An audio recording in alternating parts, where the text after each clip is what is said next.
Om Namo Gurudev Namo.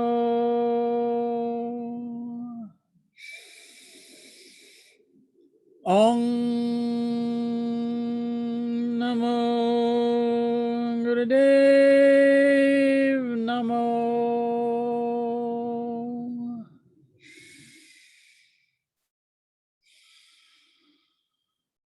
Inhale. Ad Gare Namah, Jugad Gare Namah, Sat Gare Namah, Sri Gurudev Namah.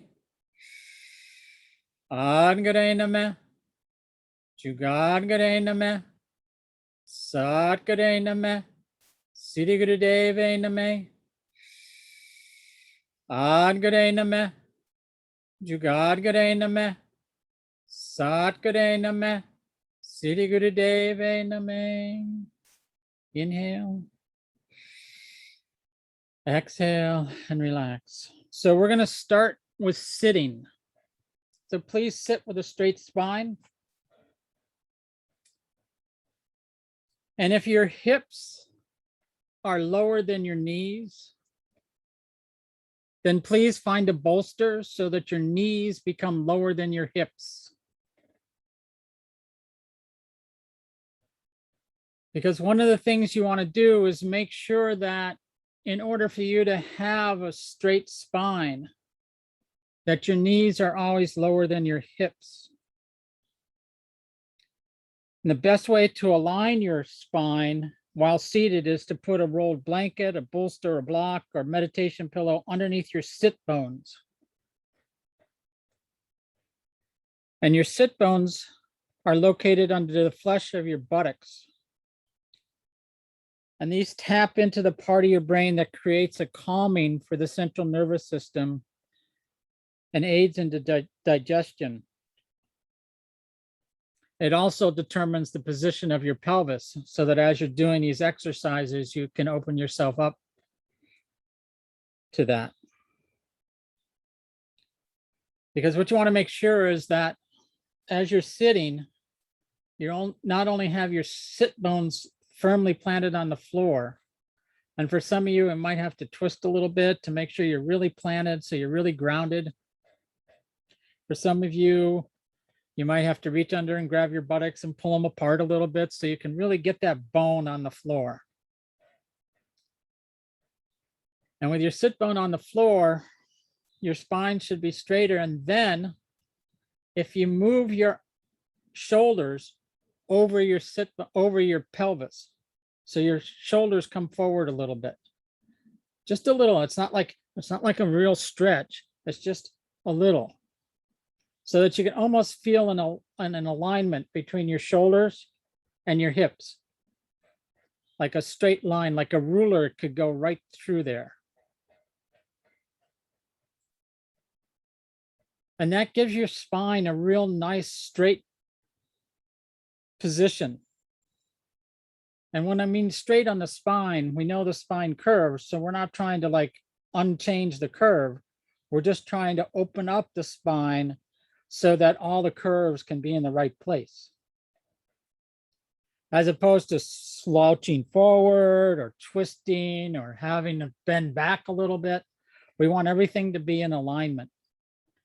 And so that's what we mean when we say sit with a straight spine, is that everything's in alignment, not trying to get everything to be ruler perfect. Because if we try to get people to have a ruler spine, then we're going to have them out of alignment. Because naturally the spine is a curve, right? So just keep that in mind. All right, Chris, you want to take us through the first exercise in the Kriya for morning sadhana?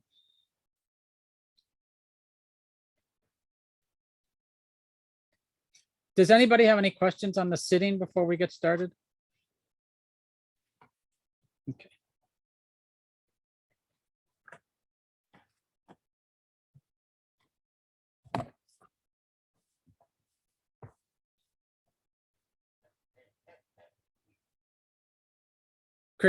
Chris, you're not unmuted.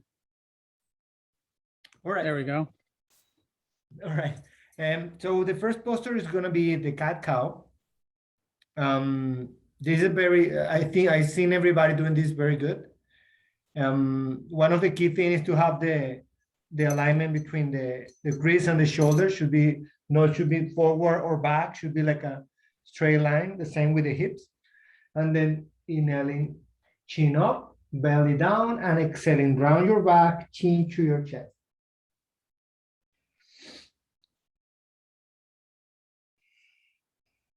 All right.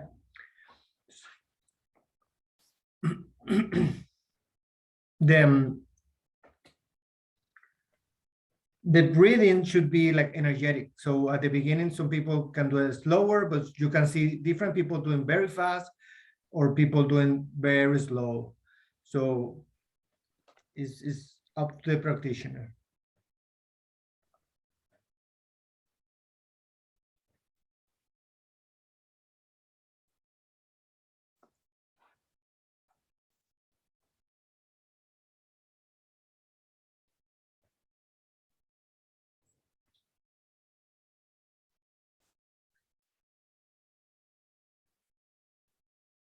Okay, inhale. Exhale. Now, so set yourself on your hands and your knees, making sure the wrists are directly underneath your shoulders with your fingers wide open, with the middle finger facing forward. And then make sure the knees are underneath your hips. Alejandro, you need to move your knees back a little bit. There you go. Okay, good. Now press down on the palms so that your weight is evenly distributed across your hands. And press the floor away from you. So you're pressing into the floor so that you're pressing the floor away from you.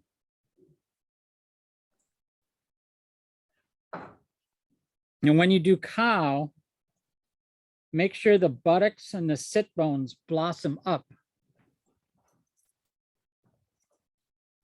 Keep the motion smooth, moving from one position to the other, following the pace of the breath. So on the cow, on the inhale, guide the crown of the head and the tailbone up towards the ceiling, drawing the heart forward with the navel point guide you towards the floor. On the cat, the exhale, tuck the tailbone down and under, pull the navel point in and up towards the spine, and guide the chin to the upper chest, elongating the cervical spine. So that's the spine at the top of your neck. So inhale, guide the crown of the head and the tailbone up towards the ceiling, drawing the heart forward while the navel point guides down towards the floor. On the exhale, tuck the tailbone down and under, pulling the navel point in and up towards the spine. Guide the chin to the upper chest, elongating the cervical spine. Don't bend the elbows and don't rock back and forth.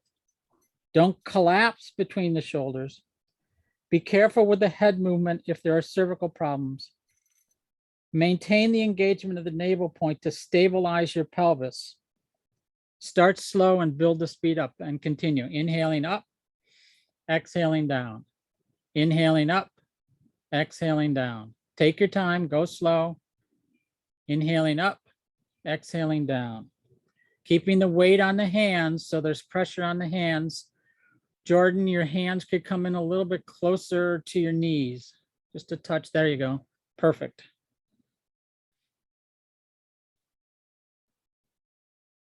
Inhaling up, exhaling down. Inhaling up, exhaling down. Inhale, stay up. Exhale, relax the posture. Any questions on that one?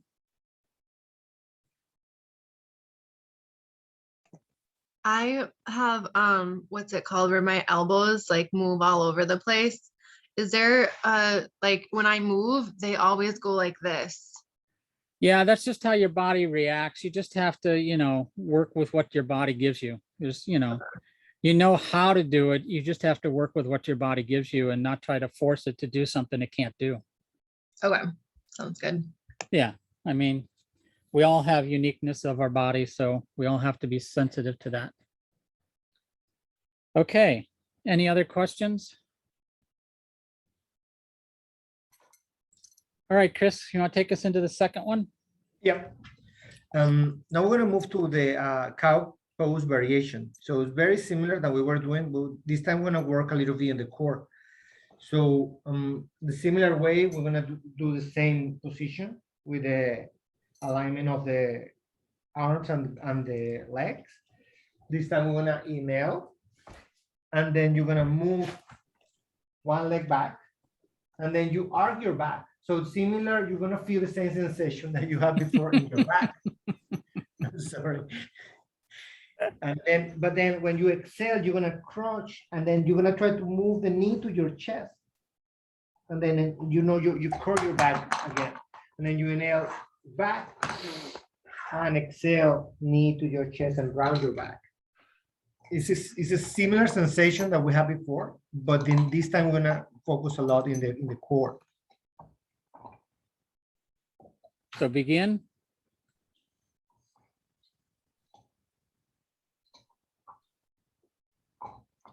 Make sure you're at the correct start spot.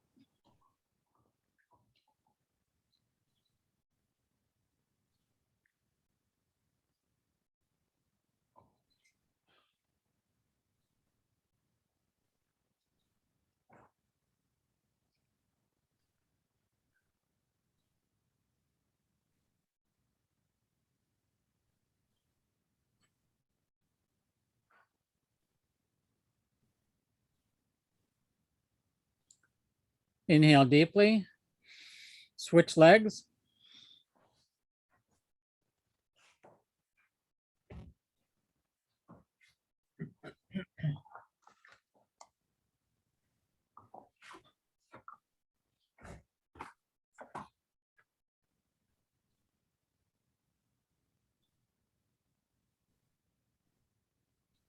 And inhale to the center. All right, now one of the things that you have to be careful of in this particular posture is twisting your back when you're lifting your leg up, right? So a lot of times what happens is that as you're stretching your leg back, people have a tendency to want to twist their back. So the back is like this, but when they lift that leg, the back kind of twists. And you want to, instead of trying to go for the full extension, right? Because that's what you're asked to do is stretch your leg back. Better to do, even if it's a half extension, to make sure your back doesn't twist. Because if your back is twisting, then you're out of alignment. And then your spine is twisting in a way that's unnatural. Unnatural in the sense that it's not perfect for the pose. But you can do it, and people do it. So what you want to do is recommend, if you see people doing that, is don't raise your leg so high, right? Have them raise their leg until you see them start twisting their hips, right? So keep the legs straight. And if you, over time, you'll build up those muscles so that you can just lift the leg straight up without bending the back. But in the beginning, in order to get that extension, people have a tendency to want to twist it's not that they want to twist their back. It's just that in order to get that extension until the muscles are developed, that muscle, other groups of the muscle in the buttocks want to twist your back. And so you have to be careful of that. So let's do like 3 more on each side and just be more aware of how your body is reacting. Do the left side first and begin. And just become more aware of how your body's reacting.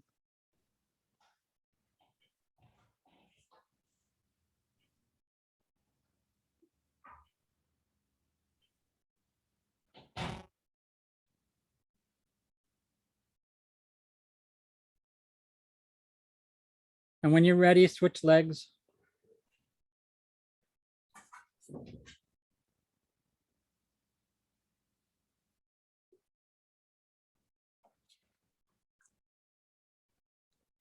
And when you're ready, just stop.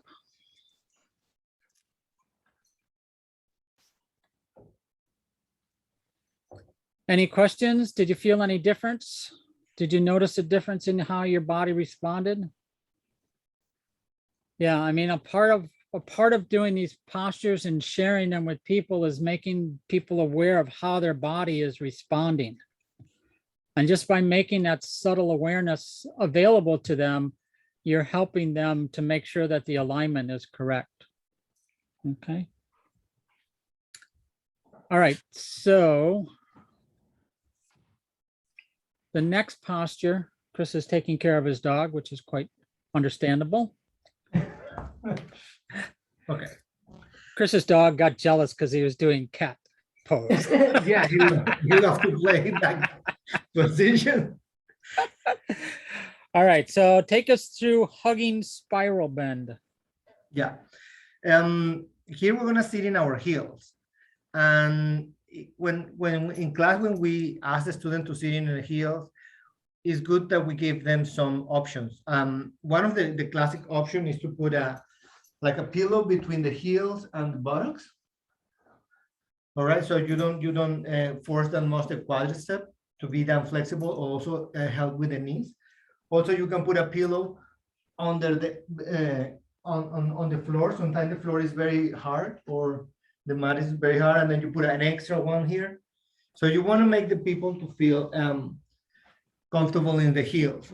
The good thing about the sitting in the heels is automatically align your spine. When you sit here, you're gonna feel right away the spine alignment. And in this posture, we're gonna hug the shoulders or a little bit down the shoulders, and then you're gonna bend just lateral to the side, right? So you try to keep the equilibrium to not fall, but then you go all the way to one side to another one. Then this movement is like a pendulum. It's like a horizontal. It's not to the front, not to the back. It's just sideways. All right. Then sitting in the heels is very common, but this one in particular is not that common in the Kriyas.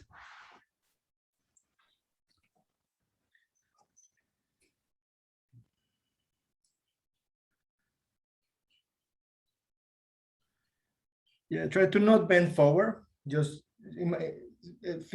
start with the staying straight and then just move to the side. You don't have to go down much to the side. Just enough to keep the balance.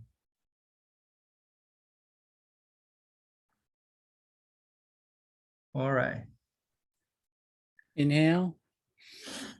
All right, now the key to sitting on your heels, the one thing that you want to do when you're sitting on your heels is that your sit bones are actually sitting on your heels. So you want to make sure your sit bones are on your heels. Again, you want to make sure you have that connection to the earth, connection to the ground. Your feet should be straight behind you.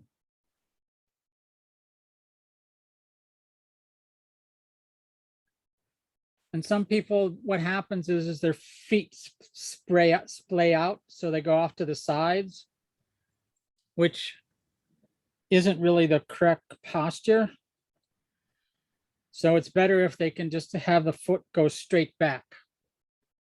Obviously, ankles, knees, there's a lot of people that have problems with that. So if they do have a problem with that, then I recommend more cushioning. Like Chris used a thin cushion. Like if people have problem with their feet for whatever reason, and they can't hold a lot of pressure on their feet for whatever reason, excuse me, then I recommend more cushioning for them. Okay, so that they just have, a little bit more cushioning when they're sitting on their heels. Because some people have problems with sitting on their heels. They don't have enough stretch across their knees. They don't have enough stretch in their hamstrings. So sometimes they just need more cushioning in order to have that effect. Yeah. Oh, And then Yeah. Or could you sit with the heels like crunched like this? No. no. Not really, because then you're not giving the flow of energy enough flow because you're crunching your toes, right? So you're not extending that energy flow correctly. Mhm. 'Cause when I- So Sorry. what I would recommend is if that's an issue for you or for anybody in your class, to ask them put a cushion between their sit bones and their heels and see if that fixes the problem.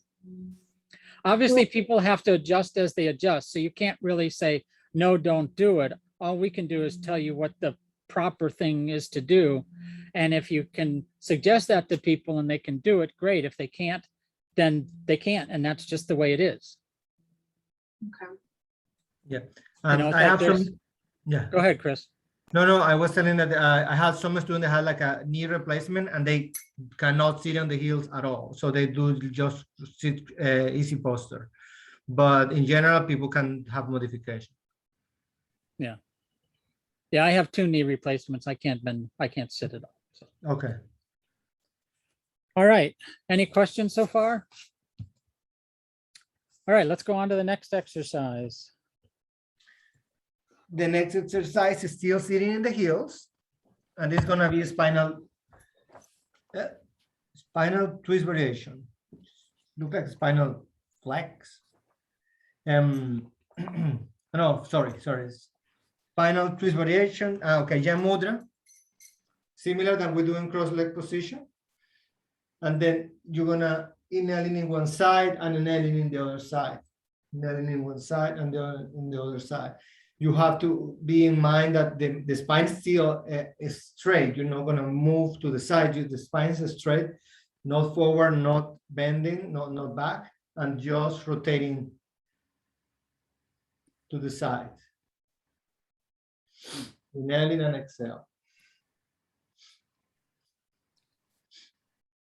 Very good. The alignment of the let's say for Kundalini is very important to we play with a lot of the degrees. So all the degrees and opening and closing the angles are very important. So when we say 90 degree, you try to kind of like see the angles.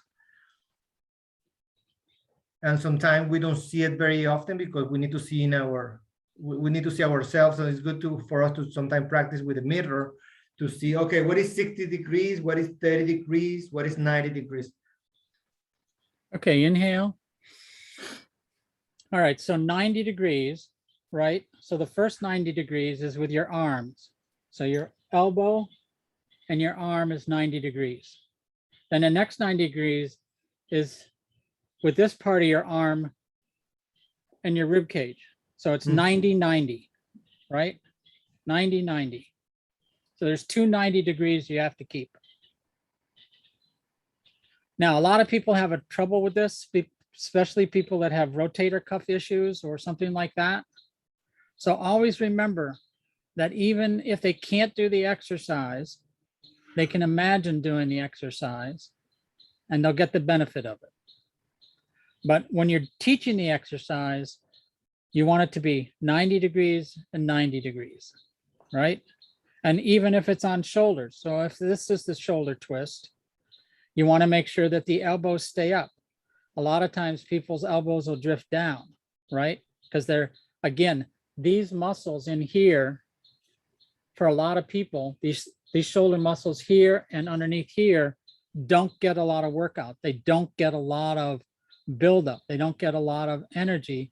And also a lot of these arm exercises work on the nervous system. So if the nervous system is weak, then being able to hold up your arms is also a challenge. Because any arm exercises affects the heart center. So again, that's part of the nervous system. Is the main nervous system runs up and down here. The vagus nerve system runs up and down the torso here. So if the nervous system isn't strong, then holding these kind of postures, even for a minute, becomes a challenge. So all of this is like, it's like part A, part B, part C, part D, part E. So all of those things come into play when you're doing this. So here's some extra cues. Breathe and swivel the rib cage from the navel point. So in other words, you're concentrating on the navel point as you're swiveling. So you're like, that's where the energy is coming from, is the navel point. Keep the neck lock and the chin in line with the heart center. The head doesn't twist separately. So you're not twisting the head. It's like the head twists, but only in relationship to the torso. To the torso. It's not a separate twist. You know, sometimes what happens is people will get into the habit of doing a separate twist. The head twists and then the body twists. The head twists and then the body twists. And that's not the proper alignment. The proper alignment is holding the posture and twisting the body, and the head stays as if it was attached with a stick.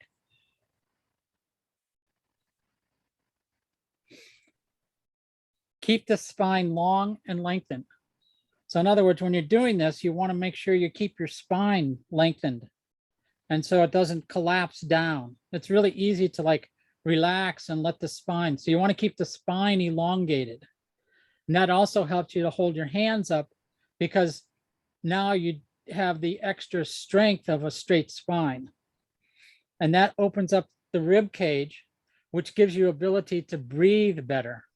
And if you can breathe better, then you get more energy.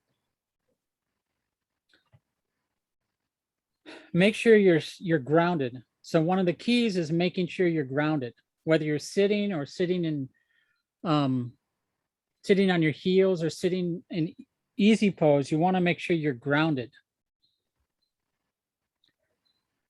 Make sure you have open space between your shoulder blades, so you're not squeezing your shoulder blades together. Some people will like try to bring their shoulder blades back and squeeze the blades. You want it to be comfortable, so you're not squeezing your blades together, because that adds extra pressure. What you're trying to do is open up your rib cage here. That's what this exercise is about, is opening up the rib cage. And by opening up the rib cage, you get to open up how you breathe. Concentrate at the third eye so you don't get dizzy, because if you're going back and forth and you're looking all the time, it's real easy to lose your balance. And make sure the body is in line with the breath. So if you're twisting to the left, you're going to inhale. When you twist to the right, you're going to exhale, so that your body and your breath are all one. So it's all one motion. It's all one activity. All right. All right. So the other thing is beginning students, if you're doing a lot of beginning classes, have them take smaller twists. Don't ask them to really make a full twist, because what happens is they're not used to this kind of twisting, and they can get really dizzy in a hurry. And the idea is to give them an experience that uplifts them, not one that makes them feel sick. So it's just something to look into. If you see somebody that's not working quite right, you know, just say, hey, if you have to, just take a smaller twist, you know. And the same thing, if they're not used to motion of their body, and you can tell pretty much right away if they have motion in their body or not, just have them make the twist smaller. So a smaller twist, you know, doesn't have to be this big, you know, huge body twist. You can make the twist smaller.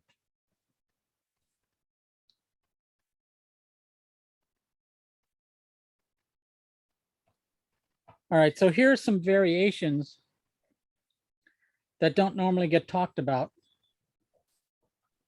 We talked about one, which is grabbing a hold of the shoulders with the thumbs in the back and the fingers in the front. You could have the arms up at the sides, bending the elbows. We talked about that. You could also have the hands in bear grip and do the twist.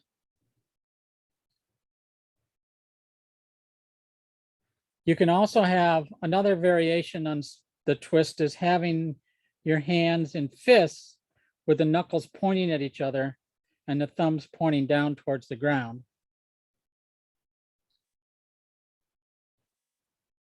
You can also have the hands in Venus lock about 10 inches in front of you and do the twist.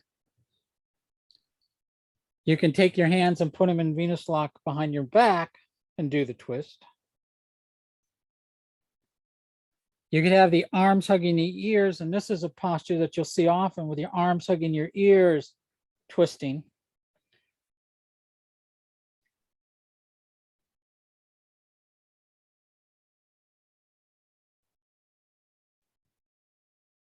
So there's just some variations. The one thing you want to make sure of is that your spine is straight and erect as opposed to bent over. You want to make sure you don't have, you know, and I'm exaggerating. You know, you don't want to see people kind of twist like this. You want them to be straight and erect and twist. Like we talked about, having a straight spine is really important. All right. So with all those added info, set yourself to do spinal twist for like 30 seconds. And start when you're ready. Coming in with your arms up 90 degrees, 90 degrees. Inhale, twist to the left. Exhale, twist to the right. Elongating the spine, making the twist with your breath.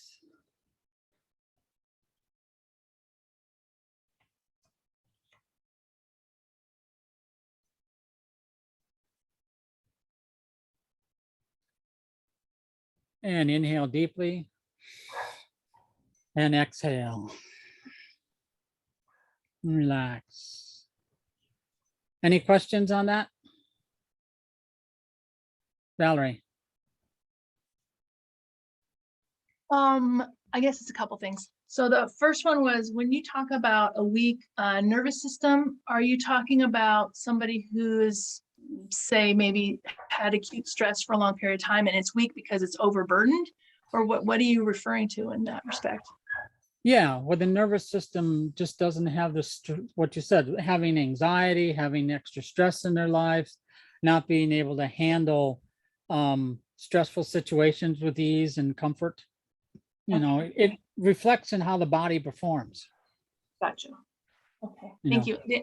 I guess my other thing was I was going to ask if those things that you shared with us, the things that people could do alternately, or the things that we can say, are you going to put that out for us? Because I'm a girl who generally takes notes, or I can't hold on to it. And so is that possible? I'm going to recommend that you buy this book. Okay. Perfect. Thank you. And it's the best thing I've seen, period. For modifications or period, like across the board, best book ever. Yeah, For Kundalini yoga, it's probably one of the best books that's out there. Well, that's what I meant. I meant Kundalini yoga. Okay. Yeah, no, I just find it, it's really helpful to understand how to modify, how to give the better cues, how to really understand how to use your body. So, I and one of also my have a best friends question. wrote it, so. Sorry. Siri Yeah, okay. When you say hug the ears, the palms are connected and the fingers, are they interlaced or Sometimes straight? it depends upon the posture. Sometimes the fingers are straight and sometimes the index finger is up. It just depends Okay. upon the posture. Okay, thank you. All right, Chris, let's move on. Spinal flex. All right, sitting in our heels, with the same modification that we did before. This time we're gonna move the hands on a little bit over the knees. And then you're gonna move the chest forward. You're gonna feel the arc in your back. And then you exhale, you round your back. Inhale and exhale.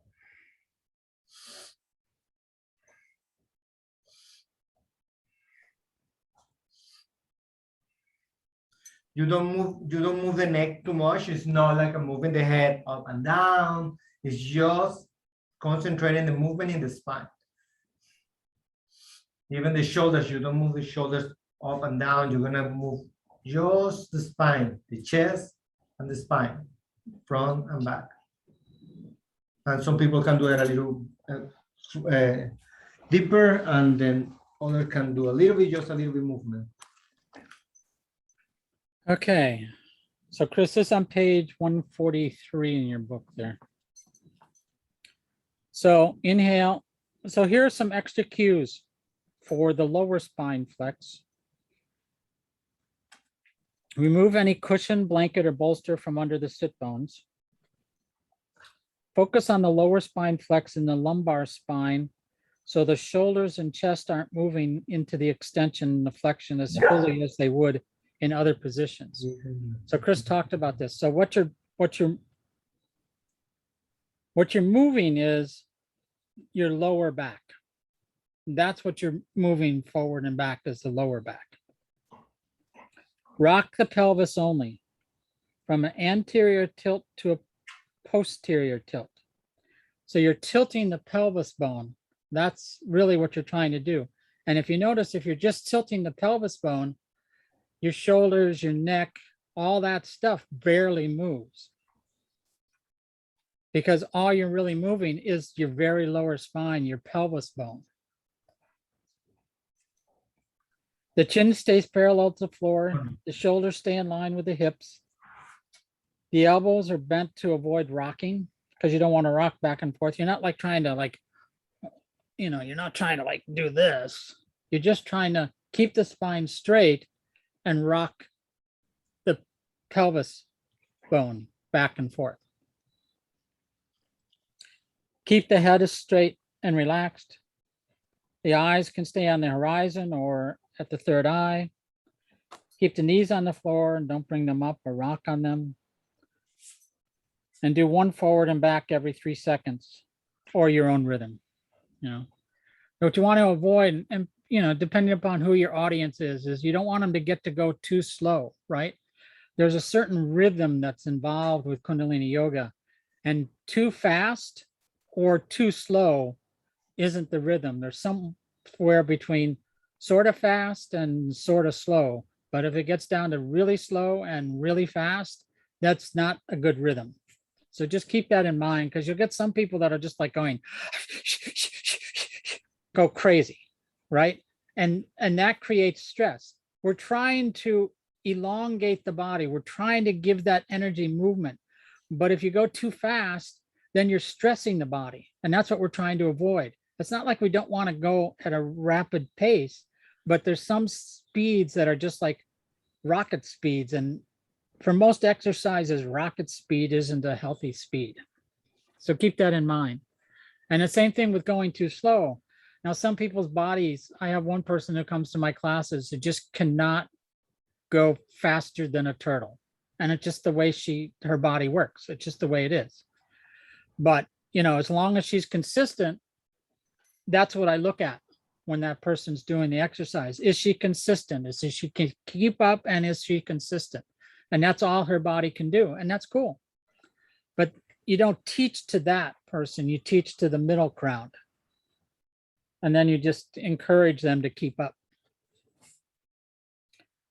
Yeah, so All right. sometimes when I do like, let's say live classes, is good to have like a music or song that have like a drum or like a rhythm, if you want the student to have a specific rhythm, and the music help them to keep the rhythm, and it's fun.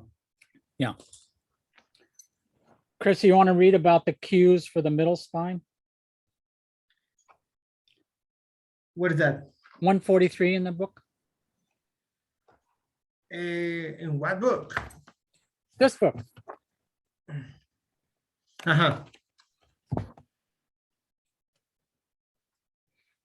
Because they rest a little bit differently. Okay. The middle spine. All right. We're gonna sit on the heels in rock pose. Hand rest on top of the thigh. The low back. So the difference is when you're doing the lower spine, your hands are resting towards your knees when you're sitting in rock pose. And now we're going to ask you to move your hands up to your upper thighs. It kind of changes the angle of the spine. Yep. from the knees a little bit higher. And then the low back and middle back of the back are involved in the flexion and extension. On the inhale, you lift the chest forward and up, squeezing the shoulders blade together, sending the tailbone back in the spine, in the space.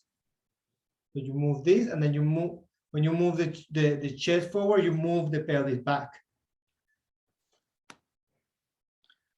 On the exhale, guide the tailbone down to the ground and round the back, spreading between the shoulder blade. Give the head and the face up without rocking the neck. So you're not gonna move the neck.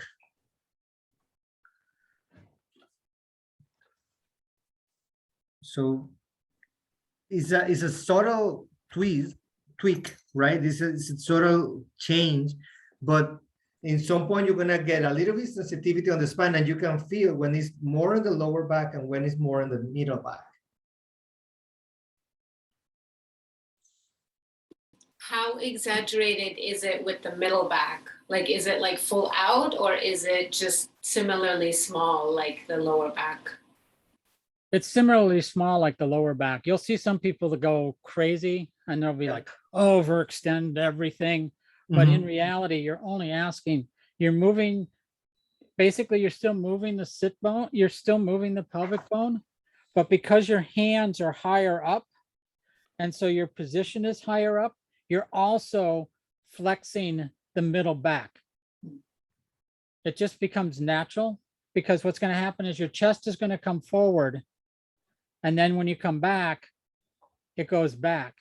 But what happens is people like almost bounce off of their legs, like almost bounce off their butt, so that their sit bones come off their heels. And that's what we're looking for. We're just looking to gently move the middle back, get that energy moving, getting that flow of energy to flow, so that your body doesn't get overextended either in the forward position or the backwards position. That's the key. The thing that you have to watch for as a teacher is the overexertion of your students. Like, you'll find that some students will want to like show that they're really can do everything really great. And sometimes that flow gets in the way of the posture, because they're just trying to go so fast or so exaggerated that what happens is they're not being aware of their body. They're just doing the exercise, so their awareness has been lost. And so even when you're doing whatever exercise you're doing, you want to help them to maintain their awareness, So sometimes when I teach, I'm saying, just be aware of your breath, or be aware of how your body's responding. Stay tuned into your body, stay tuned into your breath, so that they can stay focused on their awareness. All right. Any questions on that?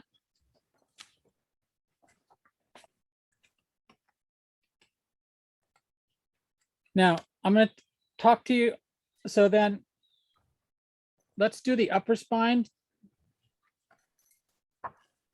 So in this one, sit in easy pose so you can get your upper spine. And again, when you're sitting easy pose, make sure your knees are underneath your hips. Always, always, always. Not a sometimes thing, but an all the time thing. Hold on to the knees where the arms are straight and the elbows are locked. The lower back doesn't move in this flex, so you can sit propped up on the bolster or a cushion if you need the extra support. On the inhale, squeeze the shoulder blades together, pulling on the knees and bringing the heart forward. So you're going to bring the heart forward. At the same time, squeeze on your shoulder blades so your shoulder blades go towards the spine as you're pulling on the knees. So you're pulling on the knees, bringing the heart forward, and the shoulder blades goes towards the spine. Then you exhale, you release the knees, you release the shoulder blades, and you release the chest. So then the activity is mostly, almost 100% in the upper body. Yeah, the hips will move a little bit, but not like what you were doing before. It's sort of like how the chest moves when you're doing the lower spine. It's just an after effect. It's not the focus. So when you pull on your knees, it already puts a pressure on your shoulder blades. And then when you bring your chest forward, it puts more pressure on the shoulder blades. So the shoulder blades go closer to your spine, and then you release it. So pull on your knees, open the chest, relax. Pull on the knees, open the chest, relax. And just try that for a few seconds.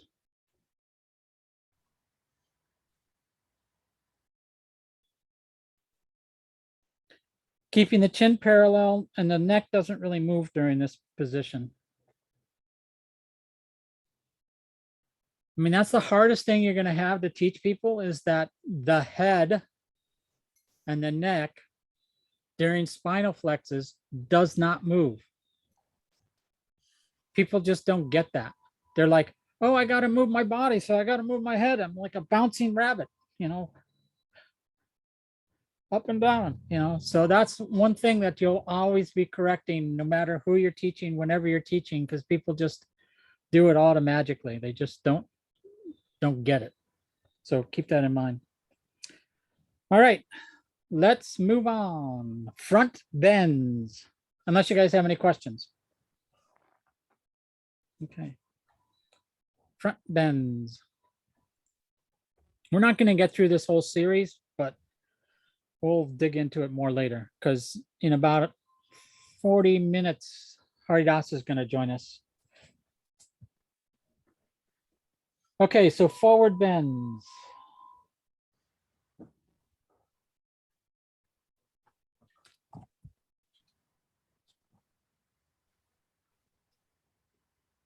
So we usually interlace the thumb like this. So you do a little lock with the thumbs. This let me check this. Do this too.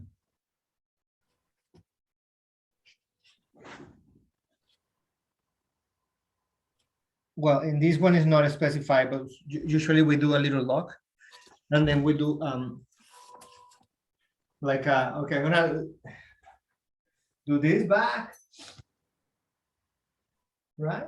And then you're gonna go forward first from the hip,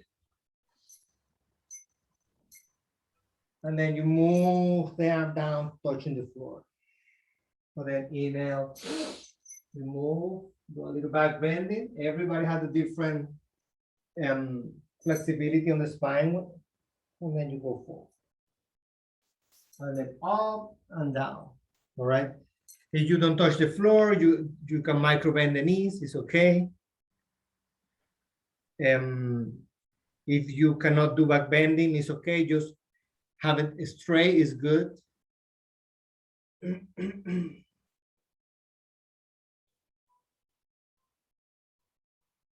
then it starts slowly, because at the beginning the spine is a little, let's say, cold or hard, and then little by little you're warming up, and then you feel that you go a little deeper. When you go down and you exhale, you move the navel in, so you have a little bit more space in the stomach to bend. All right, inhale, exhale. All right, so here's some cues for helping you with the forward bend. Maintain your neck lock and wool bond. So you want to have a slight wool bond while you're doing this. This helps the upper body stay aligned. And this way you can keep the heart open. Draw the kneecaps up, engaging the quads. So engage your quads. Engage your lower abs below the navel. Feel you are drawing your lower belly back towards your spine. Bending forward from the hip hinge, not from the navel. So everything is below the navel. All the energy is below the navel. You're going to pull in your lower abdomens. You're going to pull in the root lock. You're going to bend from the hip hinge.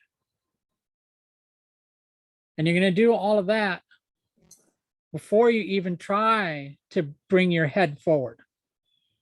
And before you try to bring your head down. So first thing you're going to do is pull in the mole bond, slight neck lock, engage the quads, engage the abs, bend from the hip. And as you get to a forward position,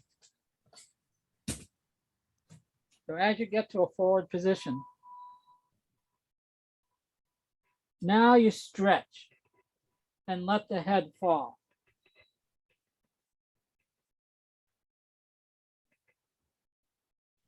So what you want to avoid is the energy of the motion. This moving back and forth has a motion of its own, but you want to use your body for your motion. You want to use your muscles for your motion. You want to use your hips for your motion, not the swaying back and forth of the body. That'll come, but if you engage yourself, so engage your mole bond, engage your quads, engage your lower abdomen, bend from the hips. You almost can come out straight into 90 degrees and then keep stretching down and touching the ground and then coming back up. And as you get used to doing that, you'll find that it becomes a lot easier, and then you can increase your speed because the stress isn't on the lower spine, right? The stress, there really is no stress when you're using your muscles. The stress comes on the lower spine when you're only using your spine.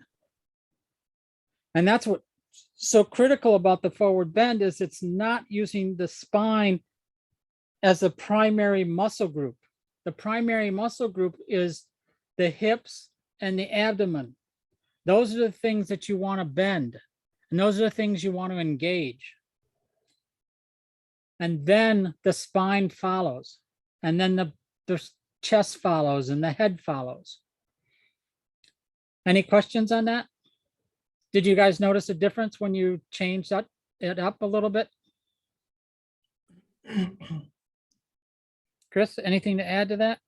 Yeah, let's do this. Let's do this exercise. Let's do it again. I'm going to show you what Valdez is trying to say with the hips. Let's do this small exercise. Let's do it together.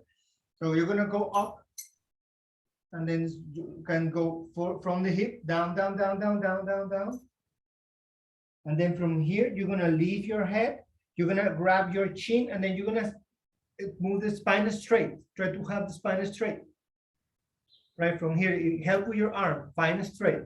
And then from here, you're going to inhale and exhale, release down. So you're going to have a little extension from the spine and from the hip when you do this.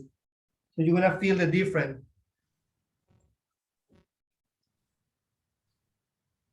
Yeah, good work. And obviously when you're doing it in a pace, you know, it's kind of like you got to put 14 things together at once. But if you have the tools available to you, the key is hip hinge and lower abdomen and the mole bond. So if you engage those three things, your hips, your mole bond, and your lower abdomens, that'll make it a lot easier to do that posture.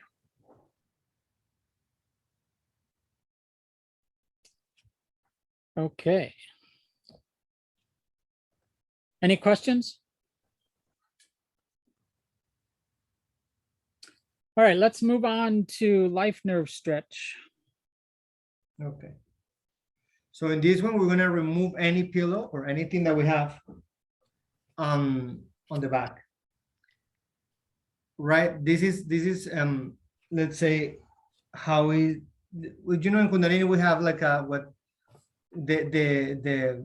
the reality versus the expectation. So the officially we're going to remove everything. We're going to extend the leg out. Now, this is what happened with, especially with guys, we're very tight in the back. So when people do this, the guys are gonna be like this, completely. They cannot straight your back. So in those cases, you need to help them and then put something and again in under the butt, and then they can have like a better sitting for the spine. And then here we're gonna try to reach the toes, but not everybody can do that. So don't sacrifice your spine. That's the most important thing. You want to try to spine straight and then grab whatever is available. And from here, you're gonna inhale up and exhale to one side. Inhale up and exhale to the other side. We're not looking to put the forehead on the knee yet, but eventually with the practice and a lot of practice and a lot of love to yourself, you can do that. But what is important is the spine is gonna be straight all the time and not bend in this one. Okay, inhale. So a couple modifications. Number one, it's more important to keep the knees straight than it is to touch the toes because you want to stretch out that sciatica. So even if you can stretch out and touch your toes, but you can't keep your knees straight, I'd rather see you keep your knees straight. And then just reach down and touch your shins or your knees. The second thing is when you do that bending down, the first thing I'd like to see you do is twist the body to that angle and then bend from the hips, like the hip hinge. And just try that. So bend your hip, bend to the side, twist to the side first and then bend down. And then come back center, twist to the other side. So you're twisting your hips, you're twisting your body, and then you go down. It takes less pressure on your lower back, and it actually allows you to stretch a little further. Again, the thing is you want to keep your spine as straight as you can and bend from your hips. The head is the last thing that comes down. For some people, they try to make the head the first thing to come down, but you want your head to be the last thing that comes down. Your abdomen moves forward as far as it can go, then your chest comes down, and then your head comes down. And if that means you can't hold on to your toes, then don't hold on to your toes. It's better that you get the posture correctly than it is to get that stretch, because what you're trying to do here is stretch two parts of your body. You're trying to stretch your sciatica and you're trying to stretch your spine, the lower spine. And so you have to kind of work them together. For some people, stretching their sciatica is going to be impossible, but they can do their spine. And for other people, stretching their sciatica is going to be easy, but getting their lower spine stretch is going to be hard. So you want to kind of do it in a comfortable way. So if you spread your legs apart as wide as you can in a comfortable position, reach down as far as you can, keeping your knees straight,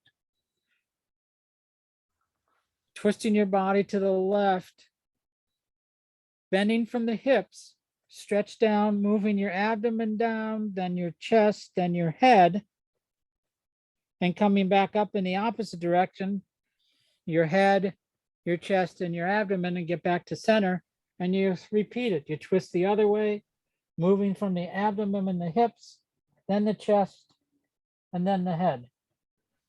And you'll go down as far as you can go, and that's it, but each time, I try to recommend to each student as they do it, even if it's only a millimeter, just stretch even just a little millimeter more each time, not to try to get the whole thing. You don't want to hurt people, but you want to challenge people. So even if they can only do 1 extra millimeter this week, then that's 1 extra millimeter that they couldn't do last week. Okay. And this applies whether your legs are out straight or wide apart. And so let's do the life nerve stretch center, Chris. All right, the same thing. We're gonna open the leg wide grab whatever is available. And then you're gonna start moving from the hip first, from the hip first, from the hip first, and then you relax the head. This is the last thing. But important is for start moving from the hip and lower back, and try to keep in the spine straight. And then it's just a millimeter, it's just a millimeter. We have some students that they cannot move at all. That's fine. This is a very intense stretch.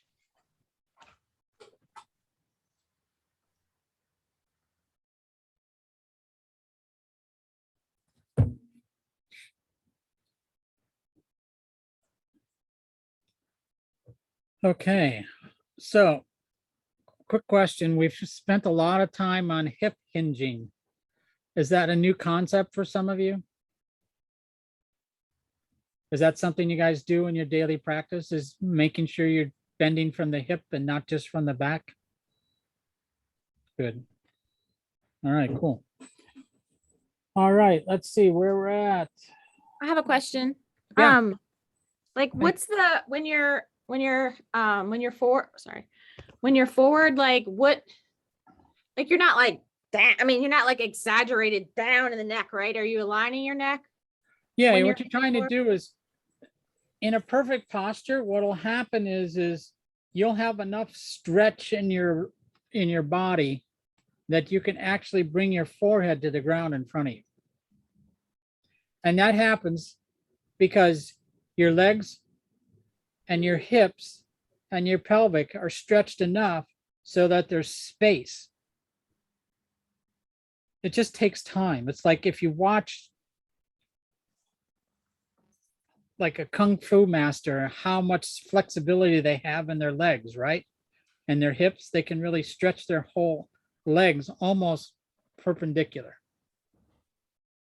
And that happens because the muscles in their hips and their pelvis slowly over time get stretched out, because you're not going to stretch out the bones. So the only thing that can move is the ligaments, the nerves, and the muscles. And that just happens over time.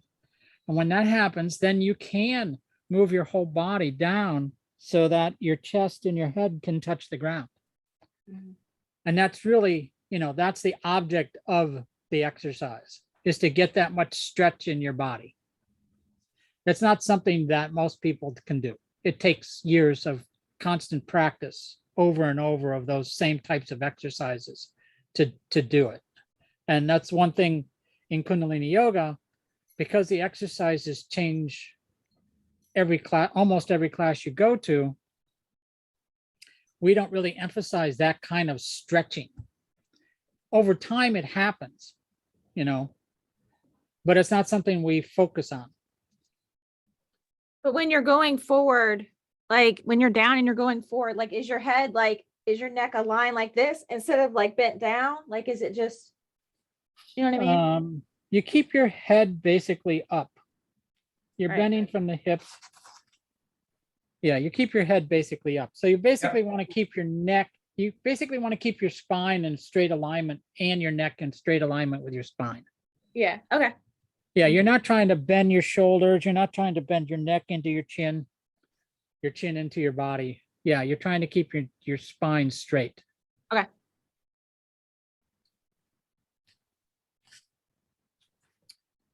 All right, butterfly bend. Yeah, but Valdez, Yeah, before we move to butterfly bend, can we talk a little bit about forward bending with the straight legs? yeah, sure. Just for the modification? Yep. So it's very similar than the one we did before with the open legs, but this time is with the leg straight, and usually we bend with the hands up, and then we will, the mechanic is the same. We're gonna move from the hip first, and then when you cannot move, you fall, all right? Yeah, so up, and then from the hips, and then forward, right? And then in this posture, it's easy for us to give a modification. We can use, for example, a scarf to help the people to get the fit on the scarf or any or a strap or something, so they can adjust where is the point, and then make them move the hip first, and then from then chest. All right. First the hip and then chest. Yeah, and you basically you don't want to bring the chin into the chest. You always want to keep the chin in a neck lock. The chin Mhm. stays up Yeah. because the bend is basically from the lower spine and the hips. That's really what you're bending.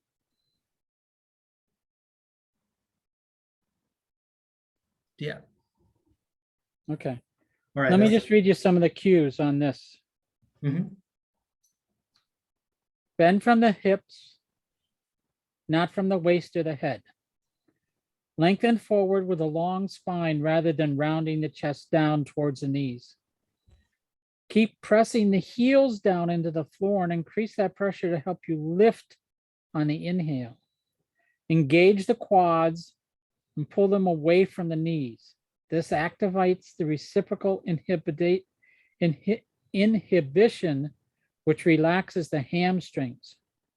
So pulling on your quads, pulling the muscles on the quads relaxes the hamstrings, which allows you to stretch more.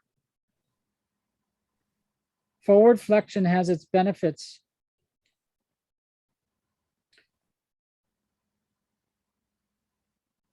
But as written above in the extension section, our modern bodies need forward folds less than it needs extension. To maximize the forward folds and make them safe, draw the navel up and in towards the spine gently. Forward folds put a lot of pressure on the lower back. This activation of the core will help displace that pressure and protect the lumbar vertebrae. So again, it's like, how important is the core? The core is very important. Forward folds can also put too much pressure on the hamstrings and damage them. Most people's hamstrings are weak from sitting most of the day. Putting a deep stretch on a tight yet weakened muscle can be dangerous. Avoid this by pressing the heels down into the floor actively if seated, or pressing the flat feet down if you're in standing position. This pressure activates and strengthens the hamstrings as they are being stretched. It also prevents overstretching to the point of injury.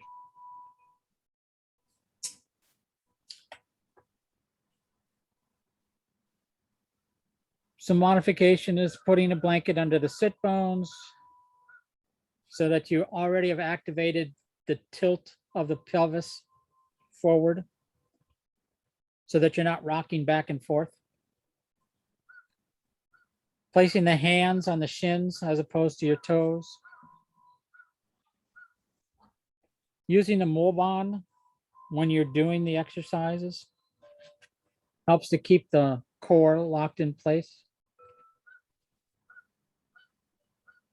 So one thing you want to avoid is you want to avoid arching your back, and you want to avoid dropping your chin to your chest. If you see people doing that, they're not doing the exercise correctly. In reality, this is a straight spine exercise. And if your spine can only go 4 inches forward from your hips, then that's it. And that's okay. That's where your body can go today. But after time, as you start stretching further and further, your spine will be able to go further and further. So again, it's better to do the exercise correctly and have small motion than to do the exercise incorrectly and stretch out places that don't need to be stretched out. Yep. All right, let's move on to butterfly. All right. So there is a exercise that focuses a lot in the pelvic. You're gonna have some distance.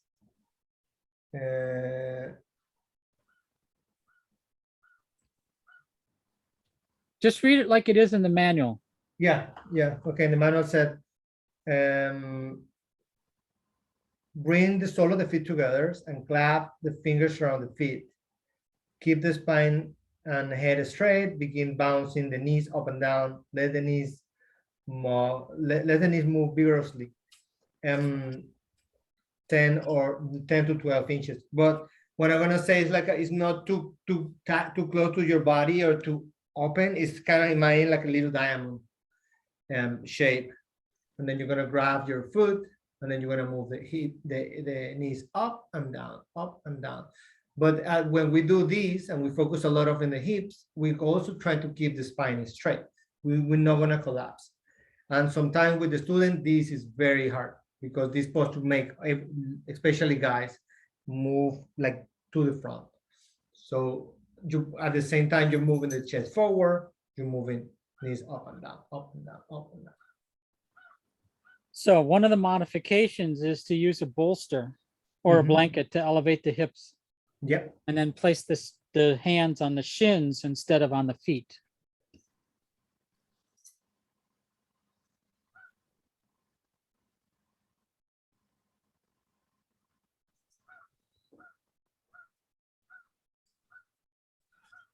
So this is one of those exercises that actually improves the hip and the groin flexibility, which then allows you to sit better and allows you to have more flexibility. So this is an exercise that is very useful for stretching out your hips. Any questions? That one's not too complicated. All right, let's go on to pelvic lift.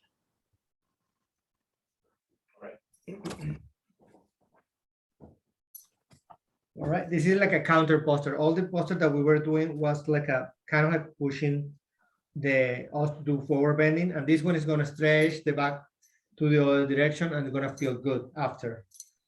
So we're gonna go to the floor. We're gonna, oh wait 1 second.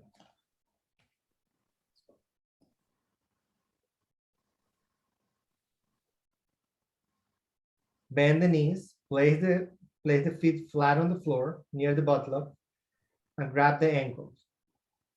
Is it possible? Sometimes it's a little hard to grab the ankles, but if you can do it and feel comfortable, grab the ankles. Inhale and leave the hips as high as you can, and exhale, lower the hip down. Inhale, up, exhale down. The feet are a little separate, they're not together, kind of like a hip width distance. Yeah, perfect there. Yeah.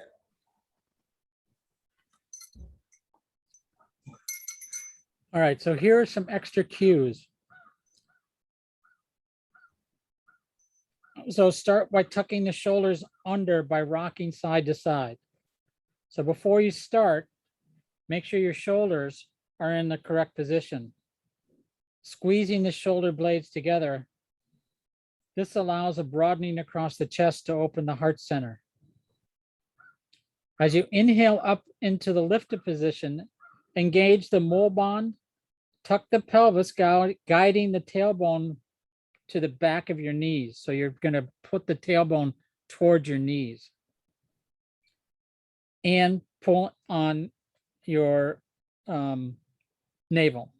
So you're going to engage mole bond, tuck the pelvis so that the lower back doesn't overarch. Keep that tuck of the tailbone so the sacrum and the hips are last to touch down on the exhale. Tuck the chin towards the neck, creating a slight neck lock. The feet remain parallel to each other, about hip width apart. Press down on all four corners of the feet to help raise the body up. Okay, so set yourself, and if you can't hold on to your knee, if you can't hold on to your ankles, a variation is to put your hands underneath your heels.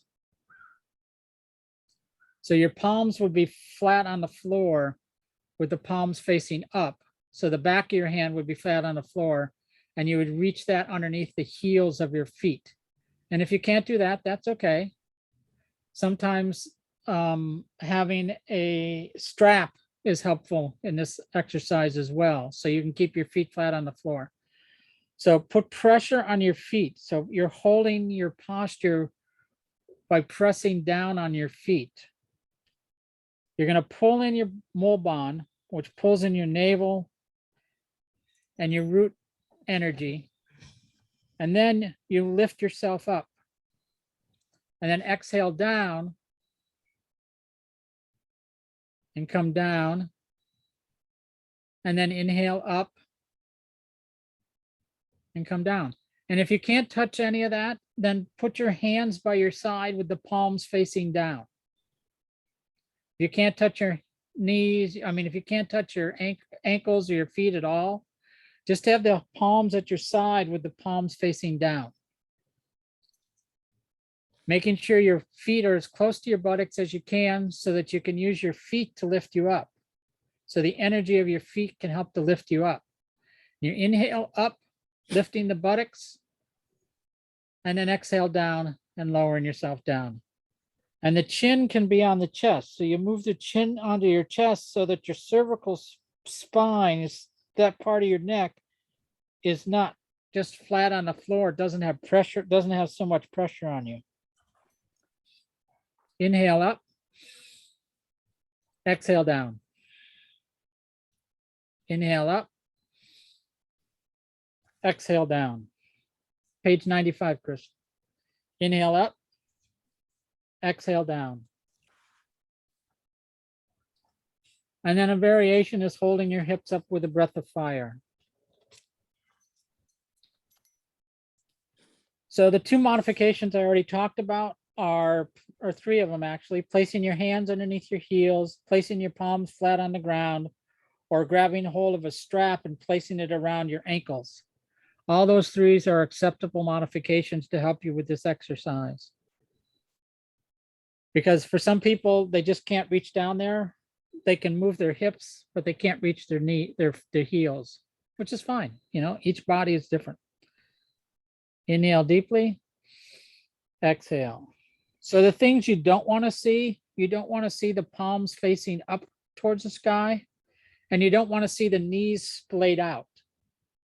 So the knees want to be in line with the shoulders. So you don't want to see the knees splayed out. Like if the knees go out to the side, then that's not a good sign that they're doing the exercise correctly. Chris, can you show them what that would look like? The knees splayed out.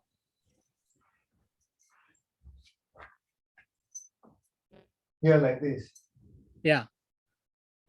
He's overextending it, but you want basically you want the knees to be aligned with the shoulders as you're doing this exercise. Or in either.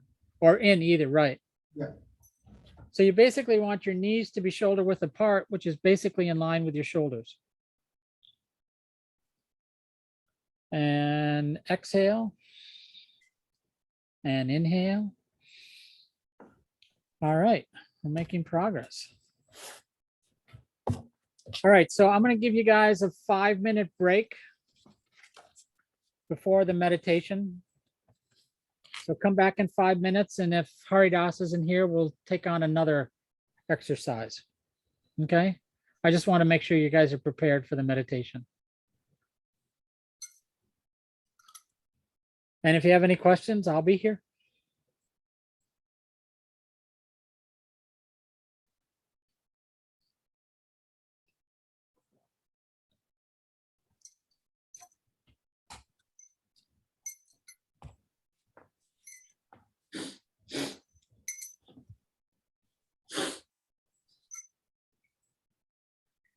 That was good, Chris. Thanks. Yeah, that was good, right? Yeah, good job. That Yeah. worked out No, well. no, this book is amazing. This is very clear. Yeah, that book's amazing. Yeah. I think the next class, we should require it as part of the program. Yeah.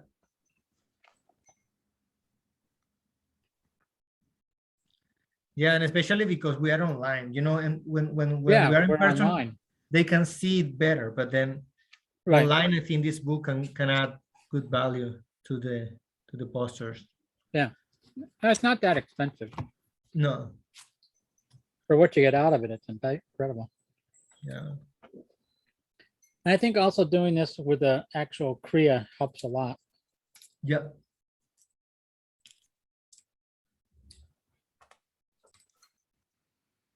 Sorry about that. All right, so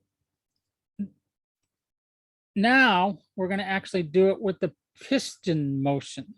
So sit with your, lay down with your legs straight.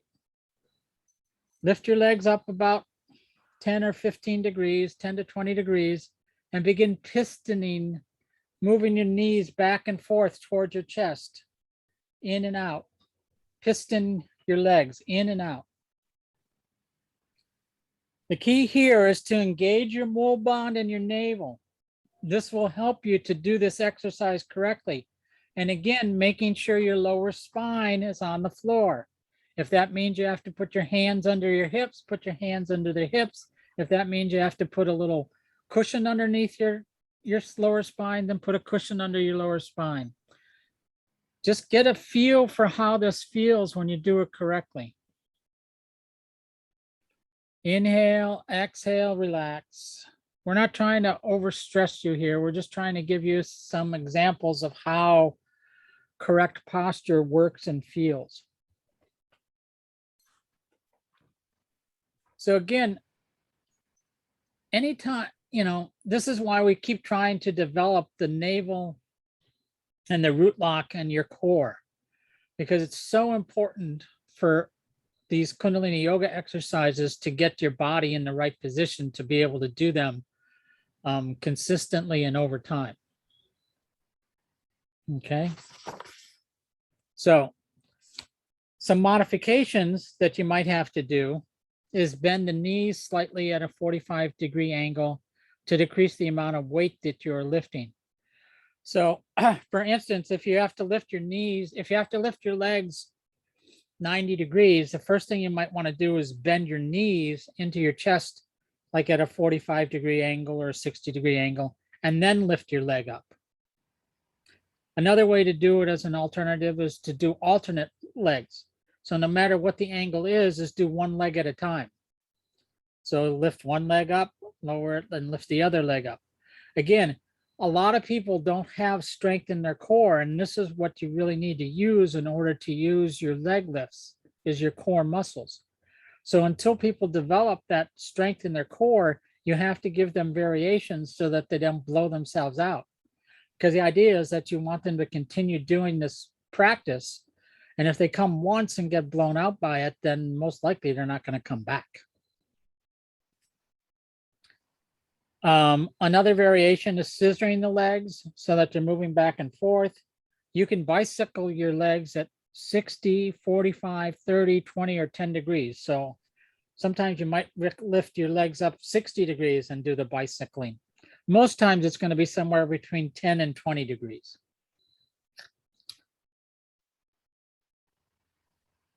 Sometimes you'll see where you're lifting your legs up and opening your arms at the same time. So you'll inhale, stretch the legs to 60 degrees with the arms open to the sides, and exhale, bringing the knees into the chest and wrapping them around your leg.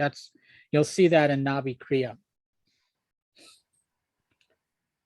And then alternating your legs up and down, you'll see often. But some of the modifications, just like you did before, is, allowing your hands to be underneath your hips, keeping the spine on the floor. That's really the key, is keeping the spine on the floor. So, all right. Chris, you want to talk them through corpse pose? All right. The relaxation posture or Shavasana. Yeah, it's in page 74 in the. Okay.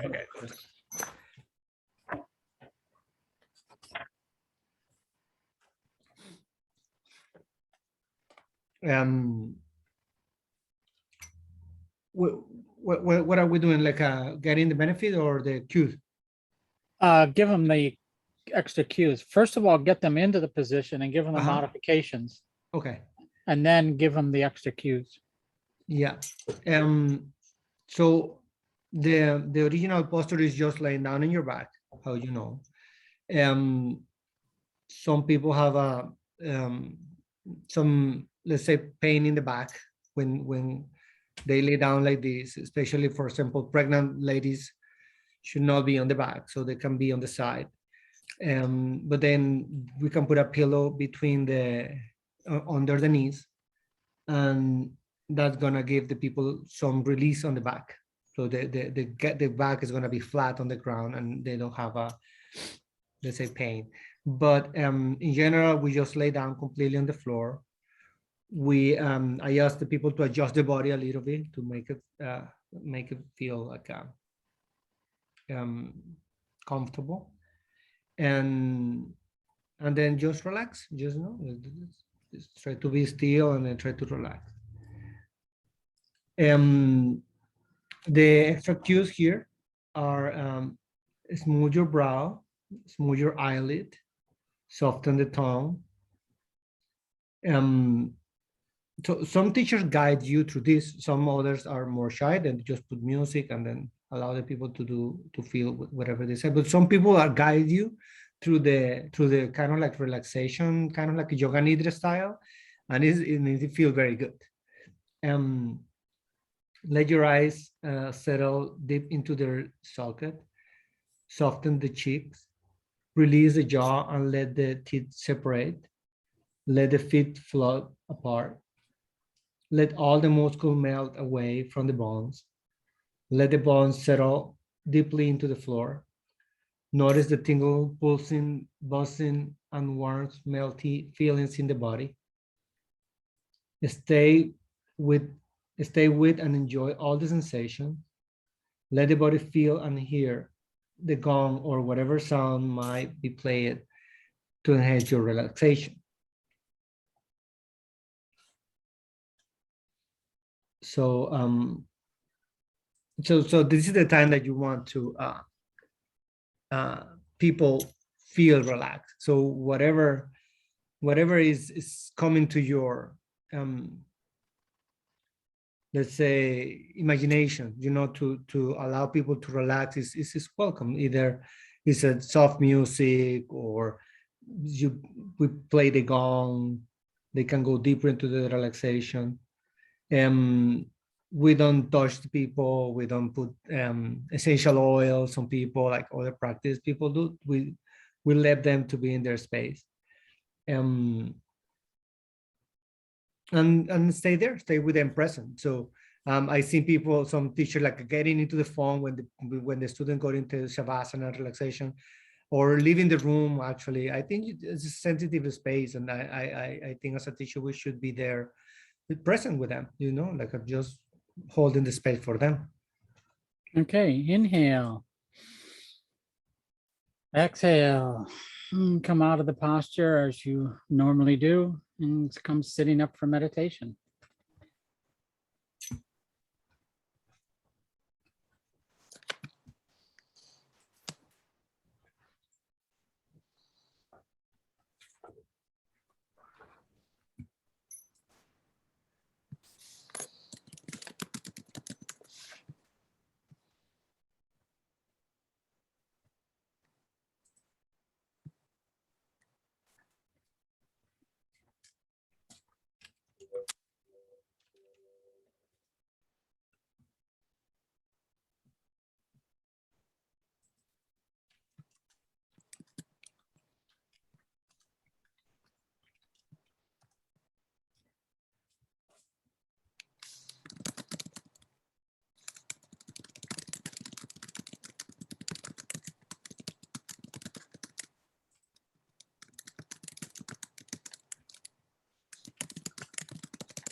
Satnam. Hi, everyone. Good to see you in postures. Good to see Chris teaching so well. Thank you. At this time, I just wanted to pop in and continue on from yesterday just for 10 minutes, to borrow you for 10 minutes, to teach you something to really change the energy quickly, okay? And it just requires a bit of reading and a really hard tongue. So using your tongue, using the tip of your mouth, I'm going to go over this one.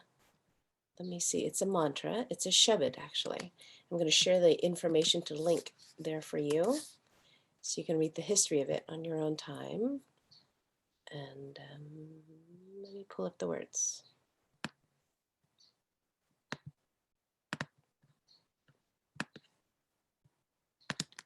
It's from Guru Gobind Singh, and he was a masterful poet, and these were his words.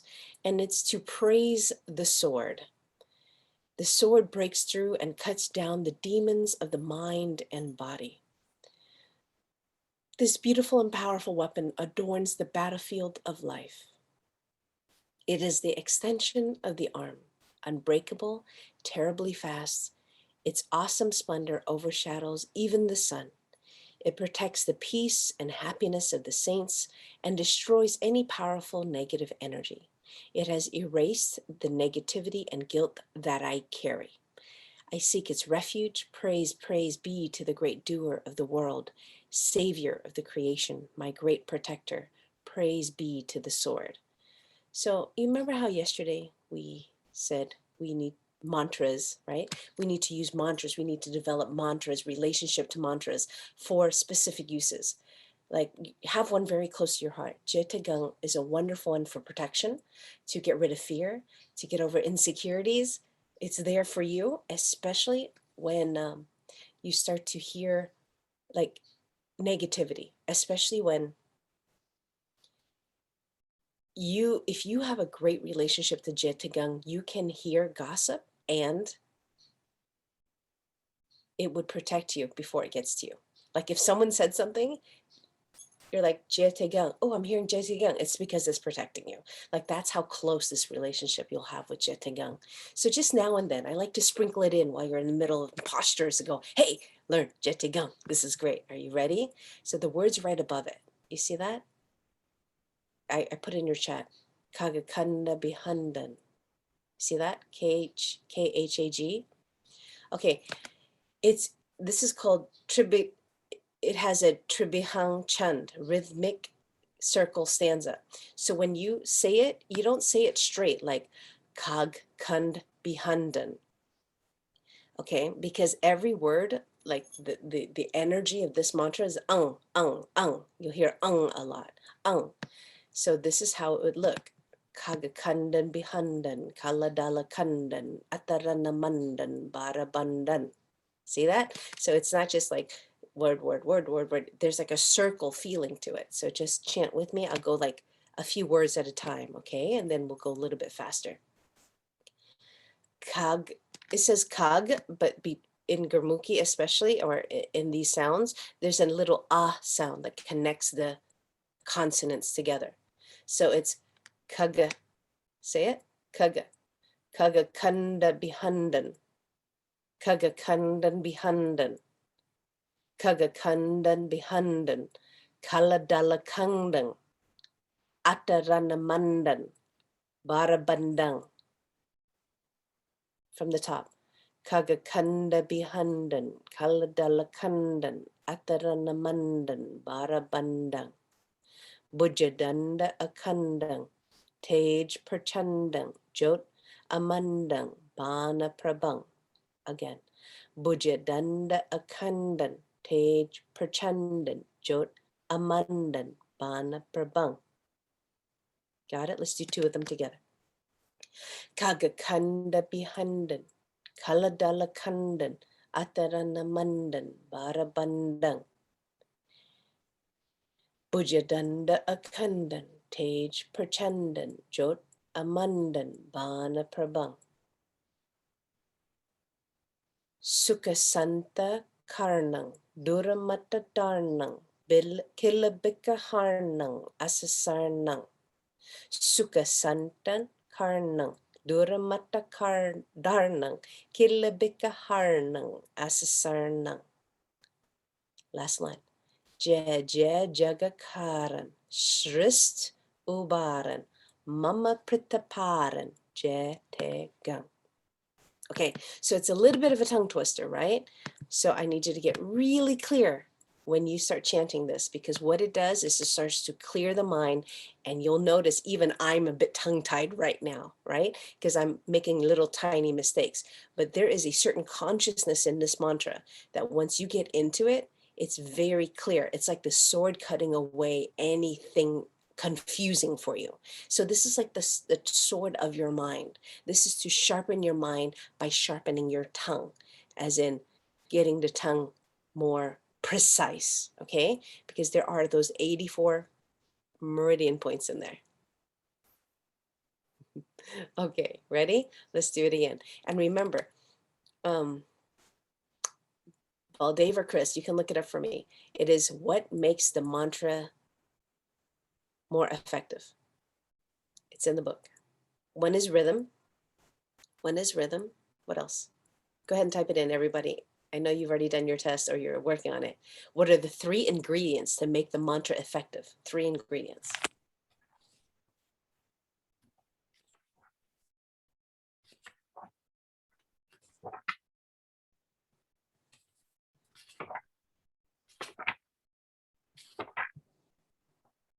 RPP.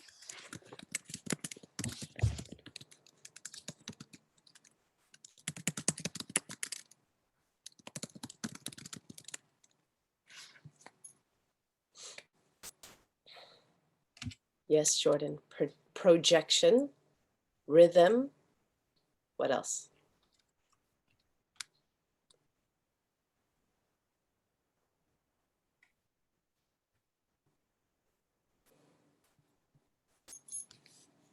Give you another minute to figure it out.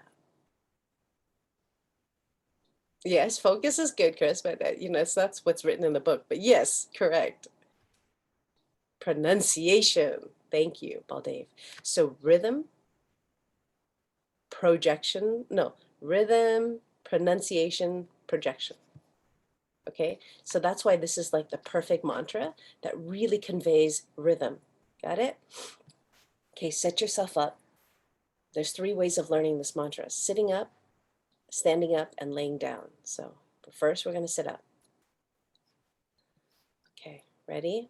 You're all looking at the screen, right? You're all blowing up the text so you can read it. Okay, I want to see your words. I'm going to read it with you 3 times, and then I'm going to play it with the soundtrack. Like there's an actual song to it, okay? But he's just repeating it. And then we'll go from there. Okay, I'll chant it with you 3 times. Here we go. Big inhale in from the navel now, and sharp tongue, everyone. Kagakandan bihandan, kaladala kandan, atarana mandan, barabandang, ujadanda akandan, tej prachandan, jot amandan, bana prabang, sukasanta karnang, duramata darnang, kilabika harnang, asasarnang, jagakaran, srist ubaran, mama pritaparan, jategang. Kagakandan bihandan, kaladala kandan, atarana mandan, barabandang, bujadanda akandan, tej prachandan, jot amandan, bana prabang, sukasanta karnang, duramata darnang, kilipika harnang, asasarnang, jagakaran, srist ubaran, mama pritaparan, Jategang. One more time.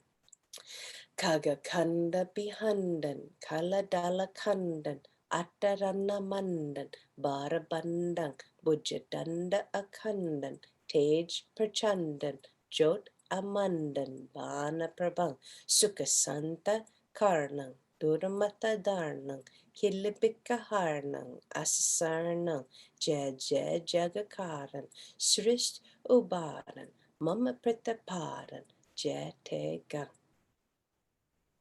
Wow, how do you feel? Go ahead and type it in.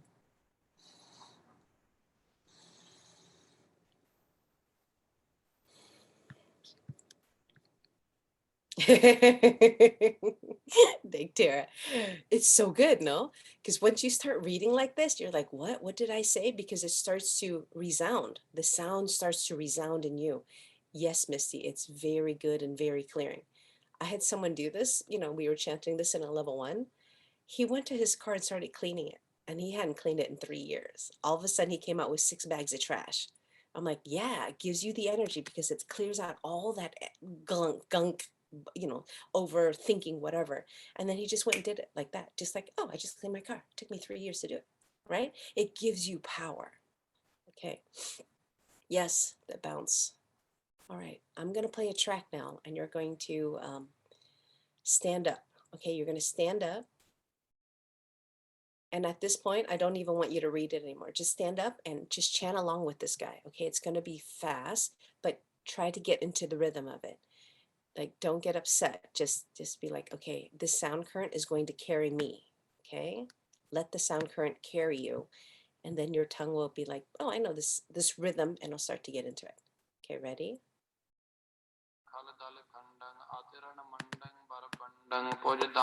Hold on. Khag khanda bihandang khal dal khandang atiran mandang barbandang poj danda akhandang tej prachandang jyot amandang pahan prabang suk santa karanang doramat daranang kilpik haranang as saranang jay jay jag karan shrishta ubaranam pratparan jayate gang. Okay, how was that? I know you're listening, right? But now I want you to start sounding whatever sound you can remember, whatever sound you think you saw, or feel or heard, just start chanting along. Okay, I'm going to go 2 more rounds with him. Keep standing, and move your mouth. Just start copying the sounds, okay? Here we go. Khag khanda bihandang khal dal khandang atiran mandang barbandang poj danda akhandang tej prachandang jyot amandang pahan prabang suk santa karanang doramat daranang kilpik haranang as saranang jay jay jag karan shrishta ubaranam pratparan jayate gang. Khag khanda bihandang khal dal khandang atiran mandang barbandang poj danda akhandang tej prachandang jyot amandang pahan prabang suk santa karanang doramat daranang kilpik haranang as saranang jay jay jag karan shrishta ubaranam pratparan jayate gang. And inhale. Exhale, come laying down, and we'll do 3 rounds like that, laying down. Okay, remember, you are chanting along as best you can, chanting along, at least copying the sounds. Inhale.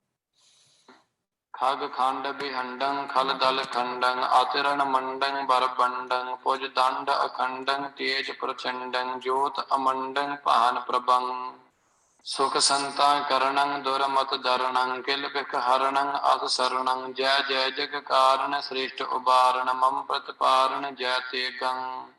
Khag khanda bihandang khal dal khandang atiran mandang barbandang poj danda akhandang tej prachandang jyot amandang pahan prabang suk santa karanang doramat daranang kilpik haranang as saranang jay jay jag karan shrishta ubaranam pratparan jayate gang.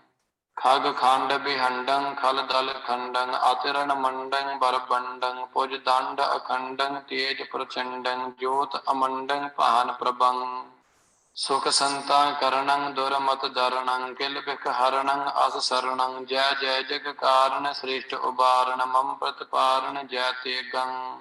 Khag khanda bihandang khal dal khandang atiran mandang barbandang poj danda akhandang tej prachandang jyot amandang pahan prabang suk santa karanang doramat daranang kilpik haranang as saranang jay jay jag karan shrishta ubaranam pratparan jayate gang. And inhale. Exhale, slowly rise, slowly sit, and we'll read along one last time, 3 times, so you can really start to match up the words with the sound. Okay, now this is the 3rd way of absorbing this mantra. Okay, read along. Your minds are getting sharper as we try each round. Here we go.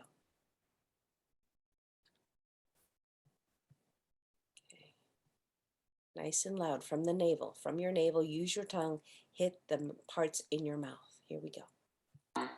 खग खांड बिहंडं खल दल खंडं आतिरण मंडं बरबंडं पुज दंड अखंडं तेज प्रचंडं ज्योत अमंडं पान प्रभं सुख संता करणं दुरमत दरणं किल बिख हरणं अग शरणं जय जय जग कारण श्रेष्ठ उबारण मम प्रतिपारण जय ते गं खग खांड बिहंडं खल दल खंडं आतिरण मंडं बरबंडं पुज दंड अखंडं तेज प्रचंडं ज्योत अमंडं पान प्रभं सुख संता करणं दुरमत दरणं किल बिख हरणं अग शरणं जय जय जग कारण श्रेष्ठ उबारण मम प्रतिपारण जय ते गं खग खांड बिहंडं खल दल खंडं आतिरण मंडं बरबंडं पुज दंड अखंडं तेज प्रचंडं ज्योत अमंडं पान प्रभं सुख संता करणं दुरमत दरणं किल बिख हरणं अग शरणं जय जय जग कारण श्रेष्ठ उबारण मम प्रतिपारण जय ते गं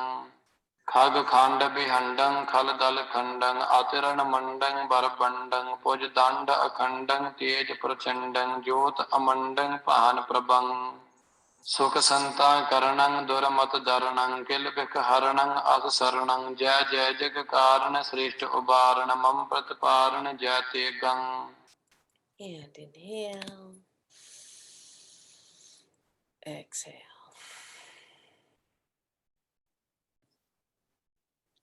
All right. Suriname Git, how do you feel with this mantra?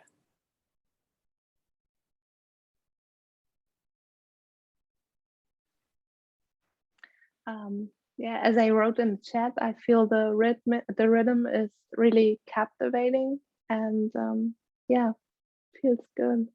I want you to practice that one for a while, okay? For at least till graduation, like 90 days at least, okay? There is a certain power in there that if you can tap into, it's going to change the way you speak, the way you project in the world, and the way you manifest in the world. So practice this one. I would say, at least till your birthday, whenever that is. Just like do it for a year. You know what I'm saying? Like just listen to it, chant it 11 times a day. Just get into the rhythm, because what we're all missing is rhythm. We do things half. We're in, we're out, we're in, we're out. But if you start this mantra, right? It's a shabad. It's actually a beautiful shabad. It's like a long shabad. If you just start the first few words, you're going to get right into it. It's going to pick you up and take you for the ride. Kagakandan bihandan, kaladala kandan, nataranamandan, barabandan, bujadanda akandan, tej prachandan, jot amandan, bana prabang, sukasanta karnang, durmata darnang, kilabika harnang, asasarnang, jajajakaran, srist ubaran, mama pritaparan, jete gang. It just takes you for the ride, okay? And I want you to say this word, srist, like my wrist, but with an S. Srist. See how you say it? Srist. Say it with your mouth. I've been watching you. You're all not like using your mouth that way. Srist. Je jegakaran. Srist ubaran. Mama pritaparan. Je tegang. Srist. Okay, so there's a lot of movements we've done, because this is a posture segment. You've been doing postures, but no one thinks about postures of the mouth. Okay, when you say mantras, use your mouth, your face. You know what I'm saying? There's some sounds you can't do with just srus. No, srus, right? Even that is postures. So use your tongue. Use your tongue, use your mouth, use your navel. It's a whole experience. So when they say chanting, it's not just, I'm sitting here chanting. Look at this one. What have we called upon us? We called upon us the victory of the sword. That means no more bullshit. You know what I'm saying? Like now, this is the time to get serious. This is the time to be like, okay, I'm teaching yoga, meditation, and sometimes you just need to cut the shit.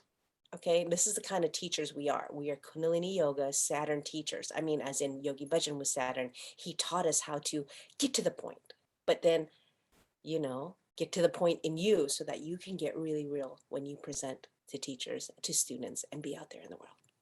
And inhale, exhale. So I'm just asking you to practice this for a while. You know, I'm a Mul Mantra person. I'm a Jetagung person. Just for you, you figure out how much you'd like to practice it. I'm just saying, let's just practice till the end of our graduation, you know, December 5th-ish. But if it's still a part of you every day, yeah, spend 3 minutes with it. I mean, this is so fast. You just chant it through in like a minute. You can do 3 a minute. You know what I'm saying? It was fast. Just do 11 times a day. Can you Okay. share that link for us? The sound link or the Yeah, the mantra? sound link. The sound link. Yeah, it was with this one thing we looped over and over. I think Sadhati has it because this is on my laptop. Okay. Yeah, it's in our resources folder of Infinite Goddess School. So I Okay. should say that. All right. Anybody just, I want you to all just type one word and what one word did you feel this mantra is doing for you?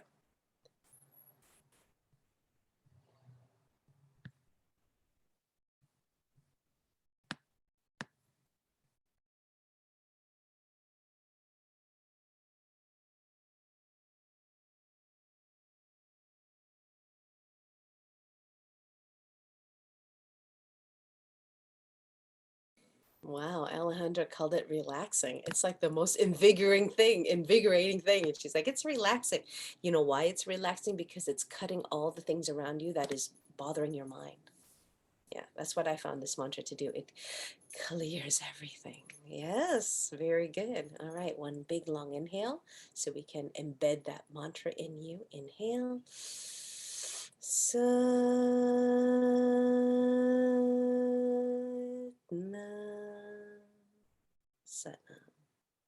May Jetagung protect you and clear everything around you so you have that safety and protection you need.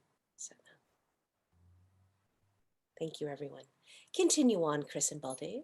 Please. Thank you very much. Thank you. Thank you. So we're going to move on to our next adventure, which is sadhana. Sadhana, sadhana, sadhana.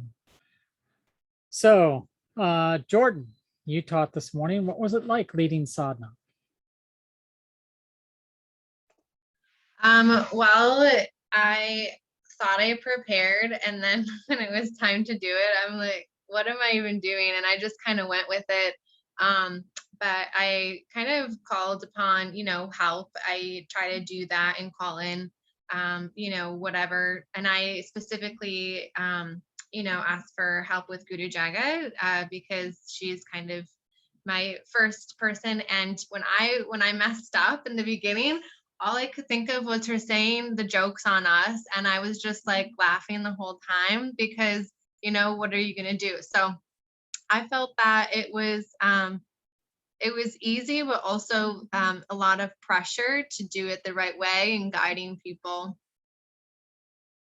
Talk about more about doing it the right way and guiding people. What does that mean for you? So like making sure that I am like, tuning in or tuning out and managing the time, doing the postures correctly and including or excluding the words that need to be said. Okay. Good. Right, Jordan, because it is 4 in the morning or 5 in the morning somewhere when someone's practicing, right? Ideally, it's 4 a.m. for us. So you want to choose your words carefully and not say a lot. Like minimal is better, right?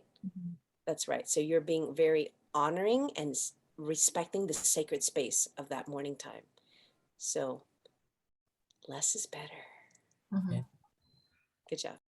And those people who participated in the yoga, which was everybody, what did you guys think?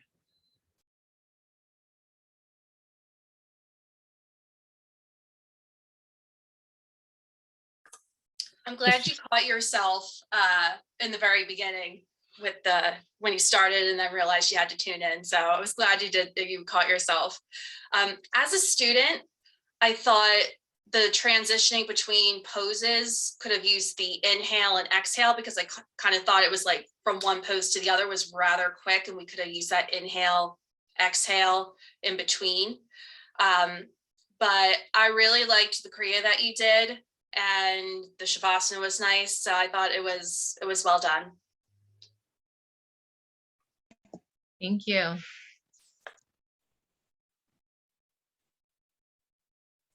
Valerie, you had your hand up? Yeah, I was just gonna say, the thing that I always appreciate about Jordan, and it came through this time, as always,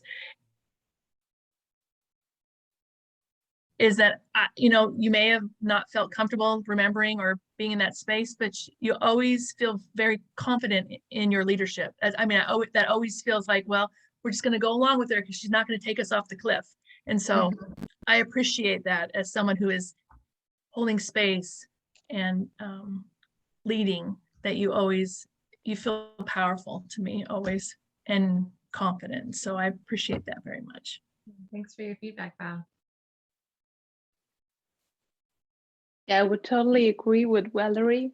I think it felt like the little mistake, let's say, had no impact on your confidence, and your rhythm and your pace, it remained the same. And I think it's kind of nice to see that you took the time to check your notes again and really be sure to deliver the Kriya the right way, and don't rush and make any mistakes.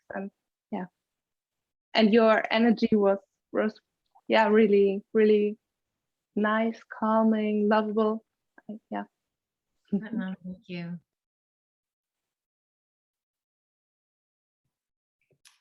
Jordan, you did a great job. I feel like like forgetting or just like missing that one thing is you handle it really gracefully. And I think that just like at the beginning, when you're like in the moment, it can just get lost, but you really caught yourself and you handled it like really smoothly. I agree with Dagtara that there was a little bit of abrupt, like between the poses, it was pretty abrupt.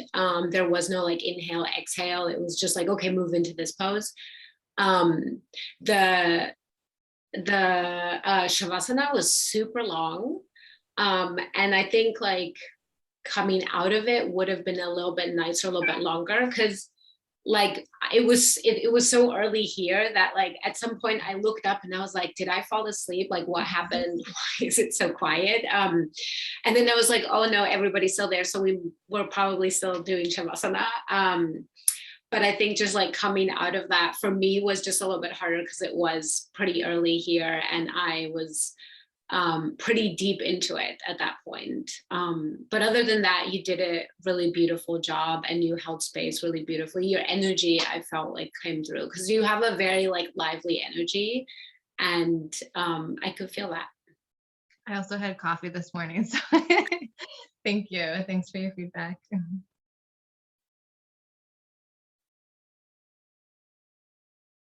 Yeah, I think you did a good job. I agree with everything everyone said. And, like you said, like no matter how much you practice, when you're in the moment of the teaching, it's a different feel. And I think it's a different mindset. But you handled it with confidence and you did a good job. Thank you. You look so regal petting your cat right now. So Jordan, can you tell us a little bit about the Kriya that you chose? I didn't think that I chose it. I thought it was, I'm pretty sure it was given to me. But it's the stress set and adrenal one. And I don't know, I guess I actually have done it quite a few times and it's just really nice. I think it's something that, well, I guess I can speak for myself, but a lot of stress and pressure in everyday and personal life. And so I think it's a good one to practice on a regular basis. All right, but you told me that the layout, the Savasana for that is supposed to be an hour long, right? Yeah. So I did what you had recommended to like divide it in the same amount of time. So it ended up being like 20-25 minutes. Well, I think we only did it for 20, but it was supposed to be like 25 minutes. So, and I don't know how that relates to sadhana in like the traditional sense that we did. Okay, Thank you for explaining that. I was questioning it myself.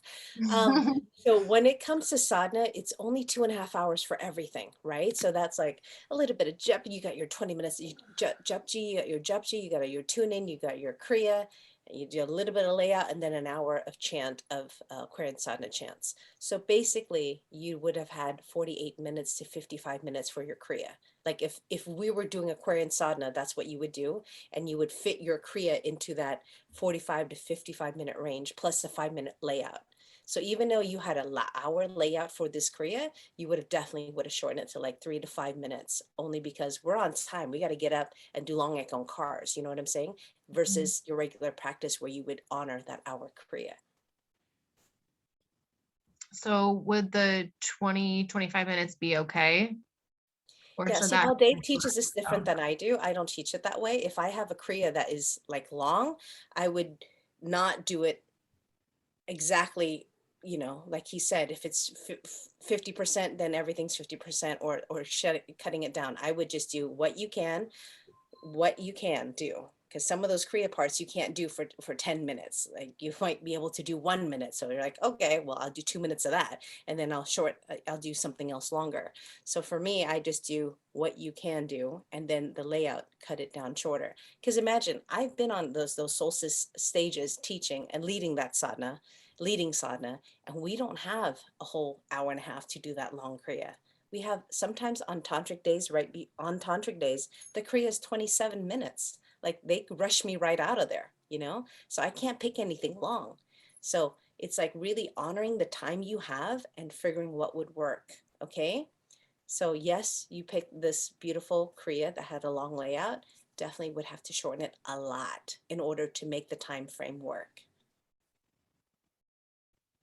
So with everything you're saying, because it said 1 to 3 minutes for each of the pastures and then 60 minutes. So like, what would you what would you do in that? Like 1 minute and then the rest, Okay, relax. so the kriya part was only 1 to 3 minutes each, right? Yeah. Yeah. I would do max 1 to 3 minutes each. Like I would follow the kriya. And if I was teaching a class, I would max out in all the times, like 3 minutes for every kriya. And then I do I would honor the whole hour rest. Sure. But if it was for sadhana, I would do 1 to 3 minutes. Again, it's your math, right? You got to figure out the math part and smooth transitions. Inhale, exhale. Now sit up and do the next thing, right?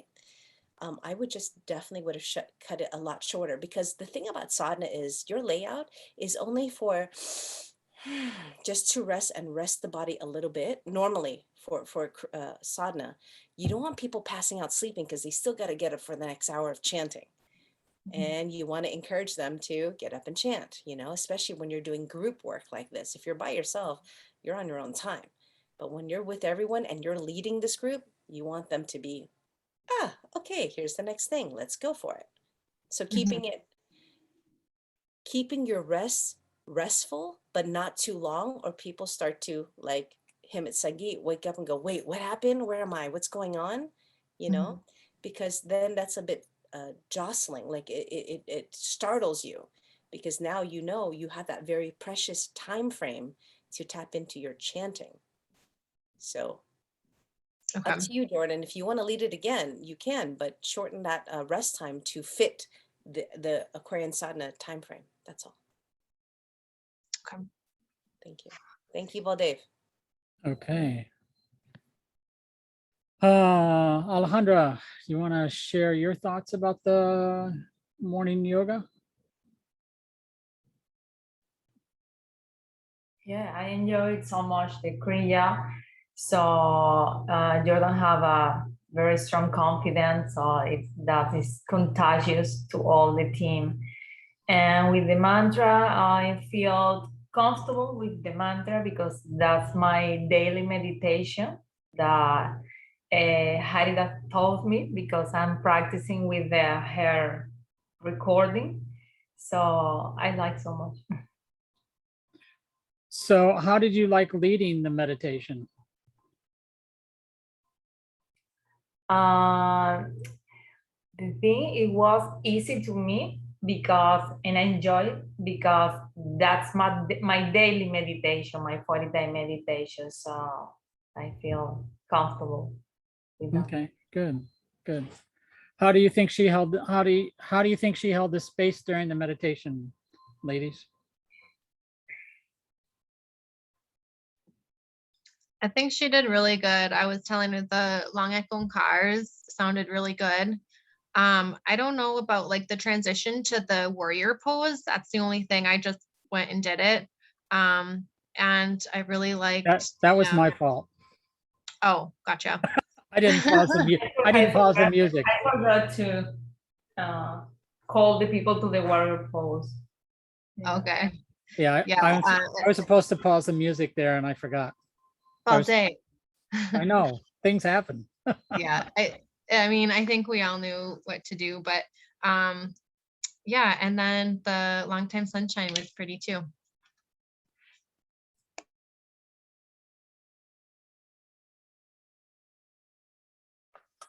I thought you did a beautiful job. I definitely think this is like your weekend. You're just shining. I love it.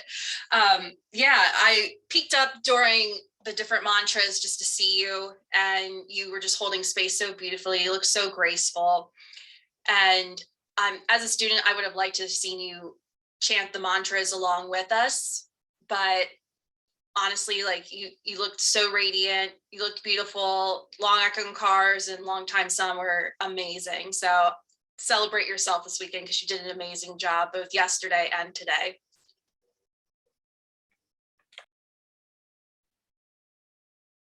Yeah, exactly. And as I said yesterday, again, it felt totally safe, like a total safe space. Yeah, really.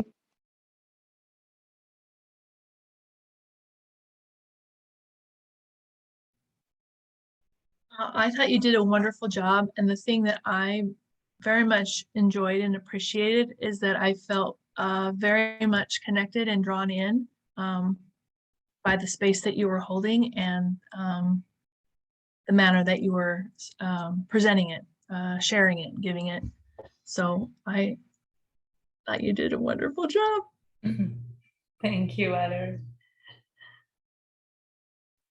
Same, Ale. I feel like you're just like growing into this like teacher, and you like, there's like this new part. Tara pointed it out yesterday. Like there's new part of you that's coming to like to light, and it's really beautiful. Your long echoing cars are like very on point. I could hear every single thing, every single point. So I knew like where you were at. I knew like your the speed you were going at, which was really beautiful. And your longtime sun was a different version, but I really, really liked it. I think because it was different, I was like, oh, I really like this. So it was easy to follow, and you seem so confident, and you're like really, your projection is quite beautiful. So thank you. Thank you.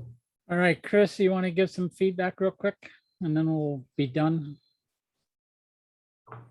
Okay, just something to Jordan.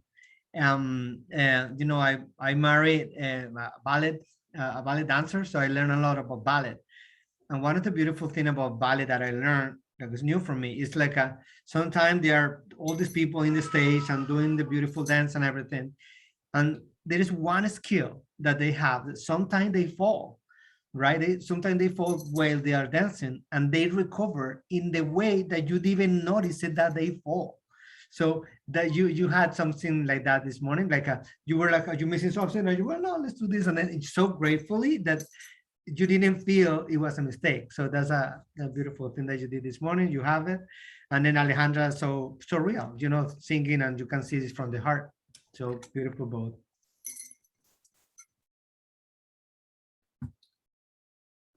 All right.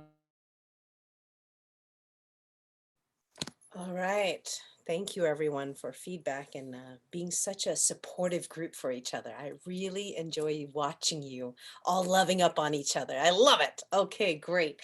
And today, Sarhari, you there? I see you. Are you with us, Sarhari? Sarhari? Yes, I'm here. Hi, it's good to see you online, everybody. I want you to wave at Sarhari. Wave at Yeah, I was there Sarhari. for Sadhna. I know, but I want to do something. Okay, just wave at Sarhari. Okay, ready? Okay. Everybody, we're gonna just beam it from our heart center, hands at the heart, hands at the heart. We're gonna sing our happy birthday to you, happy birthday to you, happy Happy birthday, birthday, dear dear Sadharikar. Happy birthday to you. And many more. Yes, and many, many more. We love you. We appreciate you, Sadhari. You're a vital member of our team. You're a leader. We love you so much. So grateful. Thank you for being here. I know we have to bathe her in some love today, everyone. She's just so magical. She's a magical unicorn with rainbows, and we love her. Okay, thank you. Have a great day. Yeah, I want to know when the cake's coming. I actually was trying to figure out ways that I could send like people like one of my favorite treats in the mail, and I was like, and I couldn't. I just because I like to give gifts. I like to for my birthday rather than get them. So cakes and things like this. But thank you, it's Haridas. I appreciate that. Thank you, thank you, everybody. So I like actually forgot about that. I remembered this morning, but then I forgot. So we're going to move right along with the food routine, and you guys are going to tell us all about your khichdi experience. Who wants to go first? I can certainly go first. I did make it this week, and it took me a little longer than it said in the book. I think in the book, like the textbook, it says an hour to an hour and 30. I think it took me like an hour and 45 minutes, but that was fine. I really felt joy when I was like cutting everything up. I had mantras playing, I was chanting along with them. So like during it, I just noticed this overwhelming sense of joy come in, and my husband ate it with me. He would, he's the most supportive man ever. So he was down to try it. I really enjoyed it. Part of the clean plate club. There was nothing left. My husband liked it, not as much as I did. He said he would like add some things, like he wanted to add sausage, but we didn't have that and I didn't want to add anything. So I really enjoyed it and I liked making it. I definitely want to try more khichdi dishes in the future. The only thing I'll probably do next time that's different is when the mung beans are soaking, and of course they'll be soaking overnight. I'll probably chop up the vegetables and like ginger and things like that same night, so then everything's ready for the next day, just because I don't have like a food processor, and like when you have to finally mince everything like so small, I had to do it all by hand. And unfortunately, since it took me so long, we ate later in the evening. So, that gap between eating and when you go to bed, like, my digestive system was still working as I was sleeping. So definitely like lessons that I've learned while making it, but I really enjoyed it. I definitely intend on making it again. And I enjoyed leftovers the next day. So it was an awesome experience. I really liked it. Yeah. I saw sorry. I saw Dectara's dish online and it really looked delicious. So yeah, as I said yesterday, I haven't been at home, so no khichdi this week, but it's definitely a staple of my husband and me, and we love it, especially in fall and winter time. So it's really warming and nourishing and also great for your digestive system. So yeah, I'm a huge fan.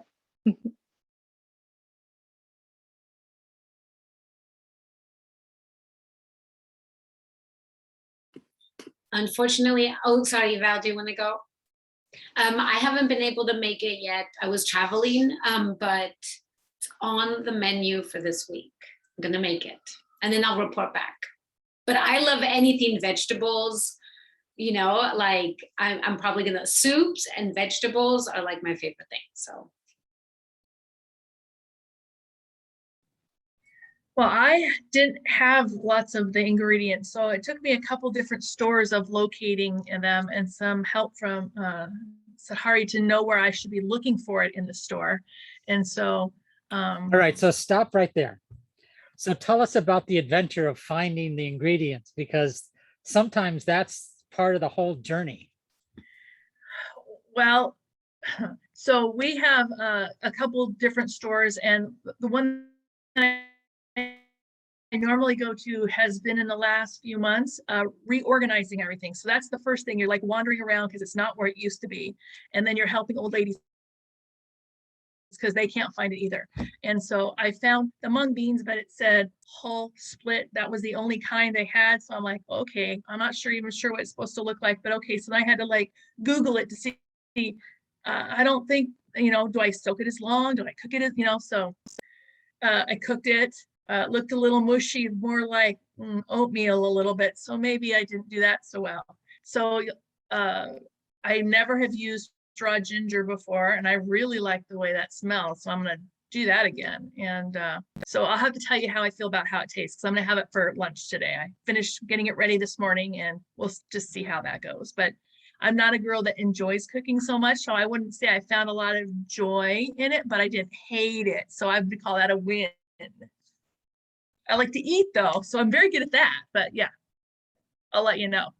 That's great. Thank you. Anybody else have an opportunity to cook kitchery? So I was able to do it, and I was debating if I wanted to do like the from scratch method or like get, whatever the little pre thing is. And I did this from scratch method. And it was time consuming, but it was good. It was a good experience. It was very kind of like ritualistic. And I liked it. The next time I make it, I will likely get one of the like kind of like pre-made kinds, not pre-made, but like the little whatever kit thing you can buy. So I think I'll do that in the future. But it was good. And I probably could perfect the spices a little bit, but it was a good experience. It was good. And before you sign off, how did your family like it? Well, my husband will eat anything, so he was good. He liked it okay. I mean, he prefers to have things with meat, but he liked it. And your children? Oh no, it was just me and him. You weren't ready to experiment with them yet, huh? No, I am. It's just my son wouldn't eat that, so. All right, great. Anybody else? Jordan? Yeah, I didn't do the kachari yet, but I did do the beet and carrot casserole. So that was pretty good. And I got some local goat cheese, and I don't usually do cheese. So that was a nice little treat on it. And I was surprised it was really pretty. First of all, like shredding the fresh vegetables, and the beets that I had were actually, I get a CSA, and there was red and also like orange. So it just blended really well. And yeah, it was pretty good. And how long did it take you to get the beets off your hands? It didn't get on my hands at all. Wow. Yeah. Lucky you. Yeah. All right. Alejandra? I'm not be able to make it, but I plan to make it this week. Okay, good. Do you already have the ingredients, or do you have to go shopping? I have it. Okay, great. Great. All right. Fantastic. So as a group, this is the first time we've had you cook as a group. And one of the things we wanted to to try to open it up for you is to share that experience of, since you're not meeting together, at least you can try to eat together, at least have one of the same meals together, so that there's more connection. Because one of the things that's hard about online, right, is how to stay connected, how to keep that connection. And so we're just trying to experiment with different ways that we can get you to connect with each other. It's like doing the music truck project for the next couple of weeks is a good way for you guys to get connected and share your perspectives with each other. So hopefully you're enjoying these little diversions from the normal.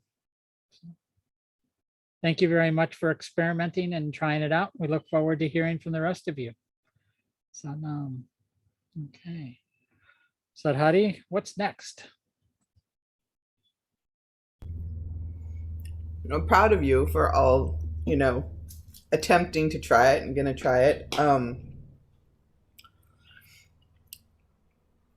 Yeah, I apologize for not saying how long it takes. It does take a while to make khichdi. Um, just so some quick tips. Using a pressure cooker can make things a lot faster when cooking it. If you're not got a pressure cooker, it's easy to find one, but if you don't know where, just let me know. The other thing is a lot of times, you know, while it's simmering, when you bring it to a boil and then you let it simmer, and it's usually the simmering time takes like 45 minutes alone. And you have to keep in mind if you're using, you know, the brown rice or basmati brown white rice and the mung bean split, mung bean whole, either one's fine. You can use other dals as well. You know, there's yellow dal, there's red dal, there's different dals or lentils, as we say, that you can use. It doesn't have to be mung bean. The reason we have you use mung bean because it's got so much protein.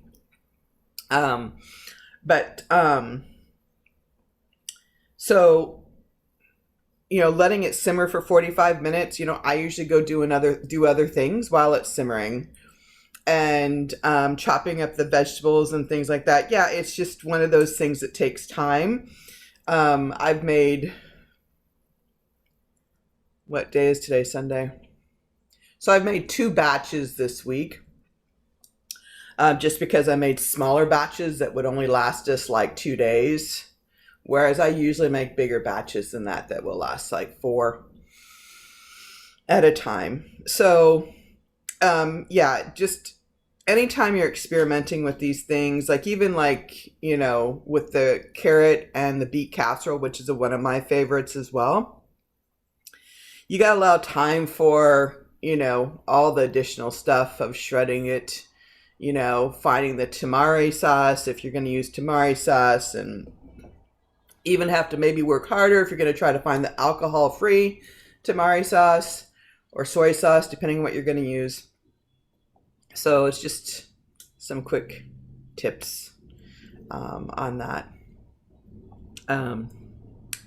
Yeah, so what else? Something quick about that. About the ingredients. I actually, I was a little bit like irritated at first to get so many new ingredients, but then once I got it, it kind of was a refresh for my cabinet and my fridge. So then that has inspired me to now be more committed to making more healthy things. So I really liked that. Yeah. And I mean, I think, at least for me, I don't know about Paul Jane.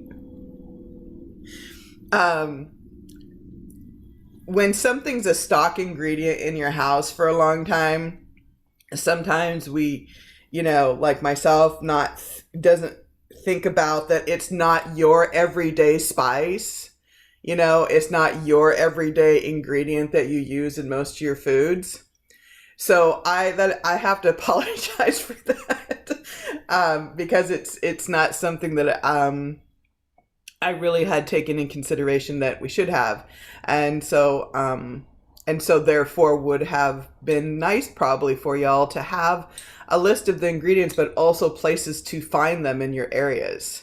Because if we met in person and we had you make khichdi, even had you go shopping for khichdi, if we had you meet in person when we're in the training, then, you know, we would have had a list and everything of where you would go to get the ingredients, and then, you know, how to put together, and you would put it together all together in the kitchen and things like that. So,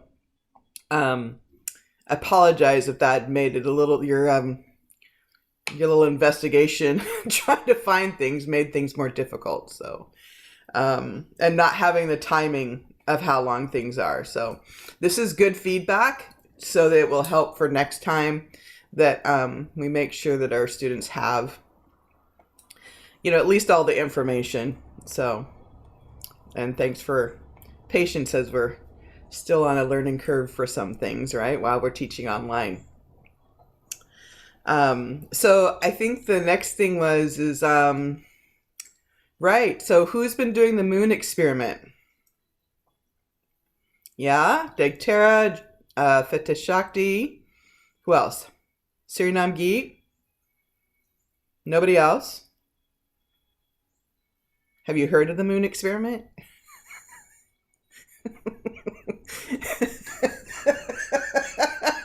I try to look at the moon every night. Does that count? Okay. Okay. All right. Well, for those of you who have been doing it, why don't you talk about your experience doing it and how you've been doing it? Is it daily or is it just with the moon? And, you know, what meditation you may be doing or what kind of dietary changes you may make, whatever it may be. So I've been logging it daily, and I've noticed when certain things are triggered, like, for example, like breasts, because it affects where you want to be touched. I've noticed that is not a time where my husband should try and be affectionate, because I don't actually really want to be touched. I just want to be kind of like left alone. And then when there's days where it's not like my breasts are not like I can feel them, I'm more affectionate with my husband. It's odd, but it's just how I work. And I've noticed, like, with different moon cycles, when I'm more extroverted or when I'm more introverted, when with the moon cycles, I do the meditation. I can't recall its name, but it's where you do Satanama, but you're lying on your stomach and your chin's on the floor. So I don't recall the name of it, but that's the one that I do during the various moon cycles. And as far as dietary changes, not much difference, because of my health issues. I've just been trying to add more healthier foods. But it's been pretty cool to see, based on the different moon cycles, how I act towards others or towards myself. It's pretty cool to see. Yeah, that's nice. And so so have you noticed like anything if you're, with doing, because the meditation you spoke about is balancing basically all your points of the moon.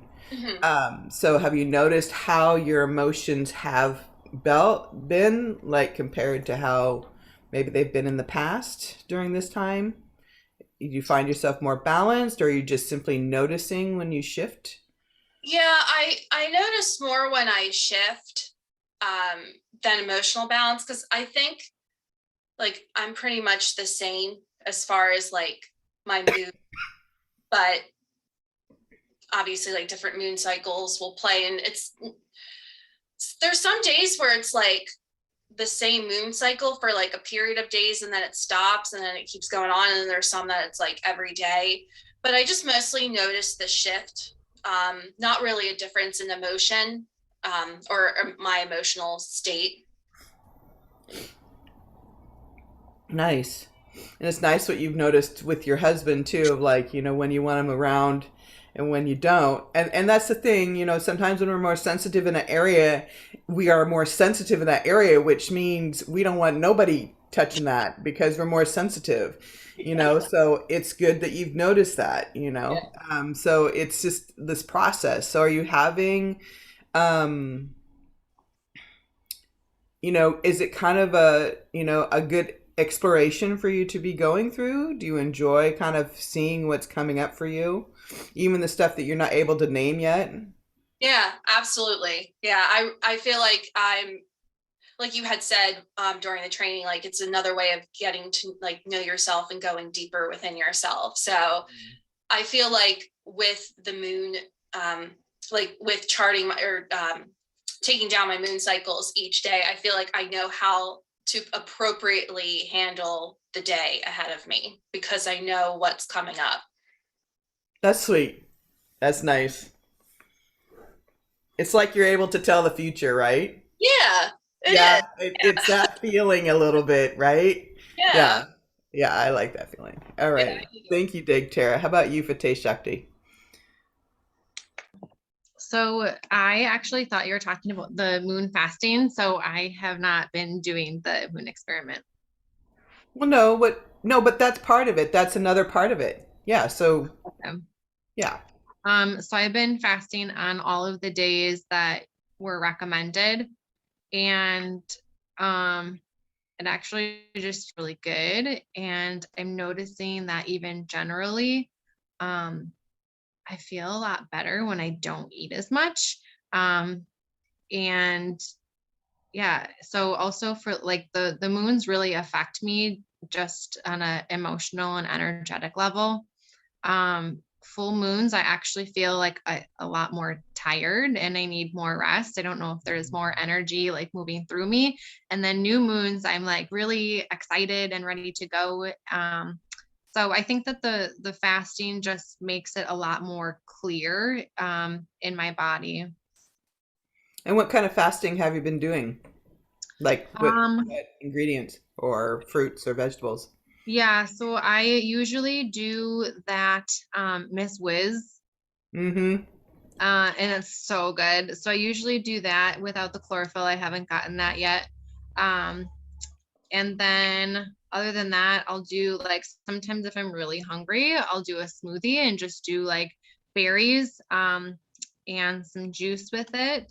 But yeah, I try to just keep it if I'm going to do anything for eating fruit.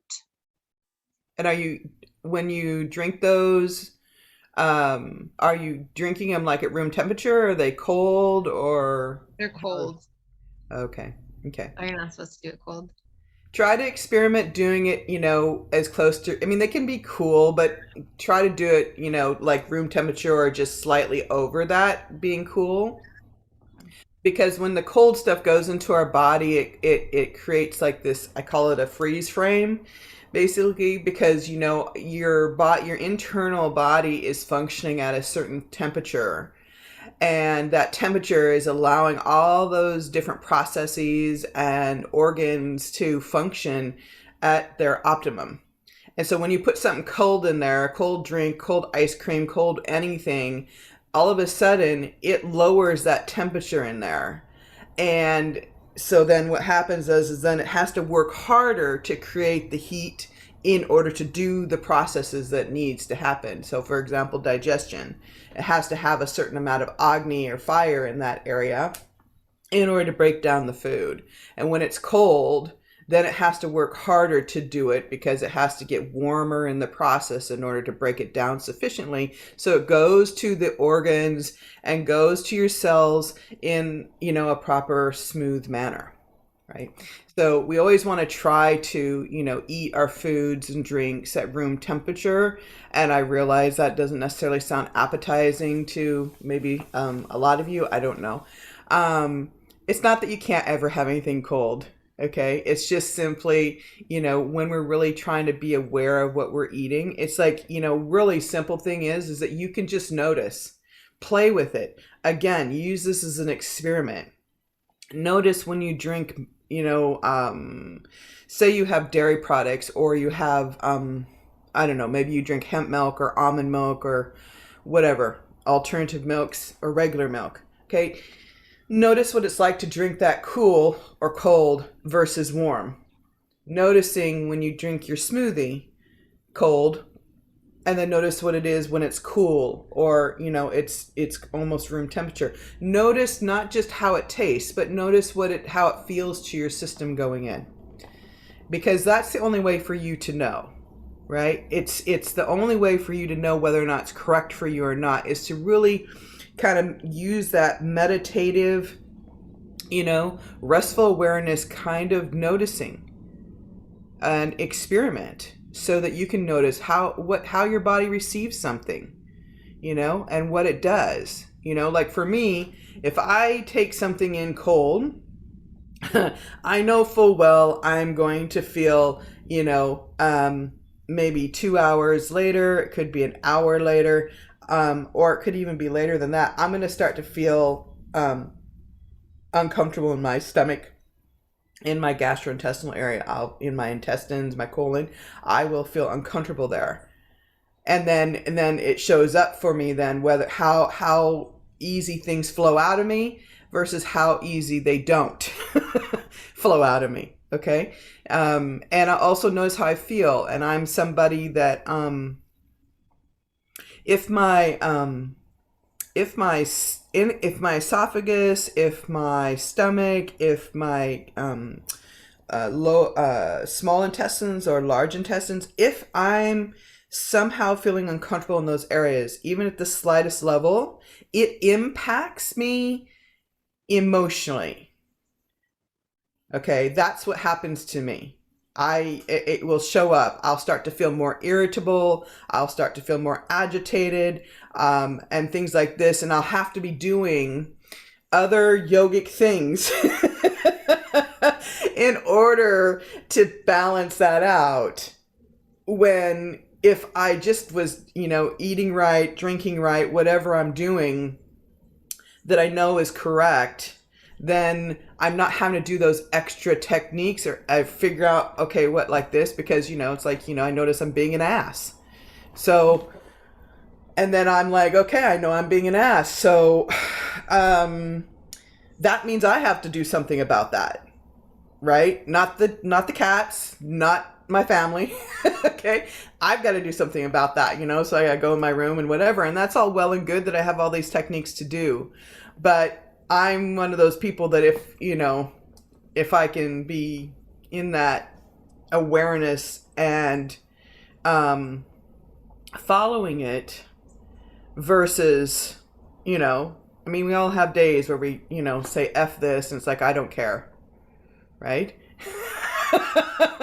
I'm going to eat this, I'm going to do this, I'm going to whatever it is, But see, when I know the consequences of something for myself in particular, because I am selfish, then I don't want to necessarily have to figure out that extra time, that extra 15 minutes. I gotta go sit in my little hole and, let me do some meditation. Let me do the alternate nostril breathing, even though I know these are great techniques. It's like, well, maybe I didn't have that extra 15 minutes. Maybe I didn't have that extra hour that it's actually taking me, because in some cases it takes longer. Sometimes it takes even longer than that, because that's how sensitive my digestive system is. Okay, and it plays with my emotions when I don't treat it respectively. Let's just be like that. You see what I'm saying? Right? So, but the only way you're going to know is if you experiment with yourself to know, because see, we're all built differently also, and so what may work for you may not work for me, and vice versa. And so that's why it's important to experiment, and not just take the word of what's written down somewhere as the gospel. Okay. And the squares changed on me. Siri Nam Geet. I think you're the one that said, right, that you've Yeah. Right. Okay. I'm sorry. Sometimes the squares switch. Okay, so first of all, the meditation. Usually around a full moon, it's not that easy for me to fall asleep, and so since our last training, I tried to practice the moon center meditation, I think it's called, or meditation for moon centers. And it felt like it really, was like a helping tool for my sleep. It calmed me down. The only thing I noticed with the posture, it's not that easy for me to lay on my chin for that long. Sometimes my jaw is hurting when laying down here, and there's this pressure. But yeah, as I said, it really calmed me down, and I was able to fall asleep. So I think that's also caused by the meditation. And then with the moon center tracking, I didn't do it daily, but like a retrospection, I journaled about it, and I could see that our body could really be a mirror and like a guide, I guess. And so I noticed, for example, with the insecurity, uncertainty, around that time I had digestive problems. Let's talk about it as it is. So then I looked the map up you gave to us, and there was the navel point and this huge area, and it was linked to topics like that, insecurity. And then I thought, oh, maybe if you do it daily or yeah, maybe implement it more in your life, your body could be this guide and yeah, Yeah. a good helping tool. So yeah, I think I will try to practice it more. Yeah. Oh, good. Yeah. So it's an art of trusting yourself, because a lot of times our mind is what takes over, and that's making decisions and going internal, and it's kind of mundane, kind of like, but then at the same time, the deeper you get, you're kind of like, wow, I have this inner guidance that's mine, and I can start to see what's reliable here and trust it. And when you can start to see that and develop that trust in yourself, this plays right into your self-sovereignty, right? Standing on your own 2 feet, moving in the world as yourself, right? And trusting yourself, right? Because we've been taught many times, right, to go outside of ourselves rather than start to go inside of noticing what is actually here, this beautiful map that we have, and, yet we don't know that much about it, right? Because no one's really asked us to spend time looking into it, and so this is why it's like the greatest project or greatest investigation, because that's what you're doing, is this investigation. And then it's kind of like, and then you get to explore and find out, just like I was telling Degter, right?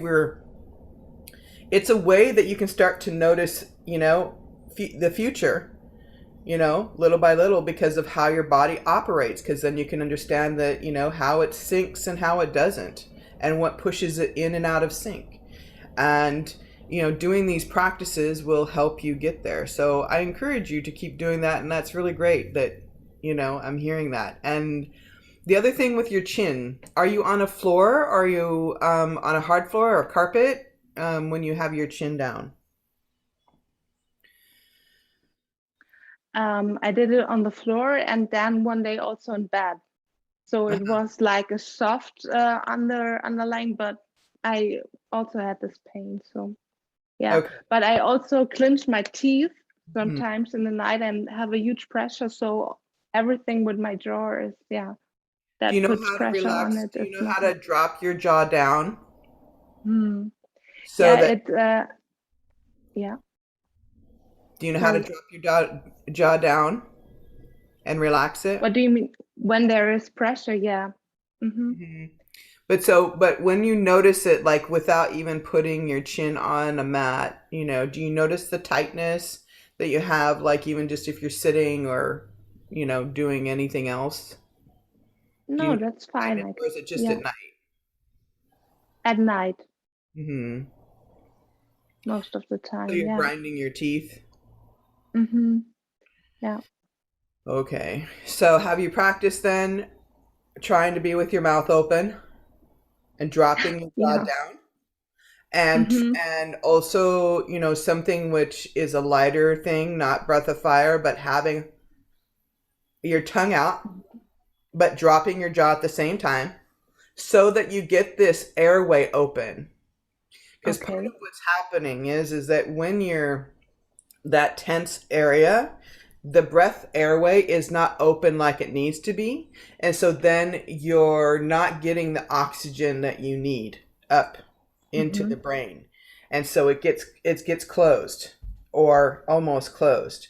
And then, but because of the tension and the stress going on and the different transmitters within your body, okay, that what's going to happen is that it keeps clenching, even though the best thing for it is to open up and relax.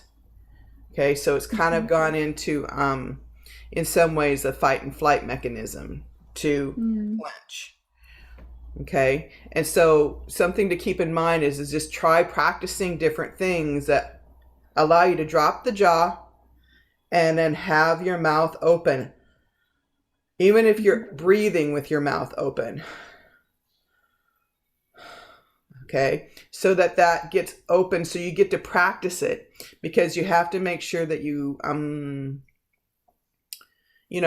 again, get the feeling of what it is to do the opposite of what your body has been training itself to do, right? Mhm. So during the day, practicing mouth open, tongue out, and breathing like this. Yeah. Just Yeah. whatever you're Okay. sitting. Yeah. Because it's like, normally we're saying, get conscious of your breath and, noticing in through your nose, out through your nose any time of the day. Okay. But when we have jaw issues like that, then it's important for us to, either while we're laying down, practice really allowing that jaw to relax. Okay. And the tongue to relax, but when we're sitting upward, then it is, relaxing the jaw and opening up the mouth so that you're giving yourself an opportunity to get that oxygen you need, but also get the relaxation. They, yeah, and I don't know if you wear a mouth guard or anything like that, but there are some mouth guards out there that will sit in your mouth and keep the back air passage open.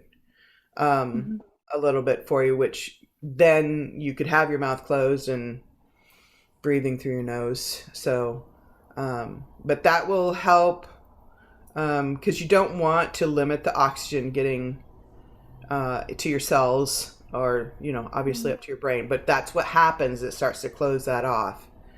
Okay. Thank you. Debbie, you're welcome. Valerie, do you have anything to add to that just because of your experience? Is there anything else that you might suggest that she might I do? was just sort of thinking you want to try to make sure your neck muscles are not so tight. I don't know if you can hear me. My internet connection. And then just make sure you're working on the muscles and the fascia around that you have that big muscle right here that is very powerful. So if you can loosen it up some, soften it up some, it might relieve some of the pain portion of that as well as your neck. With some massage, gentle massage. I think that's what she's saying. Yeah. So but Valerie works with the myofascia release and she does massage. And she's really good with that. And so, I mean, outside this class, maybe you'll contact her because she probably has some good ideas of how to do that. So just a suggestion. We'll do that for sure. Thank you. What's next, Bell Dave? Practicum. Okay. Fete Shakti, is that yours then? Yeah, are you ready? Okay. Are you going to be, well, yeah, you hadn't said anything, but are you planning to use any music? Okay. Okie dokie. Let me spotlight you. Okay, I need to get my space ready because I'm all cozied in here. Okay. All right. I'll give you a few minutes to do that. Anybody needs to go up and go to the bathroom or anything? Yeah, go ahead. Thank you, Misty. Yeah, everybody can get up and go to the bathroom, walk, get something to drink, leave the ice cubes in the freezer.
Something I want to mention, because I think Ball Dave or Chris mentioned it yesterday. And so, Fate Shakti, since you're doing your practicum, even though you're spotlighted, if you, and I don't know what you're using on your devices, but this goes for anybody, that you can change the view so that you're not seeing yourself in big picture. You can change the view. It's in the upper right hand corner on Zoom, and you can change it from speaker view to gallery view, and that should allow you to see bigger boxes of everybody else, along with yourself. But you would still be big for, your students, unless they choose to be a gallery. Just a reminder. Mm-hmm. Okay. All right. So y'all okay, ready to go? I'm ready to go. Okay. Everybody back? All right. Let me. Right. Okay. It's all yours. Okay. We're going to start by tuning in, rubbing the palms and bringing them into heart center. I'm going to do a quick tune in, and your inhale will begin. Om Namo Gurudev Namo. Om Namo Gurudev Namo. Om Namo Gurudev Namo. Inhale, apply Mula-Bandha, suspend the breath. Exhale, release. Adgure Name, Jugakure Name, Satkure Name, Siddhi Gurudeve Name. Adgure Name, Jugakure Name, Satkure Name, Siddhi Gurudeve Name. Adgure Name, Jugakure Name, Satkure Name, Siddhi Gurudeve Name. Inhale, suspend the breath, press the palms together, find Mula-Bandha, and release. Our first posture is going to be in easy pose, and we're doing Ego Eliminator with the left palm up first, and the right palm is facing down at 30 degrees. And we are going to begin slow, deep breathing in this posture.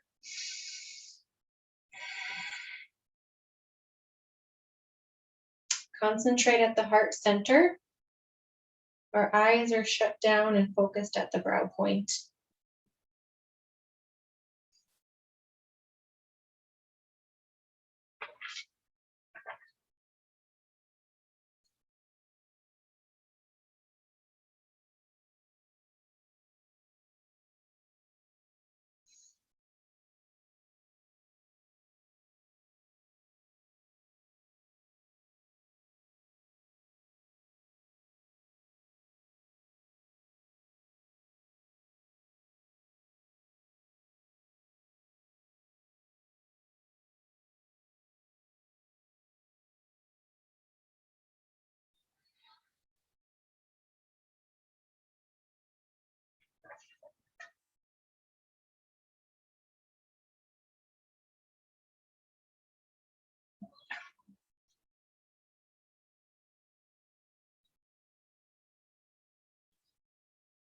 Inhale and relax. We're going to switch the other arm. So the right arm, palms are facing up 60 degrees. Left arm is facing down 30 degrees. And again, we're going to do long, deep breathing. Concentrate at the heart center.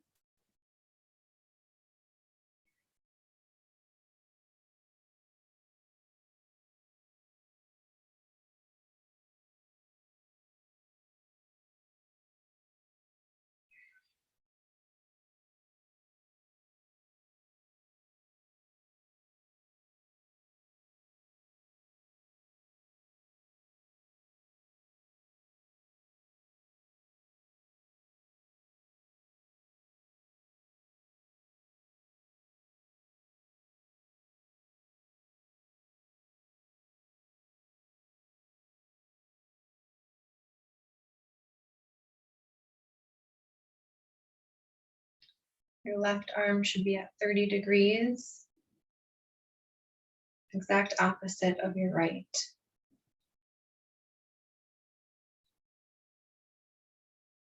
Very good.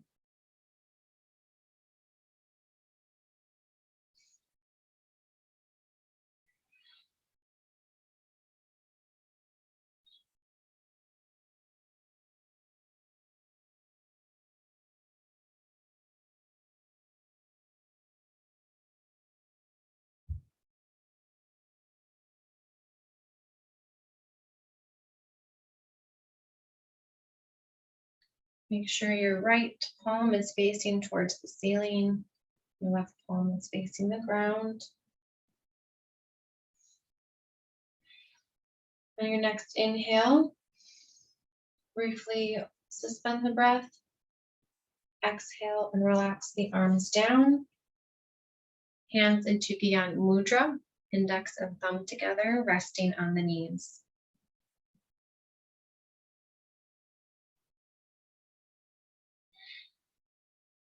Just relaxing for a moment.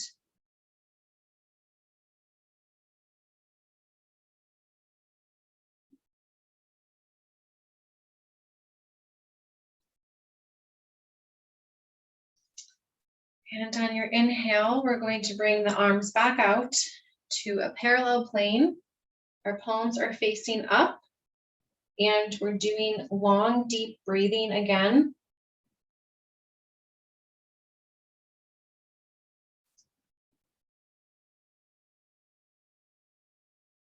Very good. And our concentration is at the heart center, also relaxing our throat as much as possible.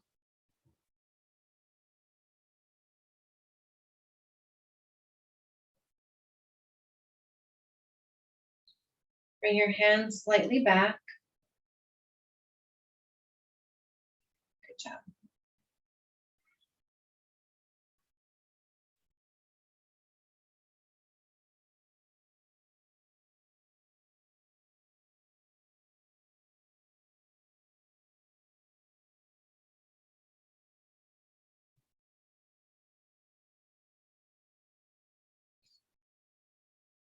Inhale deeply. Exhale. Go ahead and relax your arms. We're done with the arm. You can come to lie flat on your back for leg thrusts. And these are very simple. We're just going to be doing half breaths. So we're lying all the way down on our back. Our legs, our one leg is 12 to 18 inches off of the ground. And we're switching. Half breath exhale on each side. And begin.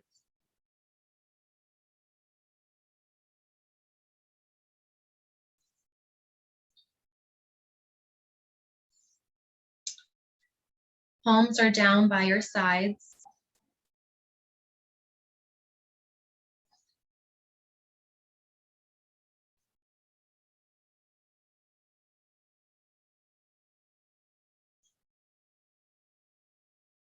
Make sure that your lower back is pressed down to the ground.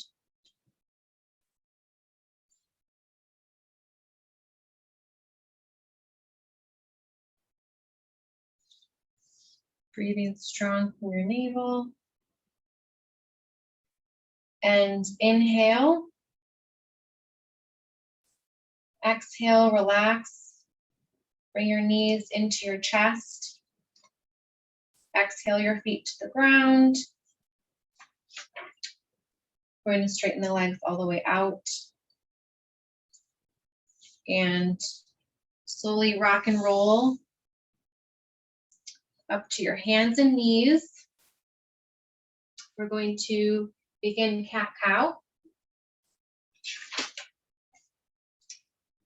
Palms right underneath the shoulders, knees underneath the hips. Inhaling cow, exhaling cat. Tilting the pelvis, pushing up through the shoulders and chin.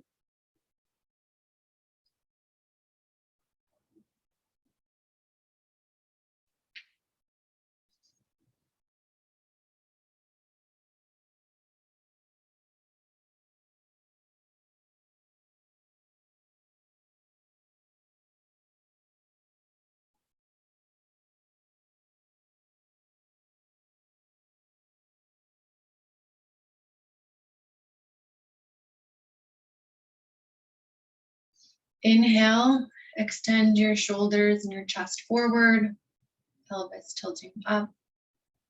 And exhale, come down to baby pose briefly.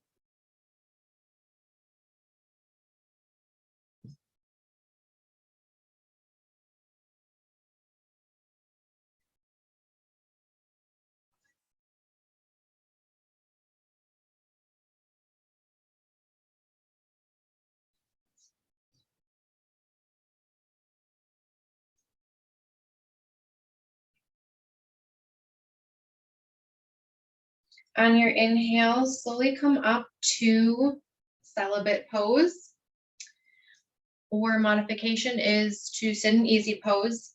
We're going to be sitting on our knees with our bottom in between our ankles and our legs. And from here, we're going to slowly come down to lying all the way on our back. And our hands are going to be in this position over our head in prayer. So you're just going to be coming all the way back, arms overhead, and stretching your shoulders up.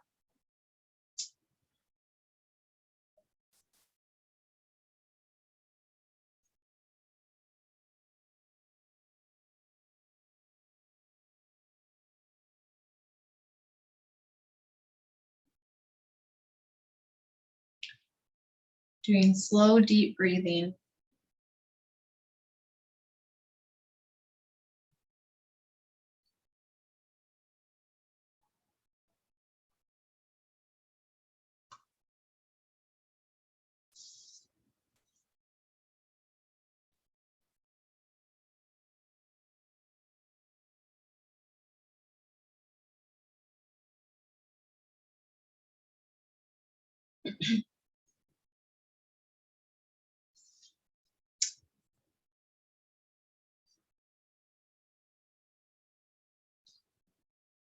Inhale, hold the pose.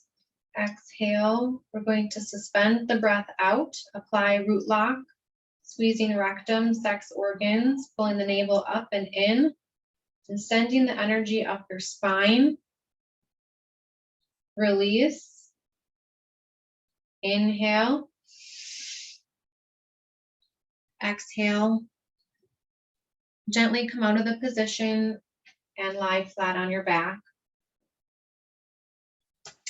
Now we're going to just do some lower spine rocking. Drawing the knees into the chest and begin rocking on the spine back and forth. It's going to be here very briefly.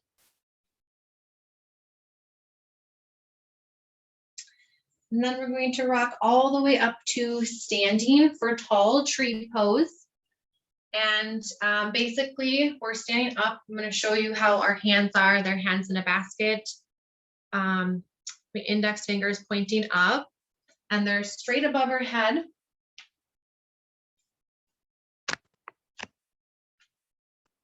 Like so. And we are, our knees are relaxed, and we're doing long, slow, deep breathing, stretching up from the shoulders.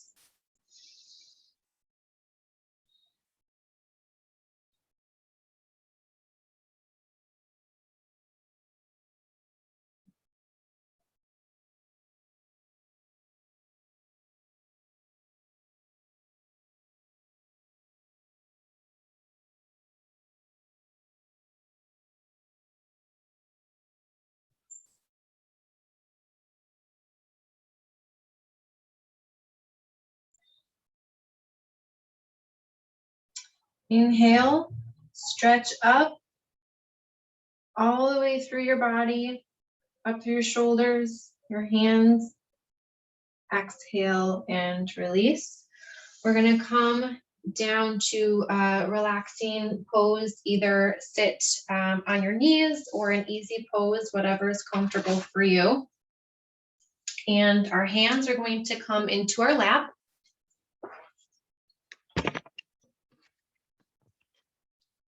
And we're just going to become very drowsy here for a moment.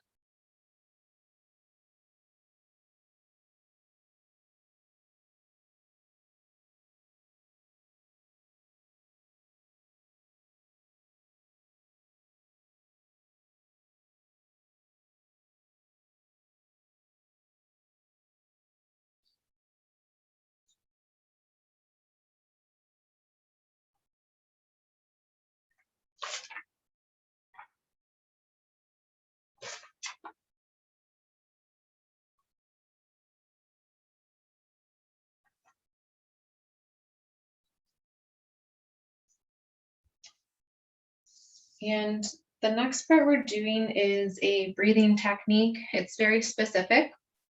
We have our hands in Gyan Mudra, sitting in easy pose if you're not already.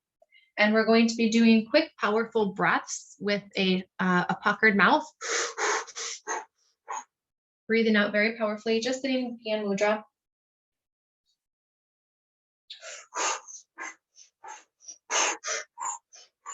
And while you're doing this breath, I'm going to walk you through a visualization.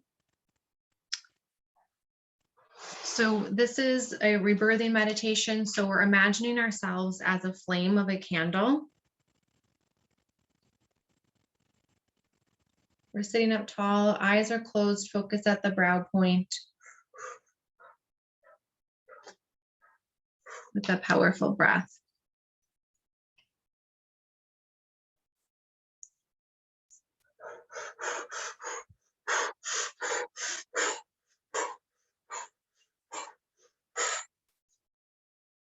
Inhale,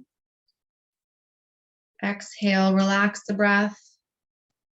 Breathe normally, continue to concentrate at the brow point and strengthening the visualization of that flame, becoming the flame of the candle and allowing that flame to burn off all negativity, shame, guilt of the past and present, just melting away.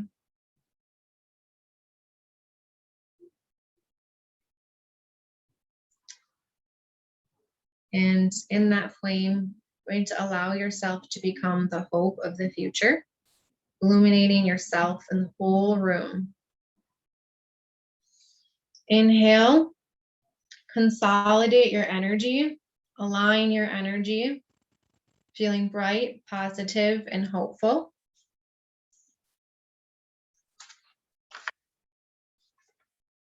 And relax. The next posture is very specific for this meditation. We are doing a hand posture of the right hand with the thumbs up in front of our throat, and the left hand is directly below it in front of our heart. And if you're doing it correctly, your hand should line up from your sternum to your mouth. And make sure your thumbs align and your arms are parallel to the ground. And the eyelids are 1/10 open and focused at the brow point.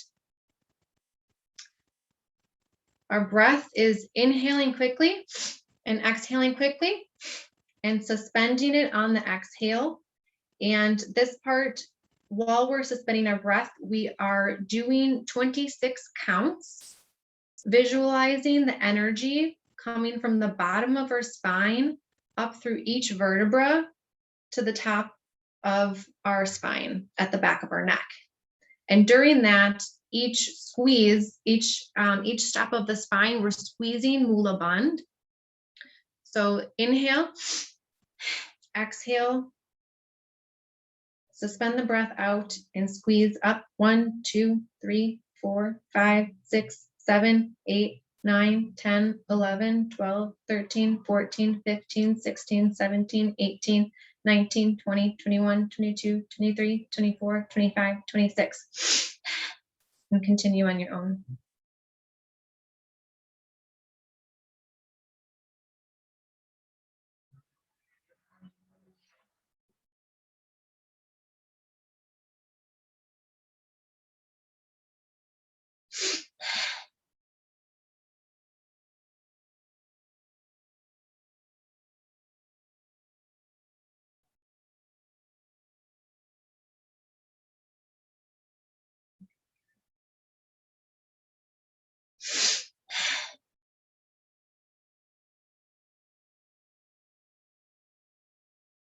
Maintain the posture, arms parallel to the ground.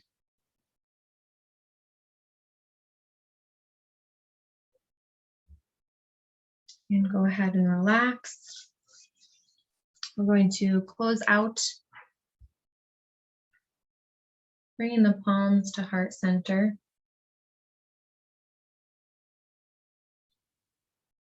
And on the inhale, we'll start long time sun. May the long time sun shine upon you. All love surround you. And the pure lights within you guide your way on. Guide your way on. Guide your way on. Satnam.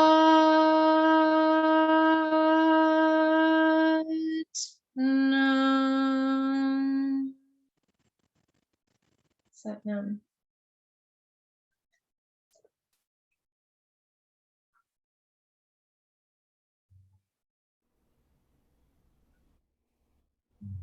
Thank you. So, how did that feel for you to do?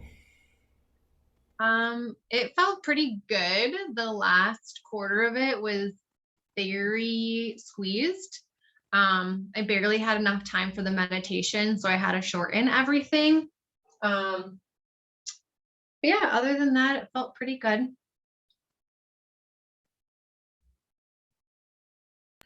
Okay.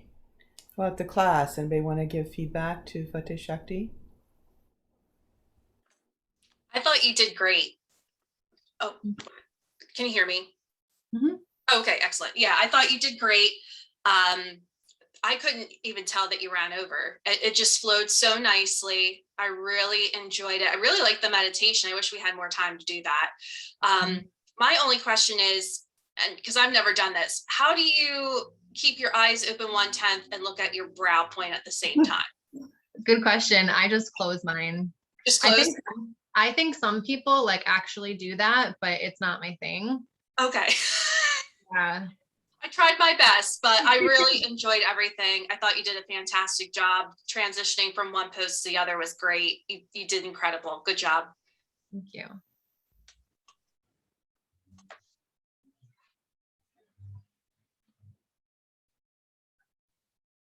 I thought you did a very good job of explaining the part where we were bringing the energy up through each of the vertebrae, because that was a lot to have to share. And I thought you did a really good job at doing that. It was clear. I was clear in understanding what you were saying, especially given the time frame that you were trying to do that in. So I thought you did a great job. Thanks, Valerie. So I think Yeah, that, right. sorry. No, it's okay. Yeah, okay. So I think that you did a great job. Despite the both meditation together, I think that it's a little bit difficult to explain, because have a lot of the steps. So I understand all very, very well. So was great. Thank you.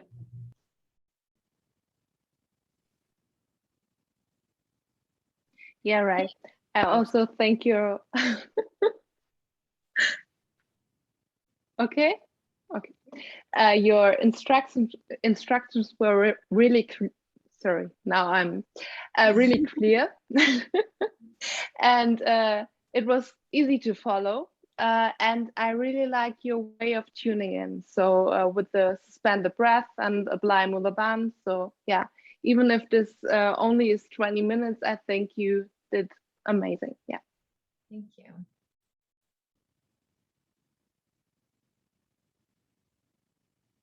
Yeah, I think you did really good. The transitions were really nice. Like there was enough time to go into the different posture and to breathe, and you instructed that really, really well.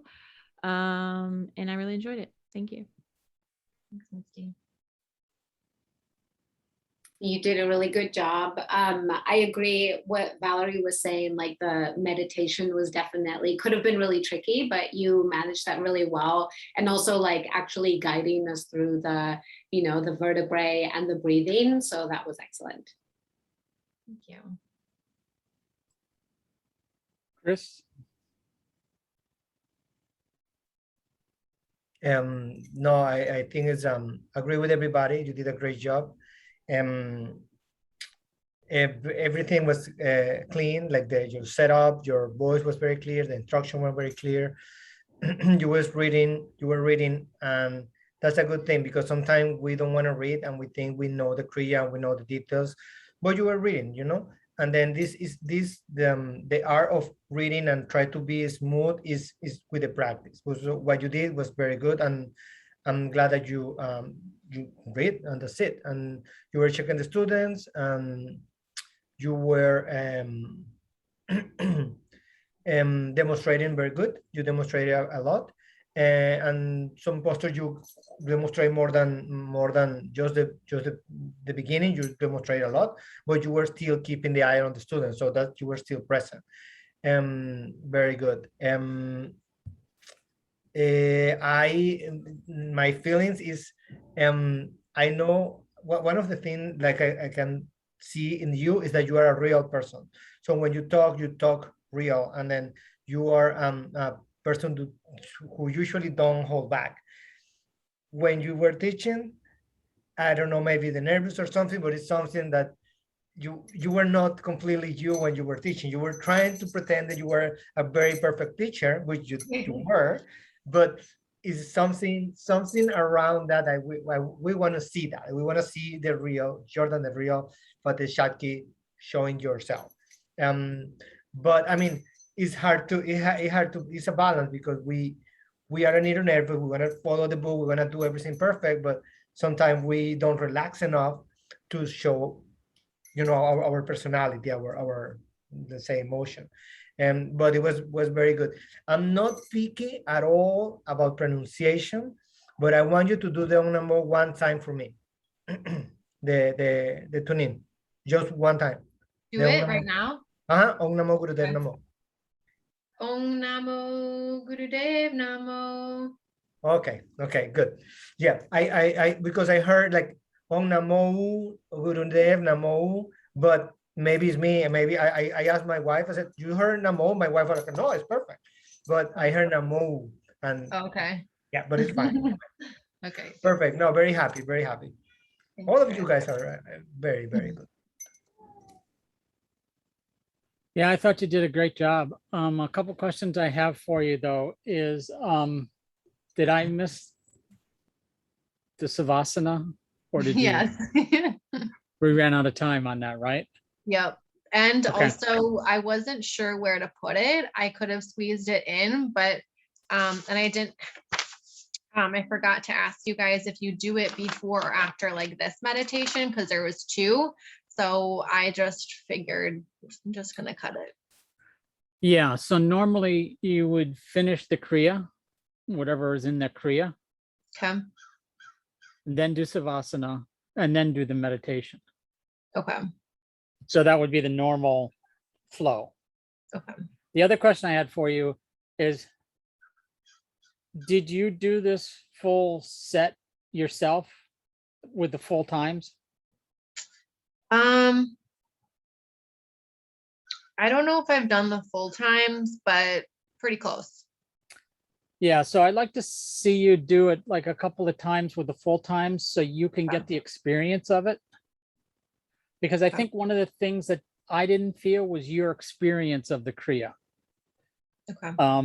And I think that's maybe what Chris was trying to bring out, is like, we weren't feeling you really punching your emotions into it, or punching your full energy into it.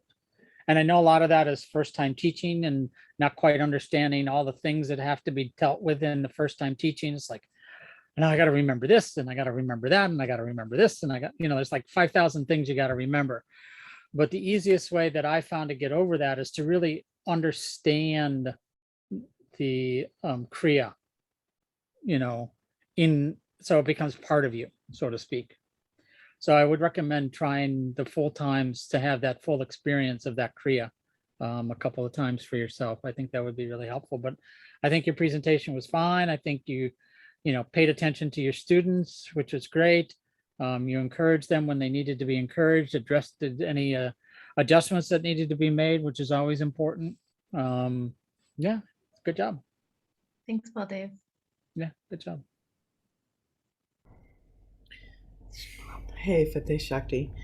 So, so the assignment was to do, just so I'm clear here, right? So it was the third body kriya, the third body exercises, and then it was the stable self meditation. So you weren't supposed to include the meditation for the third body. It was just the third body exercises. Okay. So that's part of why you had, like, it might have been confusing to when you do the shavasana, and also you're trying to fit into meditations rather than just the one, right? So so that was just kind of part of why trying to fit everything in was just, that was like a lot, an extra lot to do, right, in the 20 minutes. Yeah. So your demonstration of the different poses was really nice. You held good form. You were paying attention to the students. I loved when you came forward when you're showing something, because it was like that you're really present with that when you're delivering the information of the teaching, and then you went back. Okay, so something just kind of note for you and note for everybody else. So we need to be cautious of where we put our instructions, where we put our manuals. Okay, because what happened for you is that oftentimes you're looking over here because you're looking at your notes, and then you'd stay here looking over here rather than sitting, and holding space, right? So that's, something that we have to always remember to do, because our projection with the students goes this way, right? And so if we're spending a lot of our time this way, reading notes is fine because we have to have them, but you want to put them in a place to where it's easy for you to look at them, but at the same time, easy and accessible for you to look straight on at the camera. So even if you are looking, so if I'm looking at the camera and I'm looking at a manual, well, then I'm going to put my stuff right down here, because then I can do this, right? Right. So this is just something to keep in mind, because when our body is turned to the side or away from our classroom, then, us holding energy and all the vibrational changes that happen, and this is, I know, hard to tell online, but when we're in person, it's really important for us to be facing front as often as possible, and then holding space at the same time. In some, sometimes we're also looking at our notes, right? So that's just something to keep in mind. And I think that's part of the reason that I missed your presence, because you have a strong projection, you have a strong presence. So, but then when you're turning it away, then it was like, okay, it's redirected. I'm not getting you, right? So, and that's just it, right? It's like, I want you. I want that energy, because I want to feel held, and I want to feel, like I can move through this, because a lot of times your students are going to be looking upon you, even with their eyes, like even halfway open, wanting to notice that energy, particularly new students. Okay. Because it's like, this may be new for them to do. And they may not have the balance in their bodies yet, and the vibration, and they're looking for distraction. But if they see you and you're in your spot, you're holding space, or you're doing the pose, whatever it is you're doing, this helps them stay in the zone. And also just, you by just you sitting there allows them to, potentially put some extra effort in it. The other thing, when we have our eyes 1/10 open, and then we've got to, do the third eye thing, that just takes practice. If nothing else, you're visualizing. Okay, so the 1/10 open, you can visualize the third eye, or you can, situate your eyes so that it goes up in that direction. If you wear glasses, it can be harder to do that, at least in the beginning. So it's facing up though. You're like that, right? Or no? Well, you've got 1/10 open and towards the third eye. Yeah. And so it just takes a practice. It's a little bit of gymnastics for the eyes. But it is working different aspects of your being when you do that. And obviously, people are going to close their eyes. So what else? So even though you had a shortened time for the meditation, the stable self, I liked how you delivered it. And I don't know what your plans are in your video practicum, but I would encourage you, and you maybe already have plans for this, so this may be not necessary to say, but I want to make sure to say it anyway, is that when you're counting that 26 like you did for the example and demo, I want to encourage you to do that more than once, because your students may need that help or that encouragement to do it, because they're 26, counting to 10 is one thing, even counting to 15 is another, but 26, it's, you just got to keep in mind the beginner, and beginners classes are usually the most challenging. Okay, so that's just, you keep in mind that you're teaching a beginner and what they may or may not know, and so doing something like that, maybe you're going to run through it, count to 26, maybe you're going to do it 2 times, maybe you're going to do it 3 times. Okay. But other than that, it's really nice delivery. So, you passed your 20-minute practicum. Thank you. Video practicum. It's an interesting observation that you had about my papers and my direction, because I'm thinking back in other classes that I was teaching, and it's always to the side. I don't know why. Yeah. Well, you can also look at it another perspective, and it's just my experience of you. I wouldn't go this route, but at the same time, I don't know. So sometimes we also, when we're a little bit either self-conscious, or if there's a little bit of fear, we kind of go to where our comfort is. And that could be from having the audience, being, front center stage, could be different reasons, in a way that we might be subconsciously hiding. Not necessarily that's true for you, but I'm just saying that's another way to look at it. I don't know.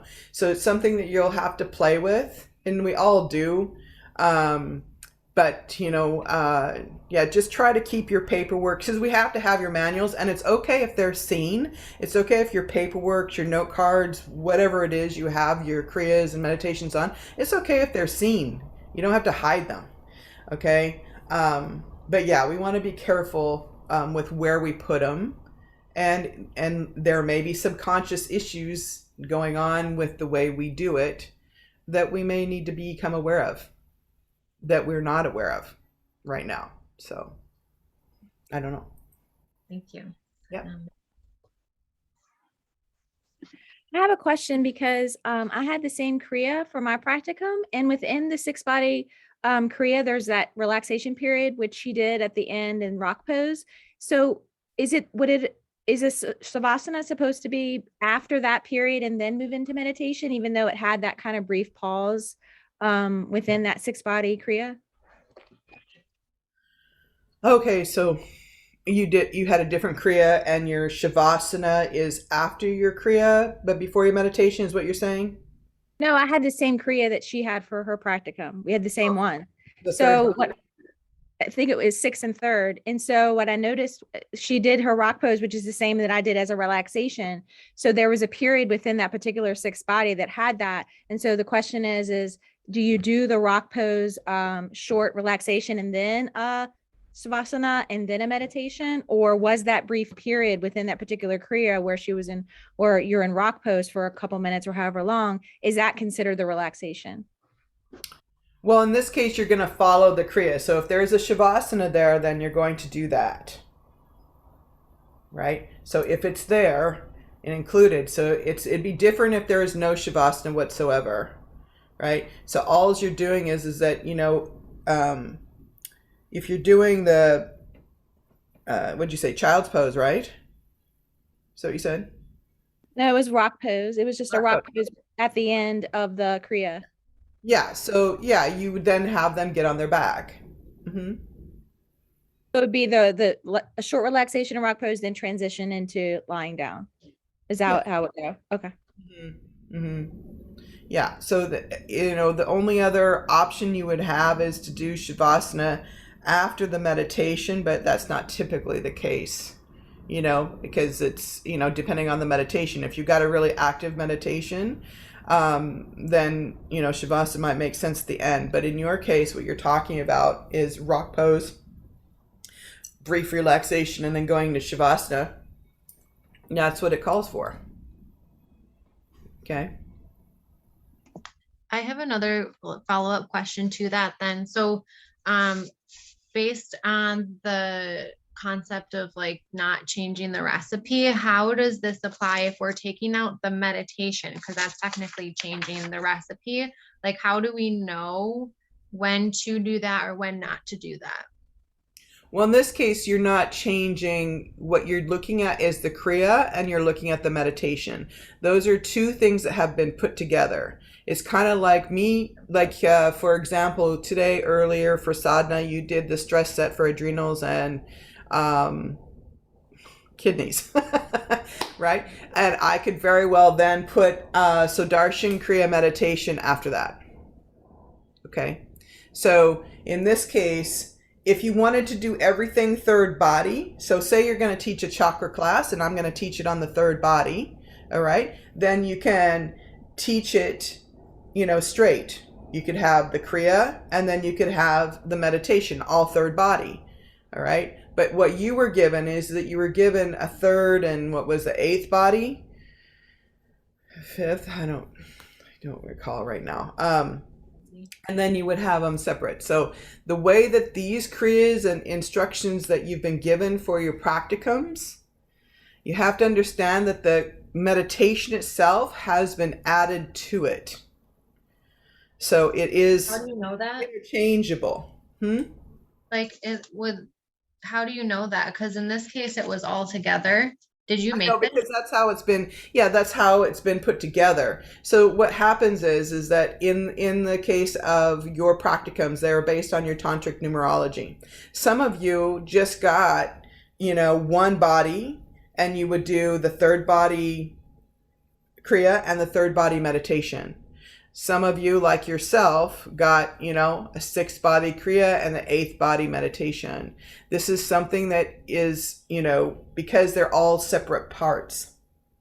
Okay.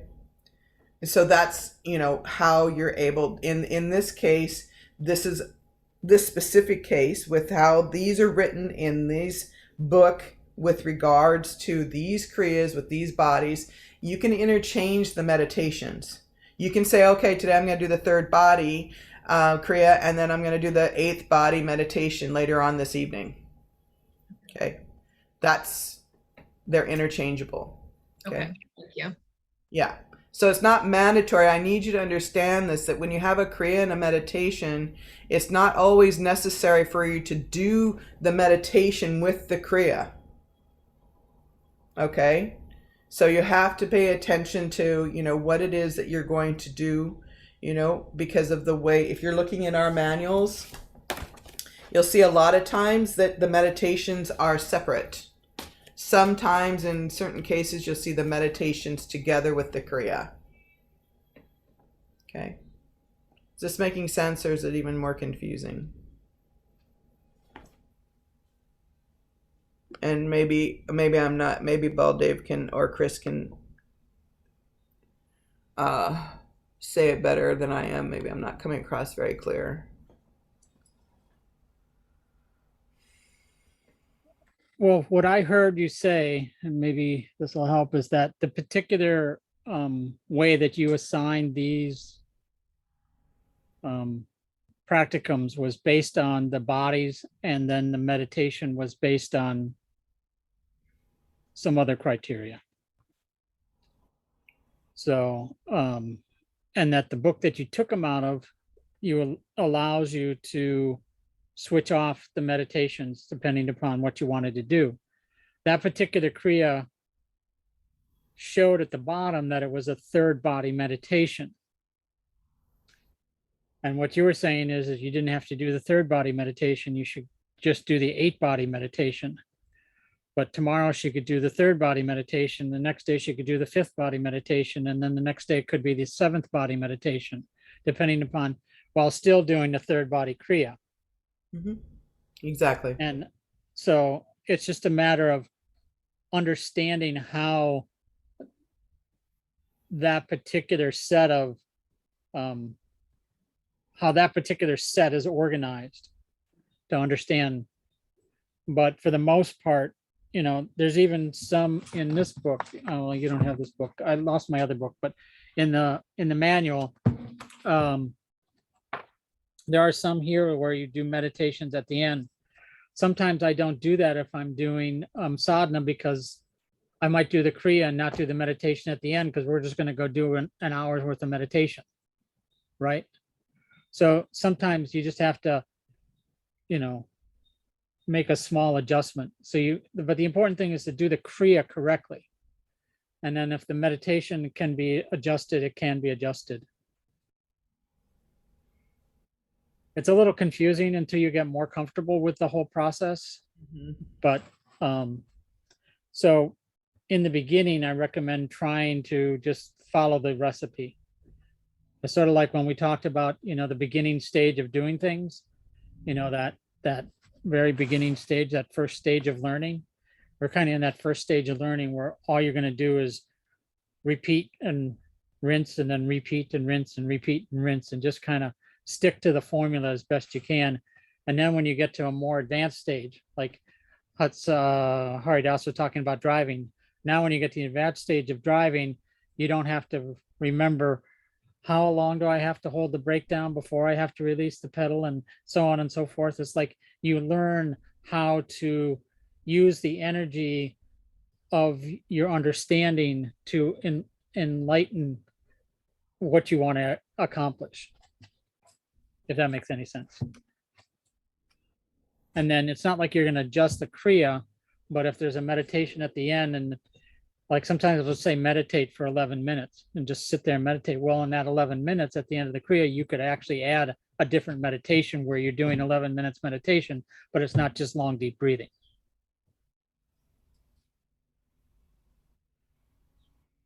Okay. It just takes practice. Yeah, an understanding of what the energy is and what you're trying to accomplish with the energy. Okay, anything else? We're all ready for lunch, right?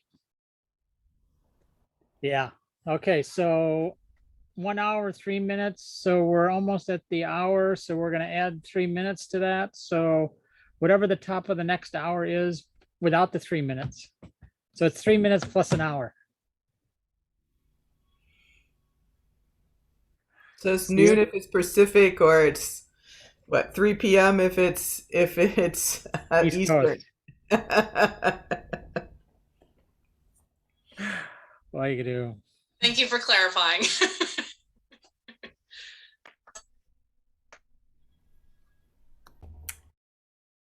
Who can tell me what the significance is of the nervous system to Kundalini Yoga?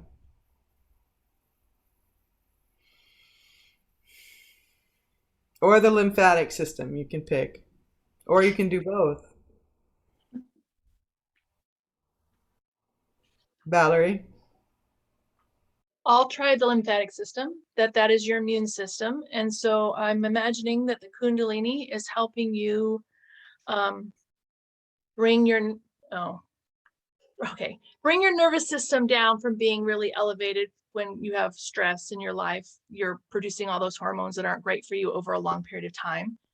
And so the Kundalini yoga is helping to bring the nervous system back into balance.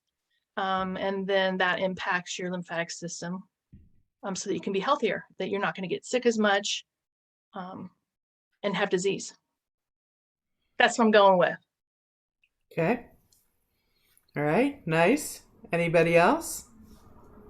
Uh-huh. So our nervous system is basically like, it's kind of like our warning signal, or like in general, it kind of makes sure that we know like how to respond to different situations. So like part of it is the sympathetic nervous system, which warns us we're in danger, we need to like fight or flight, we need to move into fight or flight or freeze. Whereas like the parasympathetic nervous system is there to like regulate us and calm us down. And Kundalini yoga really taps into that, so that we're not constantly in this fight or flight, and we're not constantly just responding to all of the hormones that are being released by all of the glands, but rather we're able to regulate that we're able to regulate the glandular system, so that our nervous system can kind of calm down, and we can be more in a space of calmness and then not be as reactive. Very thorough. Class is over, right? No, it was very well done. Very nice. That, you know, that's exactly what this technology does, right? It sets us up so that we can handle what comes up on a daily basis without, like you said, the reaction. Instead, we can respond to it, and we can respond to it from what mind might that be? What mind? Neutral. Ah, there you go. Yes. Yes. Right. So, yeah. And Valerie, I mean, it's like, yeah, you guys are already doing this. It's like, this is nice. I love this. It makes my life a lot easier. Satpudak, did you want to add something? Yeah, as I just, it's great to like kind of review like the nervous system that way, but also like when we connected, and maybe, the video will be more specific, but I love that, especially, okay, so then you're like, how do we connect more to the neutral mind? And then, I think it's the peripheral nervous system, and then your central nervous system, and then how it's all connected to your organs and your glands, and they all send the messages, and then back up into your brain, how that like holds the, in the peripheral nervous system is combined to the central nervous system, which is in your spine, and the cerebral spinal fluid, Kundalini. So it's, very, very important. So a lack of a better word, it's probably like, the nervous system to me is like one of the most, is the most like kind of, not the most important, but when you see how it connects everything together, it's pretty fascinating. So that's all I have to say right now. Okay. All right. So this guy is wacky and crazy, but I love him. So it's really nice just to, I saved this to the afternoon because he is kind of a bit obnoxious for some, but I'll get the video started here.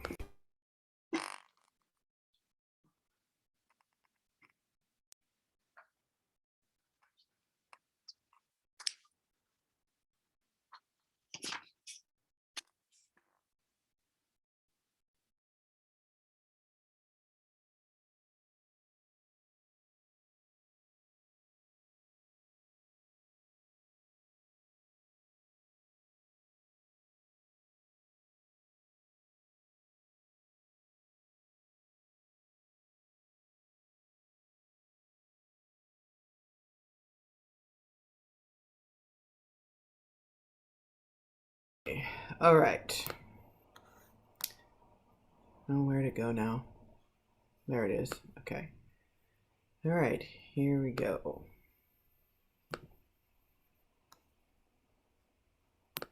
Play! let's say you're at the airport. You're waiting in line to get through security. You're in your socks, in public, and you're wrestling with those plastic bins, and people are yelling at you about dumping liquids and taking your laptop out of your bag. But even with a certain amount of chaos, the line moves pretty quickly. I mean, it should, theoretically, because really everyone has the same goal, to get to where they need to be. Now, you probably think at this point that I'm setting you up to talk about stress or anxiety or something, but I am not. Instead, I want you to imagine that security line is being like your blood, moving through your high-pressured circulatory system. And you, my friend, are not just some impatient traveler in a hurry to catch the next plane to Seattle. You are a bit of blood plasma. And the biggest concern of everyone in your queue is just to get delivered to their destination. But the problem with rushing stuff through a blood vessel or through a security line is that if it moves too fast, you run the risk that something bad might get through. So in the case of the line at the airport, every now and then, the security people funnel some random folks over to a slower line for a full pat down and a bag check. And that is kind of what your lymphatic system does. It takes up some extra fluid, and while it's ultimately helping it get to its destination, it runs a background check to make sure it's legit. It may not be as well known as some of your other more popular organ systems,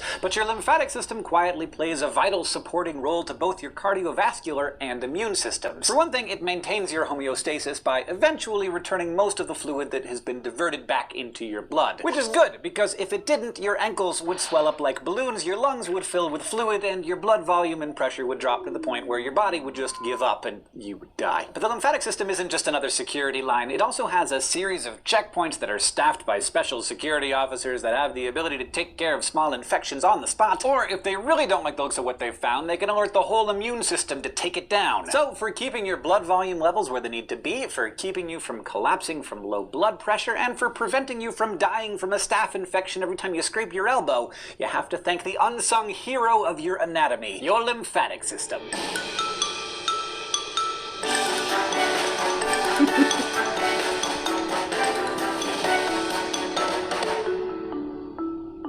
Structurally speaking, your lymphatic system consists of three main parts. The first is just your lymph. It's a watery fluid that flows through your lymphatic system. Much of your lymph starts out as blood plasma that gets forced out of your capillaries, way down in the capillary beds, where the leakage helps the exchange of nutrients and gases between the blood and the capillaries and the hungry cells in your tissues. The blood capillaries reabsorb some of the fluid, but a lot gets left behind. So much of the rest of your lymphatic system works to soak it up and get it back to where it needs to go, inspecting it along the way. For example, you have a network of lymphatic vessels that help reabsorb the fluid at about 600 or 700 lymph nodes, which are basically checkpoints that monitor and cleanse lymph as it filters through. Then there are special lymphoid organs like the spleen, thymus, adenoids, and tonsils, as well as other lymphoid tissues throughout the body. Some of these organs and tissues house special defensive cells of the immune system to fight infection by gobbling up bacteria and other harmful antigens, all of which we'll get a lot more into in upcoming lessons. Others, like the thymus and spleen, provide a nursery for maturing immune cells called lymphocytes. But to understand the special supporting role that your lymphatic system plays in your body, let's start with its origins in the capillary beds of your circulatory system. You'll recall that these beds are where the capillaries carry blood from your arterioles and your arteries before that, and feed blood into your venules and eventually your veins. This is where the transfer of nutrients and waste takes place, as blood pressures force plasma out of the arterial end of the capillaries and into the interstitial fluid between the cells of whatever tissue you happen to be in. And most of that fluid gets drawn right back into the capillaries on the venous end, thanks to osmotic pressure. But some is left behind. Of the 20 liters a day that's forced through the arteriolar end of all the capillaries all over your body, only 17 liters is taken back up by the venous end. Those other 3 liters? That becomes your lymph. It's almost immediately picked up by nearby lymphatic capillaries that wind their way in and among the blood capillaries, and they're really well suited for their job. Lymphatic capillaries are made of loosely overlapping endothelial cells that look kind of like roofing shingles, forming little flap-like valves that only open in one direction. So when the pressure in the interstitial space becomes greater than the pressure inside the lymphatic capillary, the flaps push open and take in fluid to relieve the pressure. Once the fluid is inside a lymphatic capillary, we can officially call it lymph. Then it flows through successively larger lymphatic vessels to collecting vessels and then the larger trunks, and finally into one of 2 big ducts that feed back into the lowest pressure area of the circulatory system. The right lymphatic duct drains all the lymph collected from the upper right area of the torso, as well as the right arm and the right sides of the head and thorax, and feeds them all into the internal jugular vein. The larger thoracic duct takes lymph from the rest of the body and dumps it into the subclavian vein. Overall, these vessels work a lot like like your veins do. They operate under very low pressure, have a series of valves that prevent backflow, and are helped along a bit by smooth muscle in the vessel walls that keep the fluid moving. Okay, so the lymphatic system takes extra fluid that's squeezed out of the blood capillaries and basically mops it up. That sounds handy, but as a living thing that wants to stay alive, what's in it for you exactly? Well, remember, we're talking about recovering 3 liters of blood fluid per day. That's more than half your total blood volume. If that weren't returned to your circulatory system, you'd be looking at a serious drop in blood pressure and little to no oxygen delivery or waste pickup. Plus, any blockage in the lymph system, like from a tumor that obstructs one of your vessels, can be really dangerous, resulting in edema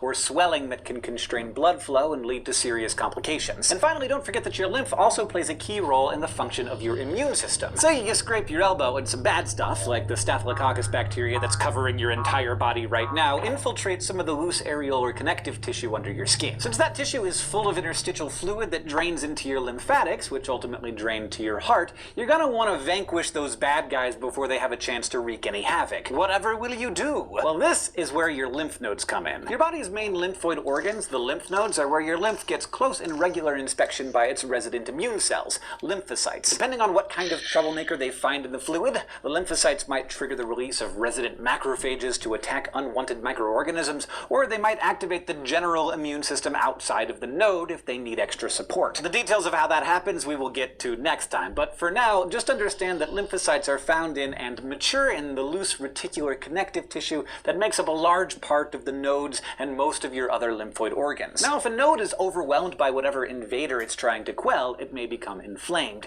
You can actually feel some of your nodes if you poke around the sides of your neck. They feel like little bumps. Yeah, there they are. And noticeably enlarged lymph nodes are often an early diagnostic sign of disease or infection, which is why doctors are always feeling around under your jawline during checkups. But your lymph nodes aren't the system's only checkpoints. You've also got a few special outposts placed at strategic entry points to particularly sensitive tissues, like those in the respiratory and digestive tracts. These are called mucosa-associated lymphoid tissues, or MALTs, because they can be found in mucous membranes around the body outside of the lymphatic vessels. Your tonsils are some of the largest collections of these tissues, which together form a ring around the entrance of the pharynx. There, they can inspect everything you eat and breathe and try to remove any pathogens before they enter the GI tract or lungs. It's a pretty big job, actually, which is why sore throats and swollen tonsils are a common sign of a cold or other infection. Another collection of malts, called Peyer's patches, are in the distal portion of the small intestine, providing another checkpoint along the GI tract. And contrary to popular myth, your appendix is not useless, because it too contains a bunch of lymphoid tissue and is conveniently located where it can destroy any remaining bacteria before it can breach the intestinal wall during absorption. Exactly how your lymph and immune cells detect and destroy the unwanted visitors that might otherwise kill you is what we're going to be talking about for the remainder of this course. But for now, you learned how your unsung lymphatic system supports cardiovascular function by collecting, filtering, and returning interstitial fluid back into the bloodstream via a system of lymphatic vessels. We also talked about the system's major role in fighting off infection and how lymph nodes and other lymphoid organs and MALT areas house antigen-attacking lymphocytes that provide crucial support to the immune system. Thank you to our Headmaster of Learning, Linnea Boyev, and thank you to all of our Patreon patrons whose monthly contributions.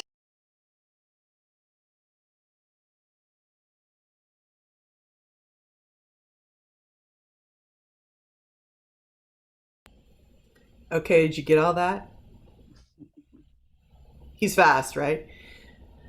Okay, but one of the things here what did you get though? What's one of the key things you got out of this learning about the lymphatic system? Just one.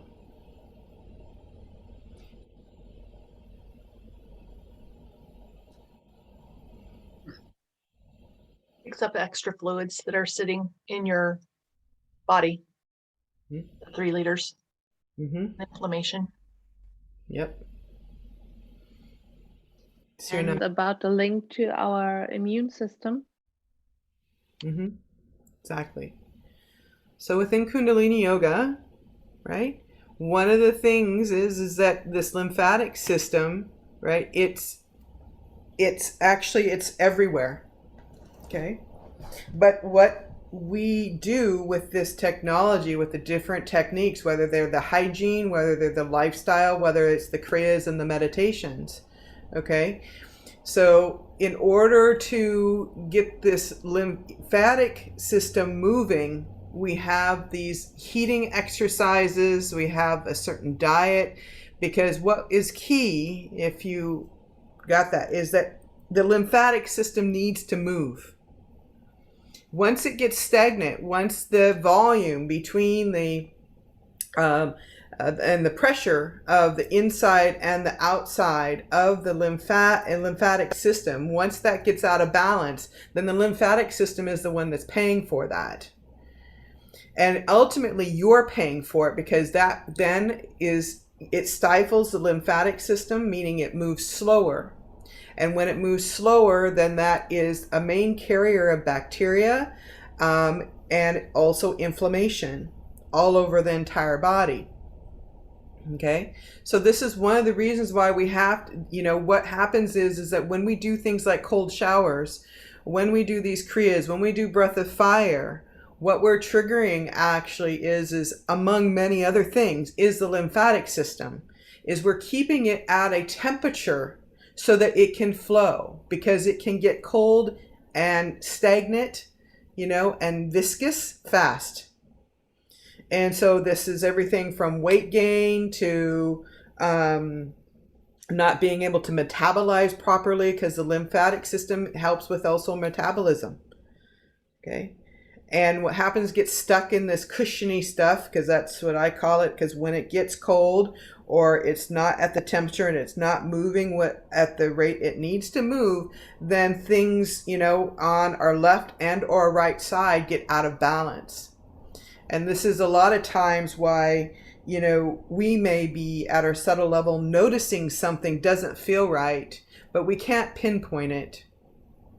And a lot of times it has to do with our lymphatic system, because it's at once it's silent. On another hand, it tells you it's there. Anytime you're feeling swollen, anytime you're feeling like a swollen type and a pain, that and a tightness that you might have, that also has to do with your lymphatic system.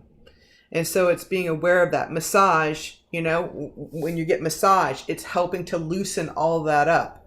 All right. When you're massaging yourself prior to going into your cold showers or anytime, you're helping to warm that up and get it moving.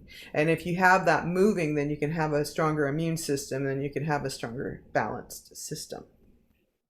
Okay, so does that make sense what I'm saying there? Yeah? Okay. And it's a subtle thing. And to be honest, the lymphatic system is something that they're constantly now studying more and more, because they're finding that is an area that actually holds more disease and moves that disease to differing parts of our body than, we realized a long time ago, So this is something just to kind of pay attention to. And I only got intimate with this actually through my friend there up in the corner, Valerie, because she does that myofascial release. And also I've had other people who did lymphatic drainage type of work. And so this, in combination with things like Kundalini yoga, are going to help keep that balanced. Okay. Did you have anything you want to add, Satpura? No. Okay. Really good. Okay. So you're going to get these videos, but it's just important that you kind of are aware of this, at least a little bit, because when we have this balanced as well, this also helps with how we respond. Because if we're all junked up in our lymphatic area, whether that's our throat area, and think about all the breathing techniques that we do, the massaging we do, the scraping of the tongue, it's getting that gunk out, and I don't know how many of you have it white or caked when you're scraping your tongue, in the morning or at night, whenever you do it. Okay, that's part of your buildup. And when you get it out, you're preventing it from getting anywhere else in your system and creating havoc. Okay? Does anybody have any questions? No? Okay. So I think hold on, let me see here. Oh dear. Crash course and want to Sorry help about that. us keep making Hold on. videos like. I gotta figure out where this other one.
Okay, I think I have it. All right, so let's bring it up here.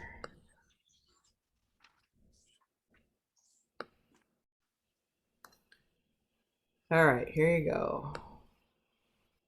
About that dream that I keep having about the guy in the sloth suit, and then I got dressed because I was cold, and then I made some toast with butter because I was hungry, and then I let the dog out because she was whining and staring at me, and then I made some tea, but I let it cool off before I drank it because it burned my mouth yesterday. In addition to being just part of my morning ritual, all of these actions are examples of what my nervous system does for me. The weirdo dream, the sensation of cold air and hot tea, deciding what to put on the toast, going to the door, the sound of the dog, all of that was processed and executed by electrical and chemical signals to and from nerve cells. You can't oversell the importance of the nervous system. It controls all the things. All your organs, all your physiological and psychological reactions, even your body's other major controlling force, the endocrine system, bows down before the nervous system. There is no you without it. There's no me without it. There's no dogs without it. There's no animals. There's no things. There's things. It's important. That's why we're dedicating the next several episodes to the fundamentals of the nervous system, its anatomy and organization, how it communicates, and what happens when it gets damaged. This is Mission Control, people.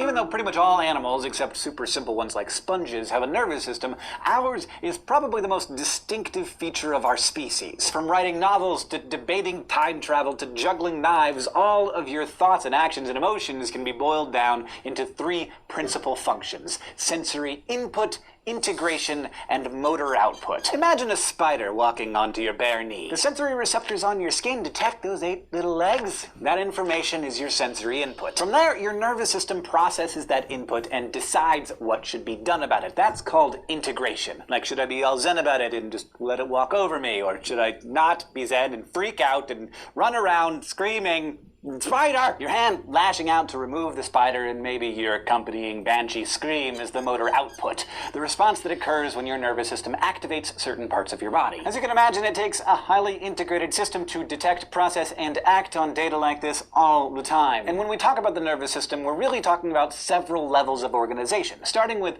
two main parts, the central and peripheral nervous systems. The central nervous system is your brain and spinal cord, the main control center. It's what decided to remove the spider and gave the order to your hand. Your peripheral nervous system is composed of all the nerves that branch off from the brain and spine that allow your central nervous system to communicate with the rest of your body. And since its job is communication, your peripheral system is set up to work in both directions. The sensory or afferent division is what picks up sensory stimuli, like, hey, there's an arachnid on you, and slings that information to the brain. Your motor or efferent division is the part that sends directions from your brain to the muscles and glands, like, hey, hand part, how about you do something about that spider? spider. The motor division also includes the somatic or voluntary nervous system that rules your skeletal muscle movement, and the autonomic or involuntary nervous system that keeps your heart beating and your lungs breathing and your stomach churning. And finally, that autonomic system too has its own complementary forces. Its sympathetic division mobilizes the body into action and gets it all fired up like, ah, spider, while the parasympathetic division relaxes the body and talks it down like it wasn't a black widow or anything. You're fine, breathe. So that's the organization of your nervous system in a nutshell. But no matter what part you're talking about, they're all made up of mainly nervous tissue, which you'll remember is densely packed with cells. Maybe less than 20% of that tissue consists of extracellular space. Everything else, cells. The type of cells you most likely heard of are the neurons, or nerve cells, which respond to stimuli and transmit signals. These cells get all the publicity. They're the ones we're always thanking every time we ace an exam or think up a snappy comeback to an argument. But these wise guys really account for just a small part of your nervous tissue because they are surrounded and protected by gaggles of neuroglia, or glial cells. Once considered just the scaffolding or glue that held neurons together, we now know that our different glial cell types serve many other important functions, and they make up about half of the mass of your brain, outnumbering their neuron colleagues by about 10 to 1. Star-shaped astrocytes are found in your central nervous system and are your most abundant and versatile glial cells. They anchor neurons to their blood supply and govern the exchange of materials between neurons and capillaries. Also in your central nervous system are your protective microglial cells. They're smaller and kind of thorny looking and act as the main source of immune defense against invading microorganisms in the brain and spinal cord. Your ependymal cells line cavities in your brain and spinal cord and create, secrete, and circulate cerebrospinal fluid that fills those cavities and cushions those organs. And finally, your central nervous system's oligodendrocytes wrap around neurons, producing an insulating barrier called the myelin sheath. Now, over in your peripheral nervous system, there are just two kinds of glial cells. Satellite cells do mainly in the peripheral system what astrocyte cells do in the central system. They surround and support neuron cell bodies, while Schwann cells are similar to your oligodendrocytes in that they wrap around axons and make that insulating myelin sheath. So don't sell your glial cells short. They're in the majority cell-wise, but of course when it comes to passing tests and winning arguments, most of the heavy lifting is done by the neurons. And they're not all the same. They're actually highly specialized, coming in all shapes and sizes, from tiny ones in your brain to the ones that run the entire length of your leg. But they do all share three super cool things in common. Number one, they're some of the longest lived cells in your body. There's a lot of debate right now about whether you're actually born with all the neurons you'll ever have, but some research suggests that at least in your brain's cerebral cortex, your neurons will live as long as you do. Cool fact number two, they are irreplaceable. It's a good thing that they have such longevity because your neurons aren't like your constantly renewing skin cells. Most neurons are amitotic, so once they take on their given roles in the nervous system, they lose their ability to divide. So take care of them. And number three, they have huge appetites. Like a soccer-playing teenager, neurons have a crazy high metabolic rate. They need a steady and abundant supply of glucose and oxygen, and about 25% of the calories that you take in every day are consumed by your brain's activity. Along with all these wonderful qualities, your neurons also share the same basic structure. The soma, or cell body, is the neuron's life support. It's got all the normal cell goodies like a nucleus, DNA, mitochondria, ribosomes, cytoplasm. The bushy branch-like things projecting out from the soma are dendrites. They're the listeners. They pick up messages, news, gossip from other cells and convey that information to the cell body. The neuron's axon, meanwhile, is like the talker. This long extension or fiber can be super short or run a full meter from your spine down to your ankle. We've got a few different axon layouts in our body, but in the most abundant type of neuron, the axons transmit electrical impulses away from the cell body to other cells. For us students of biology, it's a good thing that nerve cells aren't all identical, because their differences in structure are one of the ways that we tell them apart and classify them. The main feature we look at is how many processes extend out from the cell body. A process, in this case, being a projecting part of an organic structure. 99% of all your neurons are multipolar neurons with 3 or more processes sticking out from the soma, including one axon and a bunch of dendrites. Bipolar neurons have 2 processes, an axon and a single dendrite, extending from opposite sides of the cell body. They're pretty rare, found only in a few special sensory places like the retina of your eye. Unipolar neurons, on the other hand, have just one process and are found mostly in your sensory receptors. So if you ever find yourself probing around someone's nervous tissue, remember these 3 terms to help you figure out what you're looking at. But because we're talking about physiology here as well as anatomy, we have to classify these cells in terms of their function,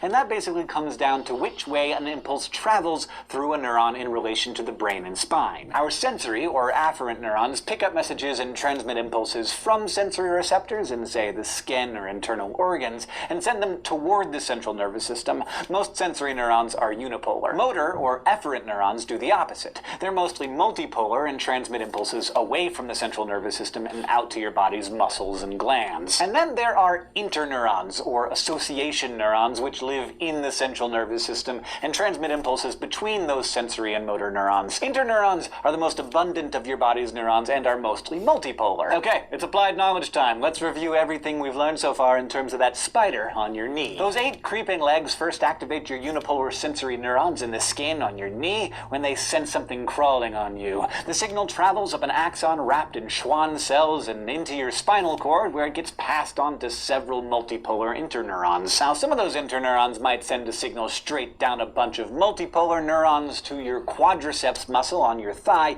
triggering you to kick your leg out before you even know what's going on. Other interneurons will pass that signal to neurons that carry it up your spinal cord to your brain. That's where your body first recognizes that thing as a spider, and the connections between neurons interpret and split the signal so that you can either scream and start swinging your arms wildly about, or remain calm and with dignity remove the spider from your person. It's all based on the connections between neurons, which brings me to a whole new question. How? How in the name of Jean-Martin Charcot do nerve cells use chemistry and electricity to communicate with each other? It's one of the most stupefyingly awesome and complicated aspects of your nervous system and basically of all life, and it is what we will cover.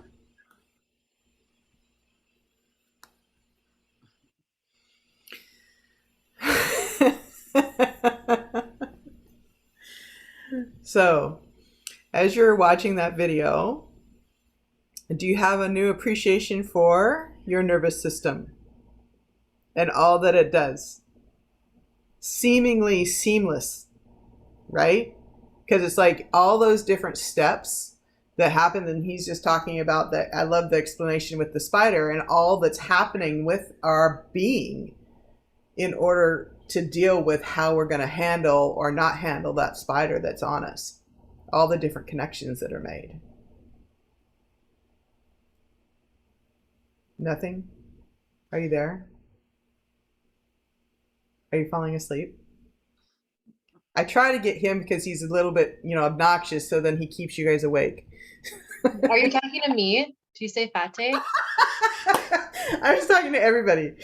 Oh, yeah, I'm here. I'm listening. Yeah.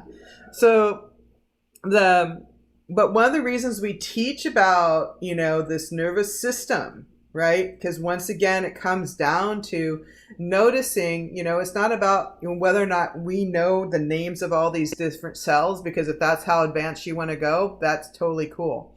But the nervous system acts, actually, if you can tell, and as you're watching him explain, it acts in a pulse. And so the more subtle we become, the more aware we become of this pulse of our immune system that's within us. And then when we become aware, then we are able to, just like he's talking about these different responses with the spider. We can choose to scream, we can choose to zen. Well, most people, right, that don't have these, they haven't been practicing, maybe they're not in the meditation, or they don't do yoga, for example. I have plenty of friends and family members that, they see a spider. They don't have access because they've never practiced anything, so they don't have any Zen look or thought about seeing a fly or seeing a spider or seeing a snake. Their first thing is to get it out of here, get rid of it, and that's everything from what's going up to the brain. That's how the body is reacting and responding. And so they're not, they're not in a level of awareness to where they can take a breath and noticing what's happening, what their options potentially are for the situation. Okay?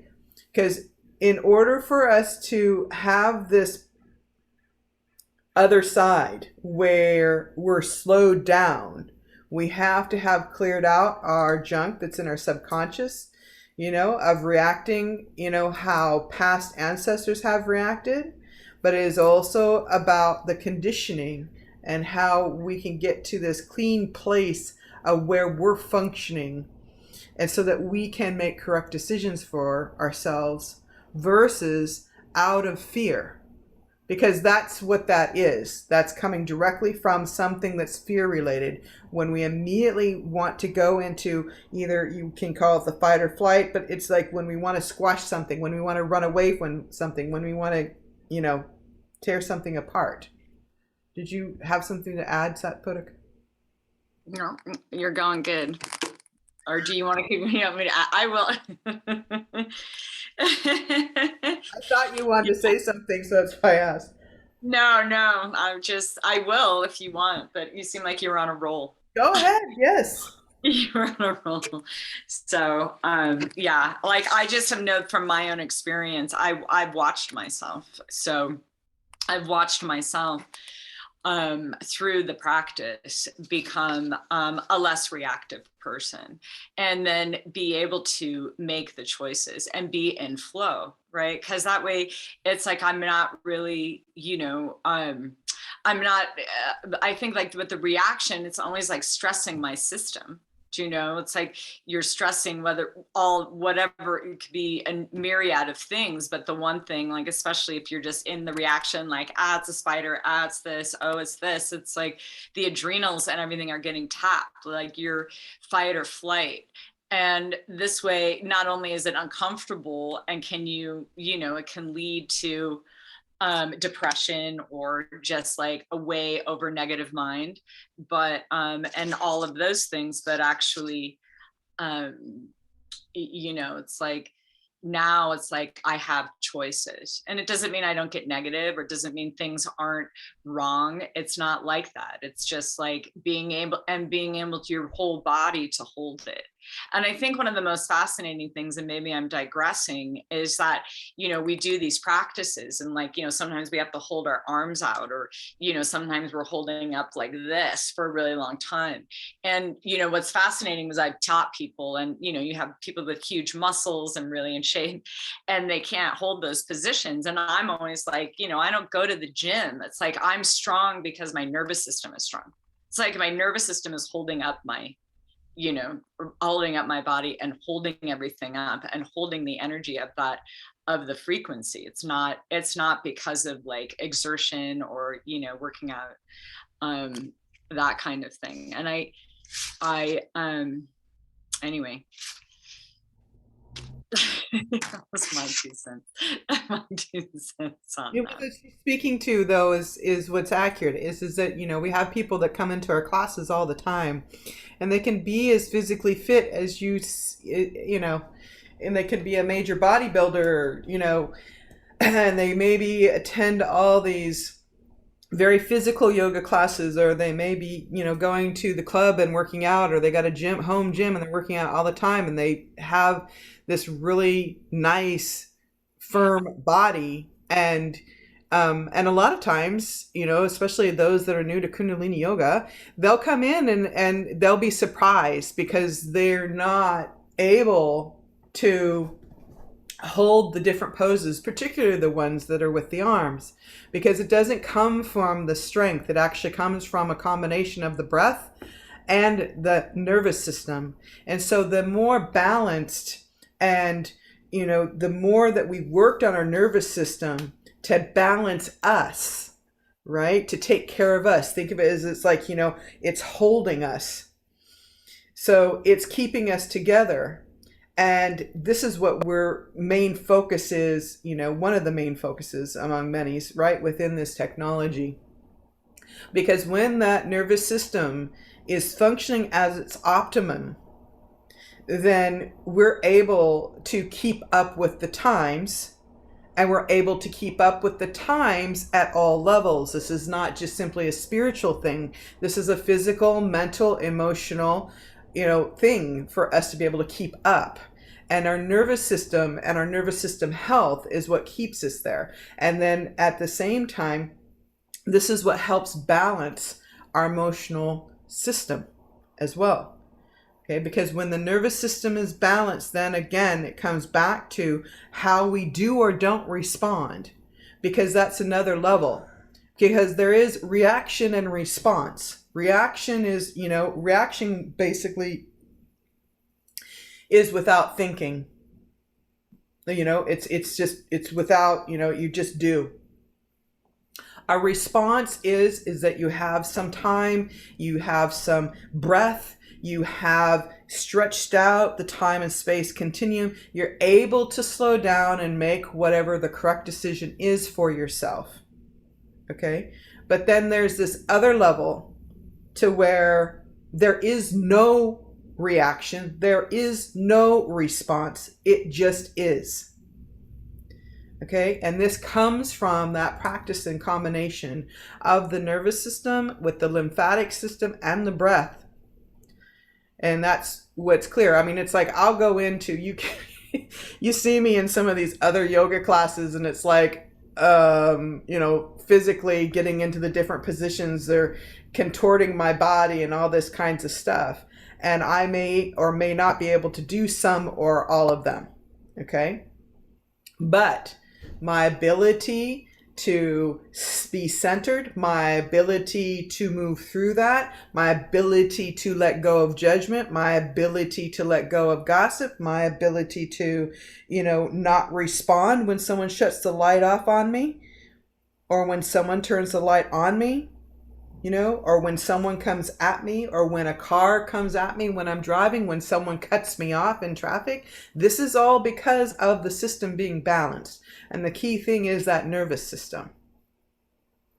Okay? Because you saw how much it regulates along with that lymphatic system. But when you're stifled and when things are stuck inside, things don't move smoothly. So then things can get bottlenecked.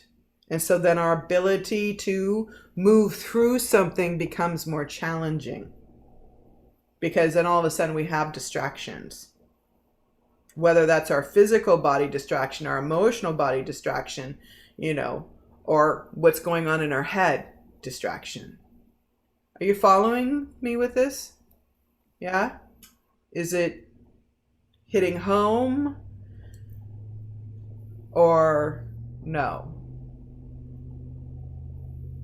I can't tell. I like, yeah, thanks, Sadhati. Yeah, so, and I was looking at how it kind of affects the 10 bodies, and especially if you decide to really go deeper into that, in your first body and your soul body, and then you're able, actually, at least this is my experience, my belief through my experience, is that if I'm balanced and I have been, then I'm able actually to communicate from my spirit and my soul with my intuition, right? Because I actually have access, and I can, and like Sadhati said, when we don't react, we have choices, right? So we have choices of how we're going to respond, right? Neutral mind connected to the heart. If I'm connected to my soul, then I can see deeper of is this something that's facilitating my, for my destiny through Dharma, or is it my karma, one of my patterns, right? That I'm choosing from, or whatever. There's no right or wrong. It's just for you to be aware, oh, okay, now I actually can go deeper and be how am I living my destiny? What are the choices, right, that I make? Because we always have a choice, right? Even if it seems like we don't have a choice, and sometimes the choice may not be obvious right in the moment. but the deeper that one decides to go with it, the more that you can. And when you get to the 11th body, like just being impersonal, meaning like you're not taking these things personally, even like the whole play of life. I mean, I'm just kind of projecting because I'm not there yet, but I kind of sense like, oh, like if you were living as soul incarnate with, you're moving through things that you're like, we've talked about the impersonal, being personally impersonal, where there's enough detachment from your own like mind and your own responses that you're actually, I think maybe Sadhari kind of touched on it, where you're at another level with it, right? You're actually able to just kind of be with it. I don't really know what that's like yet. You know what I mean? I've had peaceful moments where I feel that, but what is great for me is that I can distinguish between my mind and my soul, or my mind and like, what are those choices that I want to make? And even if I don't choose them all the time, but even in retrospect, I can look back at a situation and be like, I can learn from it.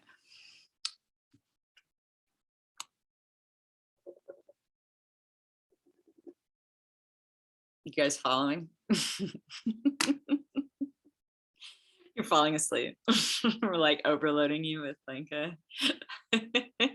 connecting more dots, maybe. Do you know? I just want to say that no offense to the YouTuber, but I feel like I'm getting more knowledge of the nervous system based on like Satpuruk's experience and like Sadhari, what you're saying. Like, I feel like I'm having a more clear understanding of the nervous system and how it plays in Kundalini Yoga and how Kundalini Yoga plays into the nervous system. Like, I know the YouTuber's information is very important, but for me, I feel like I'm resonating more and understanding more what you ladies are saying as opposed to what he's saying. So I am following along, I'm not falling asleep. Just wanted to check in to let you know. Thank you. Yeah, I agree. The YouTube video, the guy was like really intense. It was hard for me to like pay attention to him because he was just like, "Rah!" He had my nervous system getting crazy.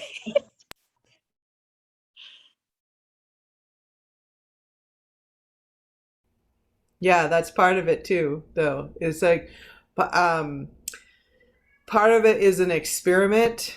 I do these kinds of things because even when I first watched it, I'm like, okay, I can't take you right now. But it's to force this experiment of looking at ourselves, looking back at ourselves. How is this information hitting me? Right? So it's like, oh, I like this video, for example, but it's like, I need to slow it down. I'd like do a little bit and then I'd stop it and then I'd think about it, process it, write about it, whatever, or have a conversation. And just like our conversation is like listening to what Satpurik says and noticing how that's impacting you. And then, what I'm saying, or not saying, and how that's impacting you. So this is all to kind of force us to start to look at, from the perspective that feels correct for us of looking at these different systems.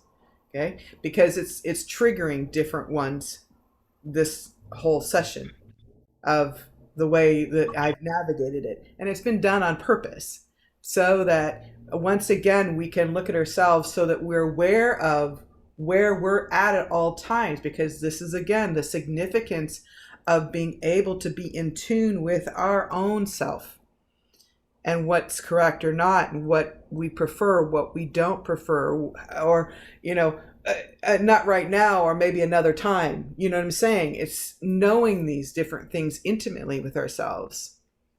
Okay. Yes, I do like to experiment a lot, but I don't tell you most of the time that I'm doing that. But since it's being brought up, it's important to do that because it's to trigger you into this state so that you are starting to talk about it, think about it, process it. And, because again, nobody's going to make a better you than you. And if you don't know, and if you're not in tune, there ain't going to be me, Satpurik, Fata Shakti, or anybody else telling you how, Digtara, you missed, this is how it is for you. I'm going to tell you how it is. This is how your system's functioning. This is how you're feeling. This is what you're thinking. You know, we've all been through that where we've had teachers, trainers, family, whoever in our lives, right? That we've listened to and took ownership of what they've told us, right? As true for us. Some level, we've all done that, right? So this is why this is whole big experiment. And it's good. And I'm glad you bring this up because this is what I want to hear you talking about. You know, it's exactly it. So thank you. Yeah, I like that, Misty. Yeah, I like that you said that, Misty. You know, because I mean, because then you recognize it. I mean, that's a very rare thing that someone would be like, whoa, that's like too much for my nervous system right now. Do you know what I mean? And, you know, and like actually can acknowledge like even what that feels like, as opposed to like judging it or doing something about, you know, or like making that wrong or going into the negative mind about it, right? Like your nervous system was like, whoa, that's like not, but then I would be like, I kind of did the same thing. Like I observed myself like, whoa, he's like talking so fast. And then I was like, well, then I moved into my neutral mind, right? So it happens automatically. I just move in. I'm like, actually, there's some information in here and I can breathe. So I think it's like a good thing, like, because we're all going to meet those challenges, even no matter what kind of a yogi I am. It's like, there's still going to be someone that's going to like affect me. Like, I'm like, whoa, this is a new challenge with my nervous, you know, I'm like, how do I just be with this? And like, what tools do I need to use? Right. Like long, deep breathe, right? Because that like, if I can like do like some long, deep breathing, because that's going to help with my sympathetic nervous system. So I'm not just reacting and just being like, I don't like you, get out of here. Do you know what I mean? It's like, I don't really do that. But you know, there's levels of that where you're like, okay, how can I stop my mind from judging or getting irritated, and then observing it and seeing if I'm like catch myself and have enough energy to be like, move my mind. And ideally that can happen automatically. So automatically you can be like, you know, I really don't like this guy. He's kind of like itching my nervous system. How can I breathe my way through it? Because maybe you have to be in the situation. And sometimes when you do, like when you can do it quickly, like sometimes you're like, oh, there might have been another solution, or you might have a different perspective because it could have been a pattern in your mind, right? Like just like that. And you're like, wait a second, and then like calm down and whatever, you know, the situation is, or not. Maybe it's something that you really need to get away from. Do you know what I mean? Maybe this is something that's really going to be damaging from you. I know this isn't about the video, but I'm just saying like, it's just in life. And that's what this practice for me does. It allows me to navigate, right, with my choices, be responsible and accountable, and learn.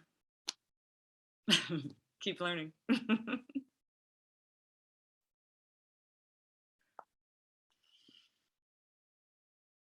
I have a quick, well, probably not a quick question, and maybe if it's for a different time, it'd be okay too. But it's sort of, for me, I'm just got sort of stuck in the nervous system and trying to match it with our understanding of our chakra system and how they work together, because your nervous system is organic, but it's energy. And I don't necessarily, you know, I guess you know what that feels like when certain things are triggered and they happen physically and energetically. And I know what it feels like when you have blockages in your chakras and that is released. And then I'm just wondering how do I explain that to somebody who doesn't have understanding much of either? But sometimes I feel like it's important to add sort of that science piece of it, because I feel like sometimes people want to hear, but they're pushing back against that. The energy part of it. And I'm just trying to figure out how to explain how they go together, how they impact each other in a way that people might understand. That makes any sense at all? Trying to fit those pieces together. Valerie, are you trying to explain them as like one, or are you trying to explain like how they influence each other? Yeah, how they, yeah, how they work together, how they're influenced by each other. Because I can talk about what it feels like to be when these things are happening. Well, I mean, one is like the physiological thing, and then the other one is energy. So like the nervous system is like very much rooted in like cell communication, and evolutionary, the nervous system has like been there to also guide us when we've been in danger. We're not in those situations that we were like 500 years ago anymore, but it's like there to also warn us. And now it's like really very often connected to our like experiences and memories and all of this stuff that we're not even aware of, like all of the subconscious stuff that we have like sitting in our bodies and our system and in our chakras, right? So, I mean, maybe that's the connection, that, you know, both of them are connected to like, they're rooted in our body, but they have different functions. And one is like based on like the cell communication, and then connected to like our central nervous system, where then something's triggered, and then the chakras is the energy and how that flows. But they kind of like, does that make sense? It does. I just think of the nervous system as being energetic too, having energy too. But that, I guess I don't know. I guess I'm not, I guess I don't know what my question is. Well, I just know I touch a lot of people. And so I feel energy when it's stuck in their chakras, and I can feel when it releases. And I, in my mind, understand, we talk about blockages and all that. But then I sort of think of that piece of depression and anxiety, and you can feel the energy of all that too, which is hormones. And they all kind of, in my mind, it's like it all goes together, but I don't know how to express that, or I'm trying to understand. Now I'm sweating. Now I'm having a nervous response and I'm sweating. From what I've learned, Valerie, and what I've read specifically to Kundalini Yoga, it's not something you need to explain or really understand per se, or especially for your clients. It's more so the experience. But I'm that person that always wants to think about it and understand what's happening though. So I guess that's the opportunity to look at it from the neutral mind and just let that go. Valerie, but I think like you, that the nervous system is the energy, no? And I saw the chakra like something symbolic that reflect that physiological energy, no? I don't know. That's the way that I saw that. But I mean, you just explained it, Valerie. You just said that these two systems are connected and they communicate with each other. So then maybe that's the question. How are they doing that? Does it really matter how exactly they're communicating with each other, or is it just okay that they actually do somehow? Maybe they exchange information energetically. Inquiring minds want to know. It's just the challenge. Okay, thank you. I was just trying to fit the pieces together, and I feel like there was something that's missing and I'm not quite getting there. Thank you. Do you want to say something, Satpurik?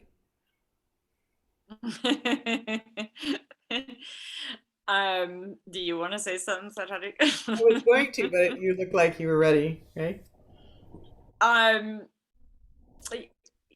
Yeah, I mean, I just, I kind of just, well, yeah, why don't you go first? Because now I lost my train of thought. But I mean, it may be probably the same, but go ahead. Okay. So with our chakras, something to keep in mind, our chakras are all centered and they are associated with the nadis.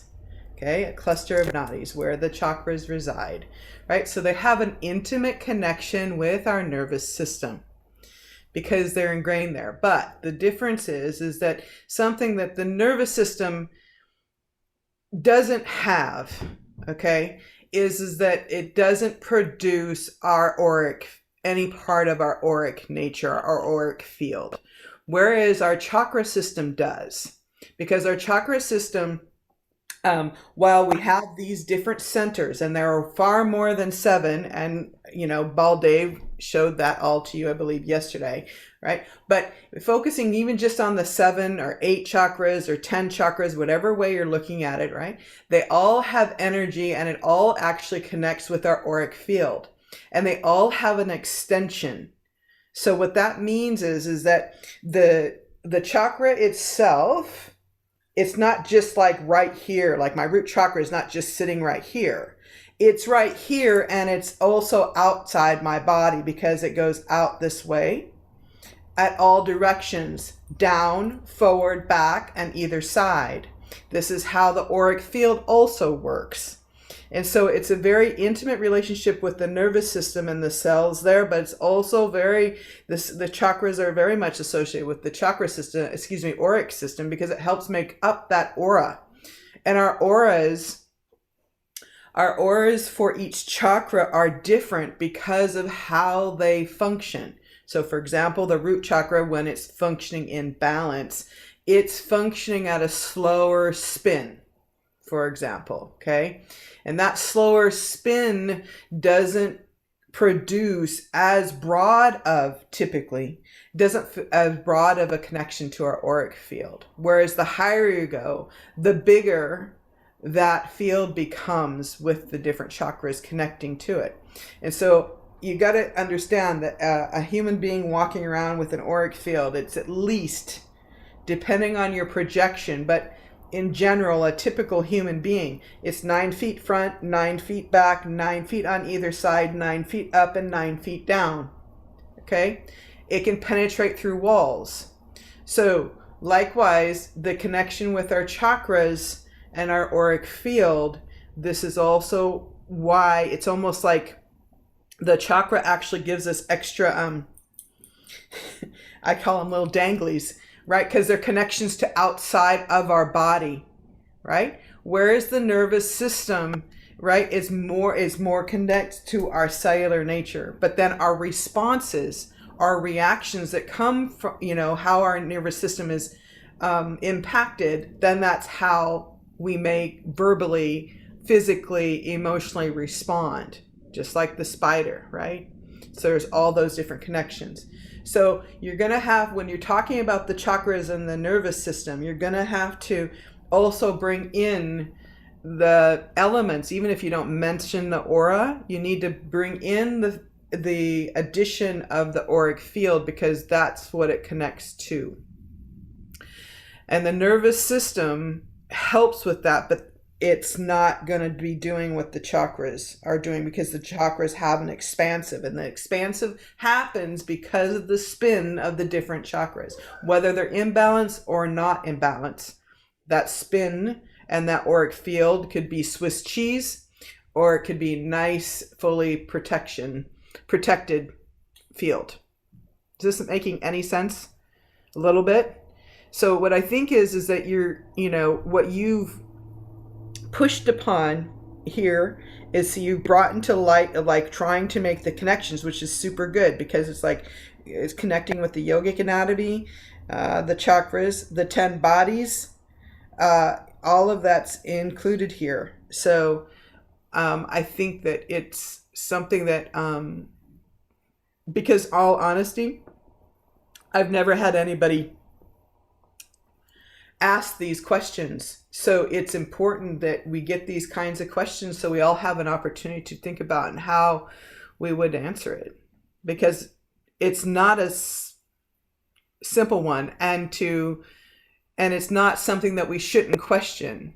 We should be able to question it all. And so there's that place of, well, I don't have all the answers right now, and learning to let it go. But then stuff that you want to know or you're curious about and you want to be able to explain, right? It demands an investigation, right? So you got to be able to hold both. Is that helpful at all? A little bit? Yes, thank you. I just have to keep thinking about it a little bit. Yeah, and it's like obviously when you're talking to people, right? You know, explaining things in the whole 30-second elevator talk when someone asks or when you're trying to explain, I mean, I get where you're coming from. And so it is, you know, something that so that you can help them understand the relationship because, right, part of our job as teachers is to encourage others to investigate themselves. And, you know, so some of what we have to share is going to help them, you know, kind of be interested in doing their own investigation of what that is. And so maybe giving them something symbolic to think about. Yeah, I like that. Like you, it's like it is the experience and the relationship. And even though like the chakra system is kind of much more esoteric, right? It's something you kind of have to experience, but you can kind of intellectually understand certain aspects of it that can be really practical, right? And then of course it has to do with your body, because if your body isn't, if you have a block in one of the chakras in one of your body and you're physically kind of like what we were talking about today, right? The neuron pattern, they're going to be firing at a certain level and giving a certain message. Or if the lymphatic system is backed up, right? And you're, you know, and doing some energy work or healing and, you know, relaxing that person. And I don't know, I'm just like imagining it, right? And then they're relaxing, then, you know, it may be that like you can feel it move and lift. However, it still can go get backed up again, because if they're doing the same thing and not really changing their habits or like kind of tuning in or having an experience of like, because the chakras are spinning and it's energy, so it's creating a frequency, but that also is connected to your body. So the more that your body is like, you know, practicing whatever it is or whatever the person's doing or eating and all the things that we're talking about, then that kind of frequency obviously is going to help with the blockages in any chakras or the imbalances, right? Makes sense. It seems like, you know, and because, you know, people can relax and clear things like then, you know, which is great. People do in yoga and we don't know what they do unless they come and share it with you or share it afterward in the experience, do you know? But anyway, kind of just tossing that in. Putting my 2 cents in for you, Valerie.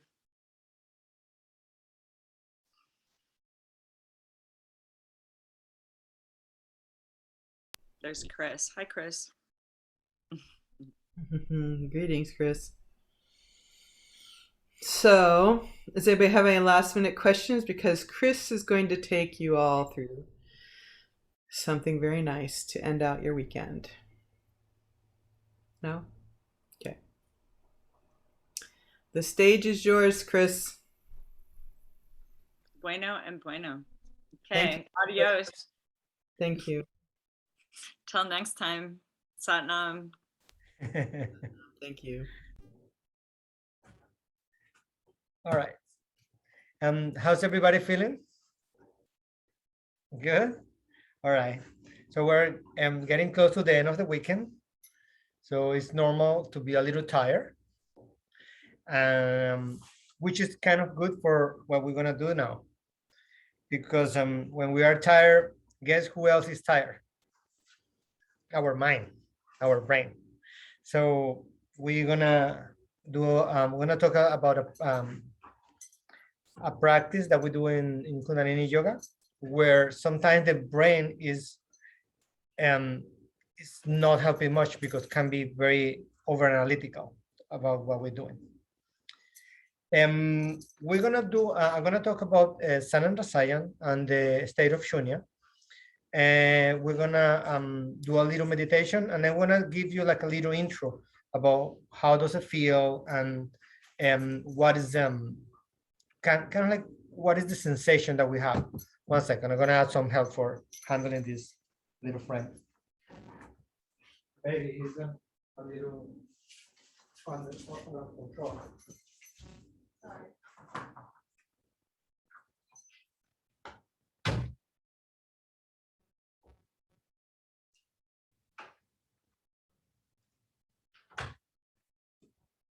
All right.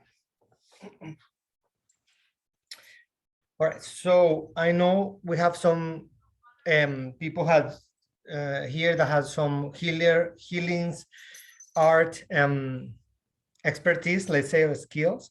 So I want to know if anybody of you has like a Reiki or Asian healings or anything related with healing. Yeah, it's very common to find that when we start into the spiritual path, you know, and then kundalinis and stuff.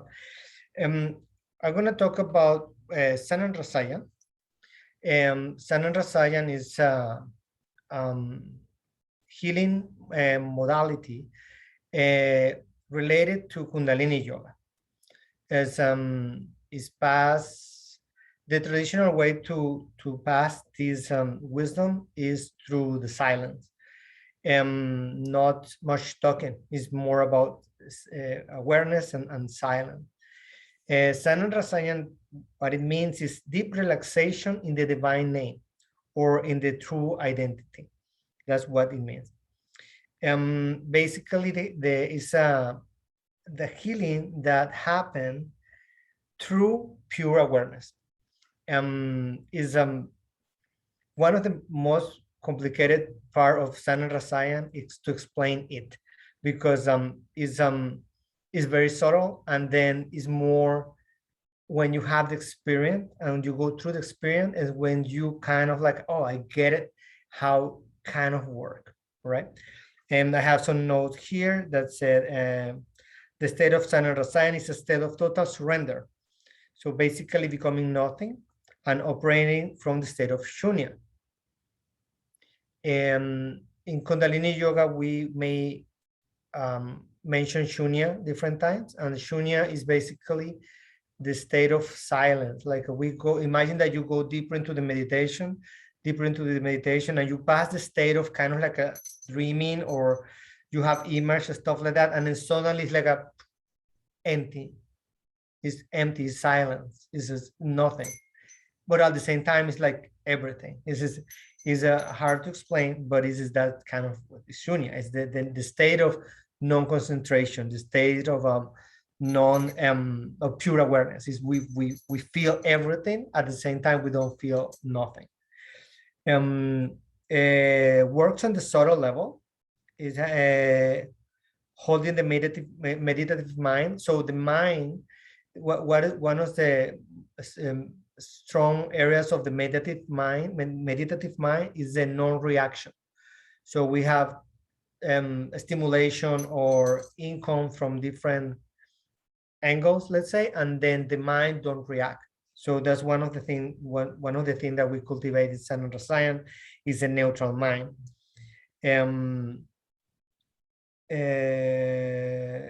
Yeah, and in Sanan Rasayan, we create what we call the sensitive space.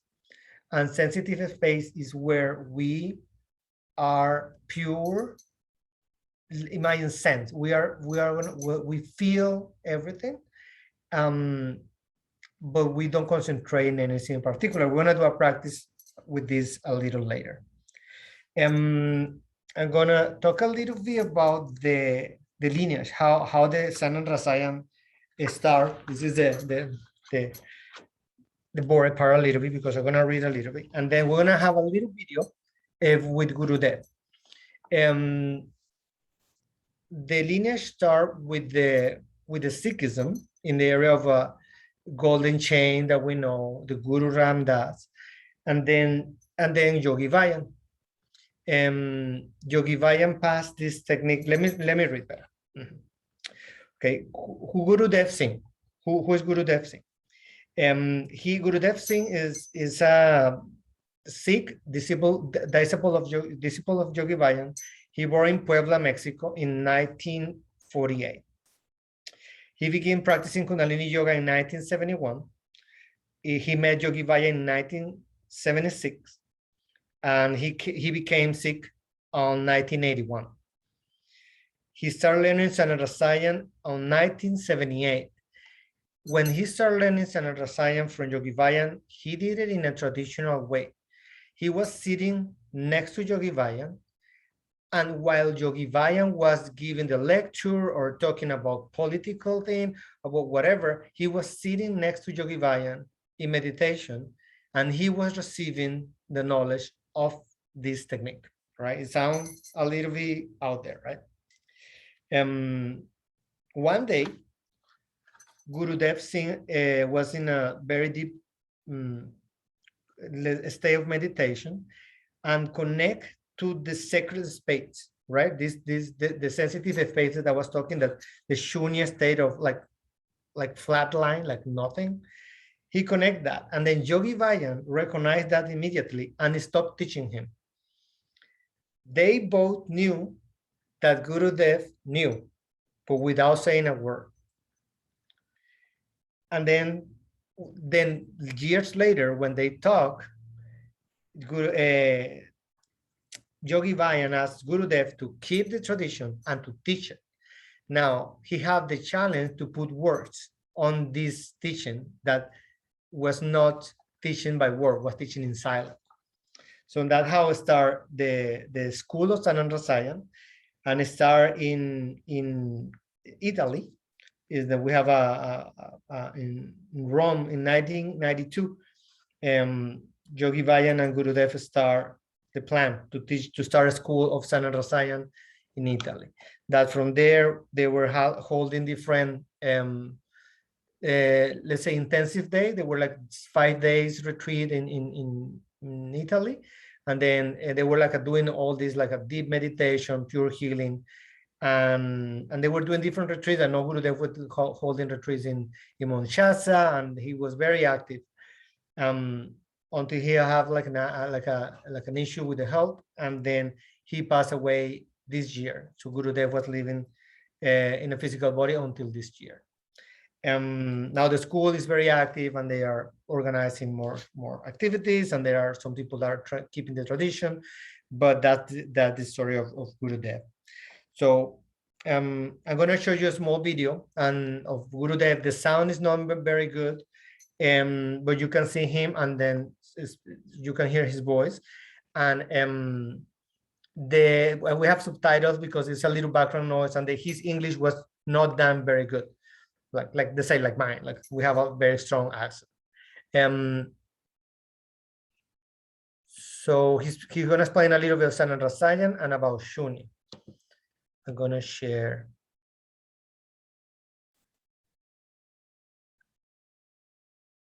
this with the sound. All right. Everybody can see my screen. Yeah, okay. I'm gonna put it. Let me know if the sound is. It's okay. It's difficult for us to find ourselves in this process of healing and where this healing comes from. There is a specific state of the mind we call projective meditative mind. That's how Yogi Vayan defined it. Projective meditative mind. When you are in a state of shunya, you can use one power, and that power is the capacity you have to recognize in that state of indifferentiation, then when somebody is suffering, something in you is suffering. Through that state, what you do is you don't heal the other. You heal on you when you're suffering, when the other is suffering. And like the archetype or the essence of this healing, Yogi Vayan referred to Guru Ramdas. Using the meditative neutral mind, you can achieve the state of indifferentiation that we call shunya. And by that state, you can heal somebody. And not only you can heal somebody, you must heal it. You can have a lot of devotion, read whatever you read, believe what you believe. If you don't clean where you don't see, your capacity to develop your spirituality is very low. You understand? So in the moment you become compulsive, you are aware in the moment you become compulsive? No, you don't. Because you don't really compulsive. You have this shadow in the consciousness. Then something triggers, your subconscious agenda appears, and then you are eating your nails. And so when you're eating your nails, you know?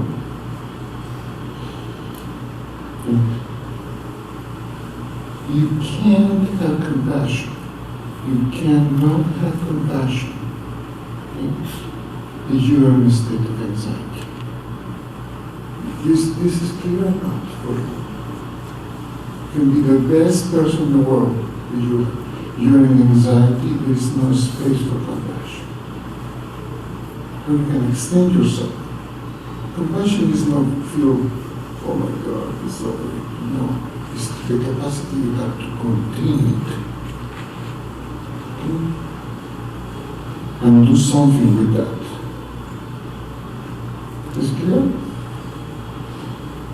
You can be the best person in the world. If you have anxiety, how you can have compassion? You can't. Or you go like this, see? And each time I'm here, I have compassion, but that's only 1 second. When I'm here, I cannot have. Why? Because I have no space. I have no space in my consciousness. Then, when we do Satyamrasaya, when we are looking for this state of shunya, this ability, the human consciousness can go in this 0 point, where what happened is you go in a state of indifferentiation. You merge with the whole, and you are conscious, and you can contain it.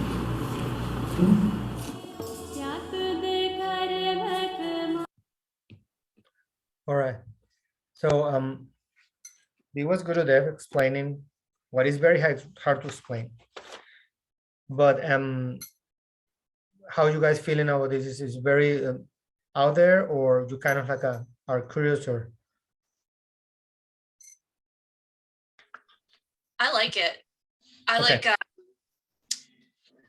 being introduced to different people, you know, like Gurudev saying. I think it's fascinating, and I'm looking forward to trying it myself and experiencing it. Beautiful. Anybody else? I really liked it a lot. I really liked what he said about compassion. And, you know, especially if someone is empathic, you know, having compassion, you can kind of take that on. But he's saying to have compassion, you have enough space within you to have a container for that rather than take it in. And I really love the way that he defined compassion. It was really, I want to like listen to that again. I wrote it down. I want to like listen to that again and again and like really absorb that. I really like that. Yeah, that's a beautiful part. All right. So let's try to feel a little bit of this thing that we are talking, which is a lot of like concept, but then it's easier to feel. Let's tune in. Let's do a little movement of the body, and then let's do a very subtle meditation, and then I take you through to a practice of it's not going to be a healing practice. We're going to be trying to connect to the sensitive space. All right. Hand in front of the heart center. Connecting with the breath. In Sanarasanya, usually we tune in very subtle. We tune in like very, you can hear the words, and the Om Namo Gurudev Namo is very subtle. And usually the Adgure Name, the second part, is very subtle. Usually the teacher, move the lips, and everybody in the room, they do it like a very subtle. So let's practice this way of tuning. All right. Inhale deep. Om.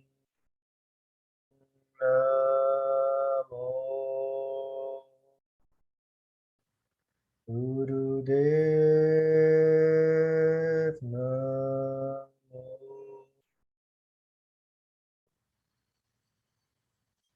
Om Namo Gurudev Namo.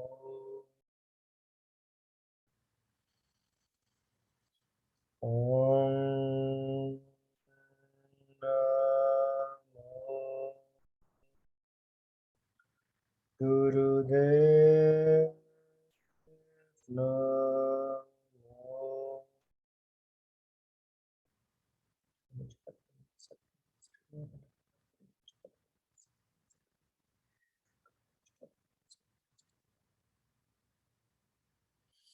All right. Let start standing up, and then let's move the body a little bit. Let's do a little stretch before we do the meditation. We're gonna close the eyes a little bit, and then start moving the body little by little, like how you feel. I'm gonna try to put something rhythmic.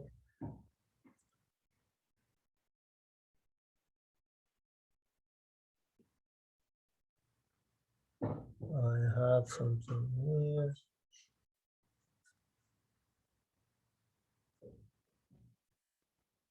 Maybe this one is a little. Okay. Move the body, shake the arms. We've been sitting the whole day.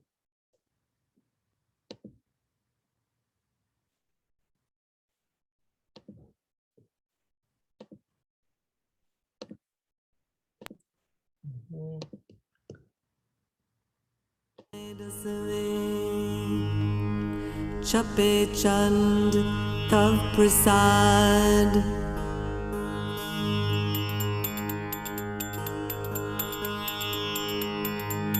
It is called Mangala Charana.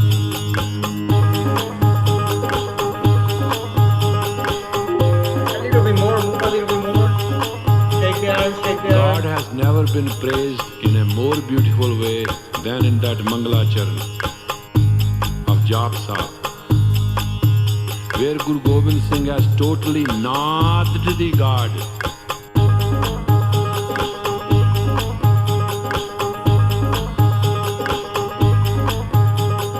Chakar Chehin Har Baran Jat Har Patan Hinje Roop Rang Yar Rekh Be Ko Ke Na Sakit Ke Achal Murtan Bo Prakash Hum Toj Ke Je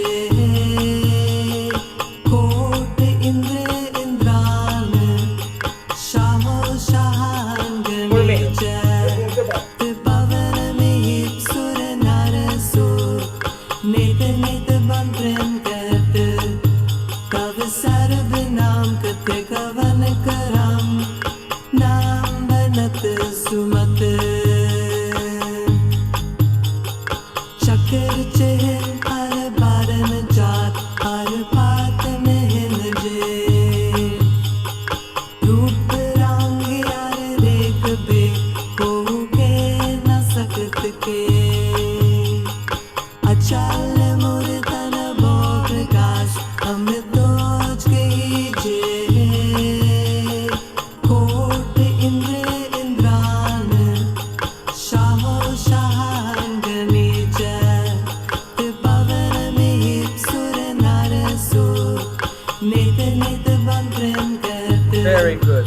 Kav Sarv Naam Kat Inhale deep. Exhale. Inhale deep. Exhale. And slowly come down to sit in the easy pose.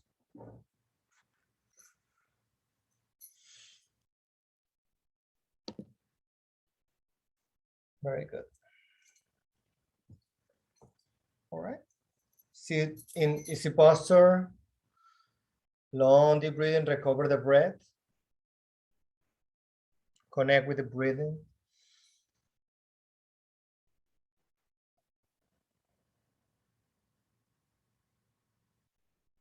Let this energy that we move with the body, with the dance, move through the body.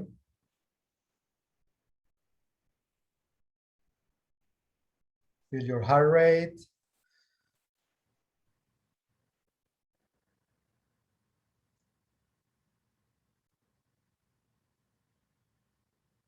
All right. We're gonna do this meditation. This meditation is a four-stroke breath for meditative balance. It's kind of like a pranayama breathing. So I'm gonna show you first the mudra. The mudra, you're gonna move the hands all together, right? And then you're gonna kind of wrap everything. And then you're gonna move the index and ring finger and middle finger together. So it's like a gun with two fingers. But then the middle finger stay as it is, and then just the pinky touch. So you can see it's like this, all right? Now, the thumbs are spread open, like a gun like this, and then the pinky are up, all right? It's a little complicated mudra, but I see we got it. Perfect. Now, the hands are gonna relax here, and the elbows are gonna be close to your rib cage. And then we're gonna have a little angle so that the thumb don't touch the body. You go a little bit to the front. Imagine like a 60-degree angle or 45-degree angle here in the stuff. All right. The eyes are closed or almost closed, and it doesn't specify if you look to the nose or to the third eye. When that happens, I always look to the third eye. So the breathing is gonna be, you inhale in one big stroke through the nose. And then you're gonna exhale in 4 strokes through the nose. And then you imagine that you're saying sa, ta, na, ma in every stroke that you're doing when you exhale. So it's gonna be like a, all right? But then mentally you repeat sa, ta, na, ma, and then you inhale. Everything is through the nose, but you're gonna be inhale 1 big inhale and then 4. So you're gonna take a little bit to get it, but then we're gonna have time to go deeper into the meditation. At the beginning, your brain is still active, even if we're a little tired of the day, the brain is still active.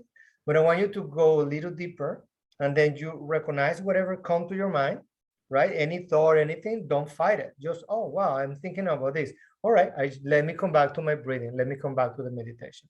And we go and we keep going to the meditation, all right? Little by little, the first 5-10 minutes is going to be in that zone that the brain is a little active.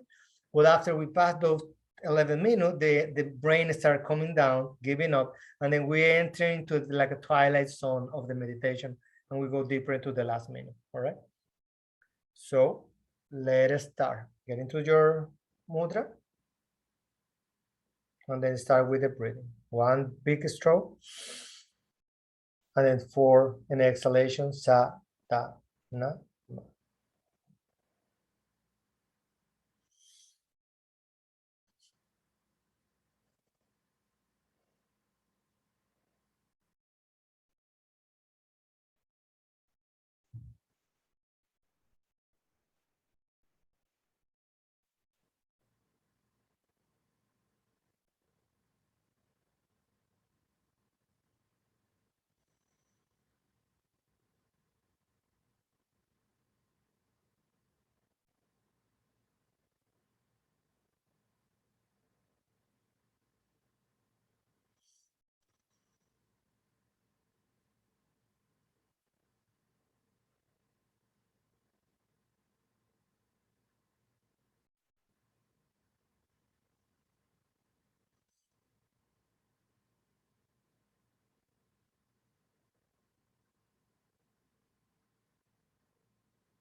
Go deeper into the breathing. Gauge the right point. And try to have the body still. Try to not move the body.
Go a little deeper. Do not fight, not resist. Just let it breathing take you through.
We have 7 more minutes.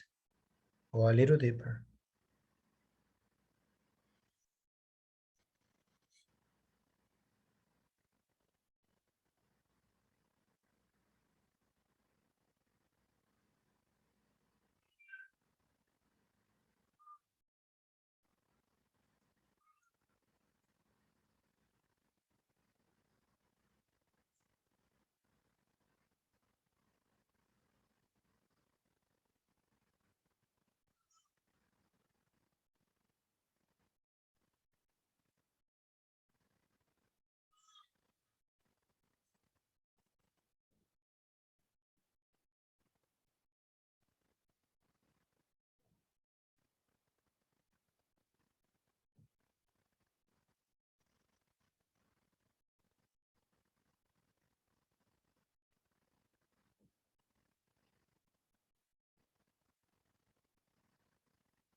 Inhale deep.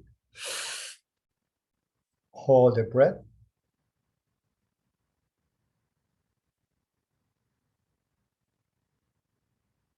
Stay in the posture. Exhale. One more time. Inhale deep. Hold the breath.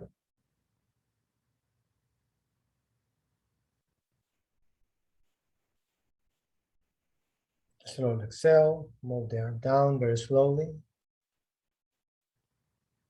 Take a moment here to feel.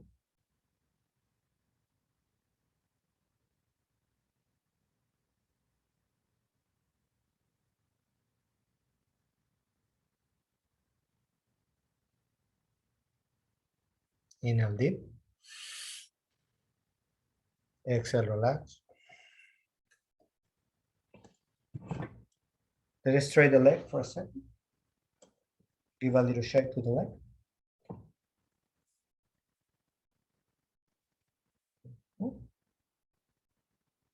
Shake, shake, shake.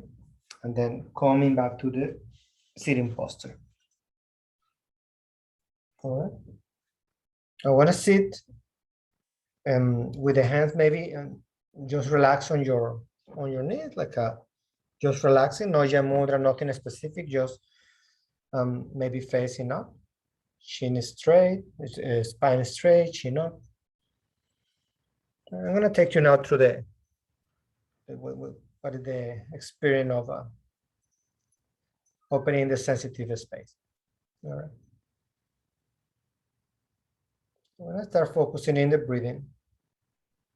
We don't want to change the breathing, but we want to focus. We want to see how we're breathing.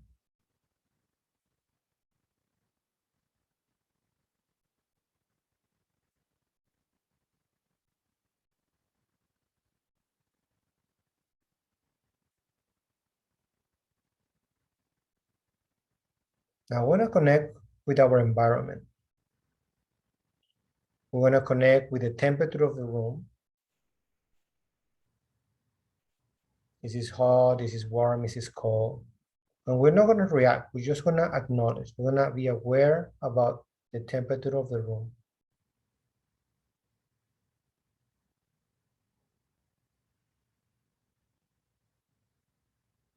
We're going to move the attention to the sound. Anything around us.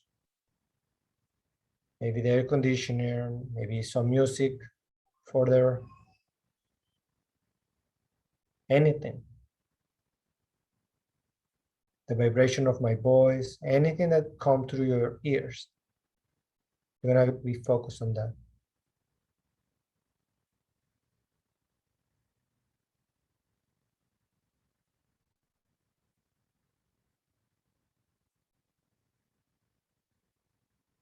Focus in the smell.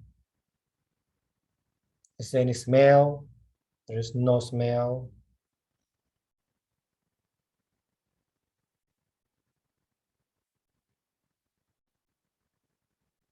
Become very sensitive.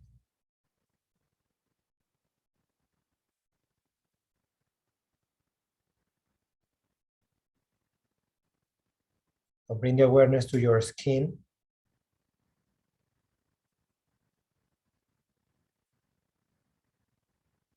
Feel anything, any variation of the air in your skin. Try to feel what part of your body has clothes and what part of the body has no clothes.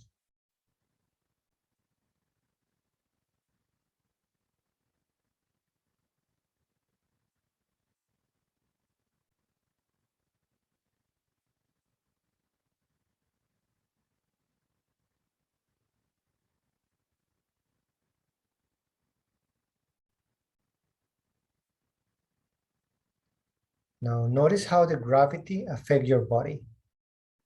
Which part of your body is touching the floor or touching your pillow? And feel how the gravity affects your body. Just concentrate on that.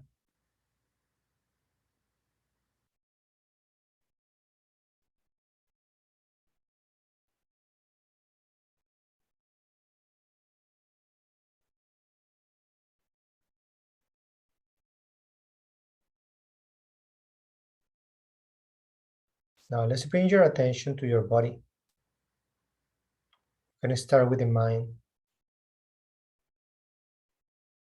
Just be aware how the mind is active. The mind is calm. You have a lot of thought.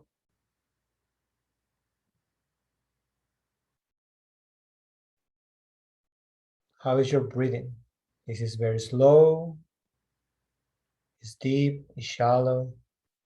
And don't try to change it. We are here just as an observer.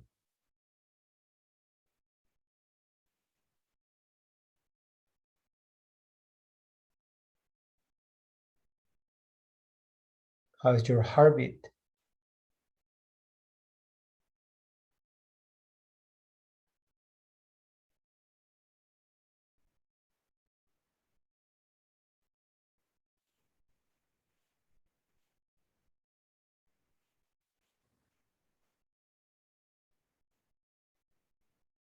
Let's go to your mouth and see how watery is your mouth. Is it dry? You have a lot of saliva.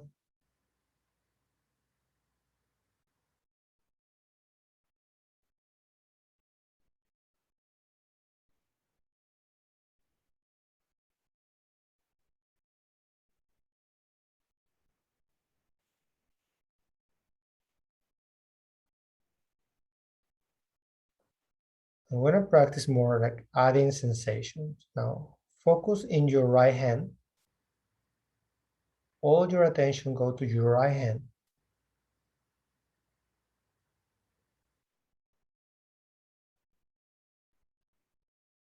Try to feel the skin. And try to go further than the skin. Try to feel your subtle bodies around your hand, your right hand. It's like a pulsing sensation. Maybe you just feel a little cold. It doesn't matter. Just stay there.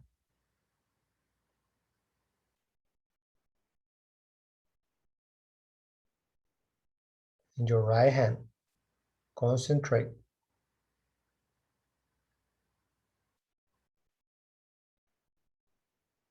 Now you're going to move your attention to your left hand completely. Now focus on your left hand. The skin, the air, the energy around your hand.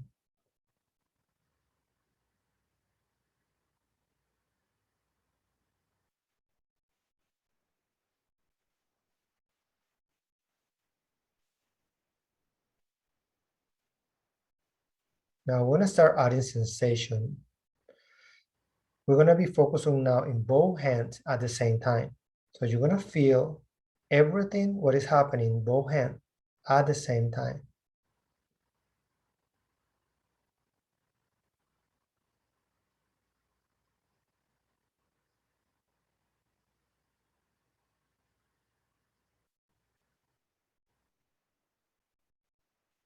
Fully concentrated in both hands.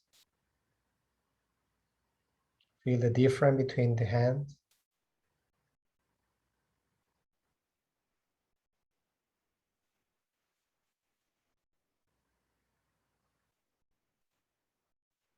Now you're going to have all the tension in both of the arms, including the hands.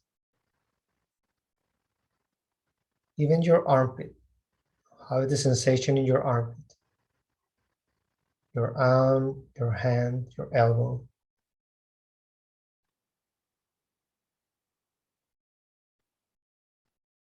Adding the sensation in your legs, your feet, your knees, and don't react. Your hips, your stomach, your chest, your neck, your face, your hair. Fully awareness of everything in the body. Everything.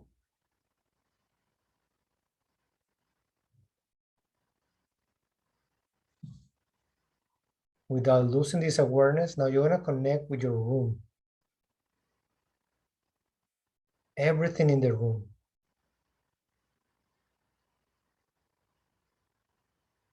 Every little object. Everything is part of the experience. Every sound is part of the experience. Every smell. Still having the sensation of full awareness in your body, in your energy.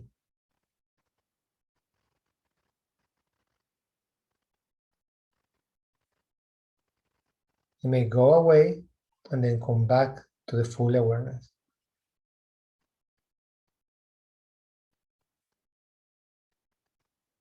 Try to stabilize.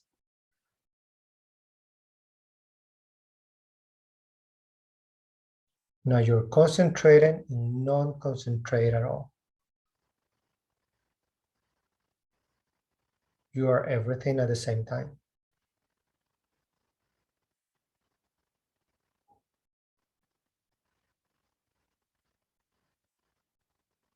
And if any thought or any stimulus come, just allow. Don't fight it. Include it. Everything is included.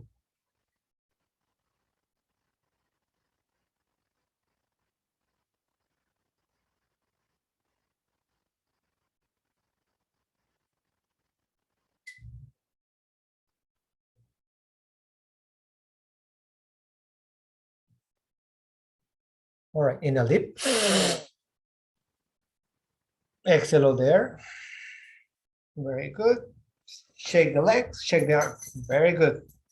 You guys did it. I felt.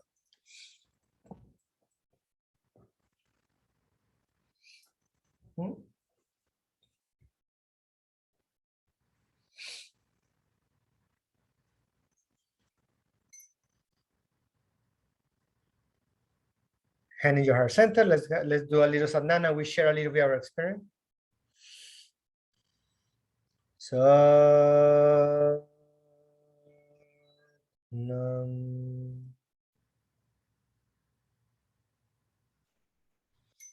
all right.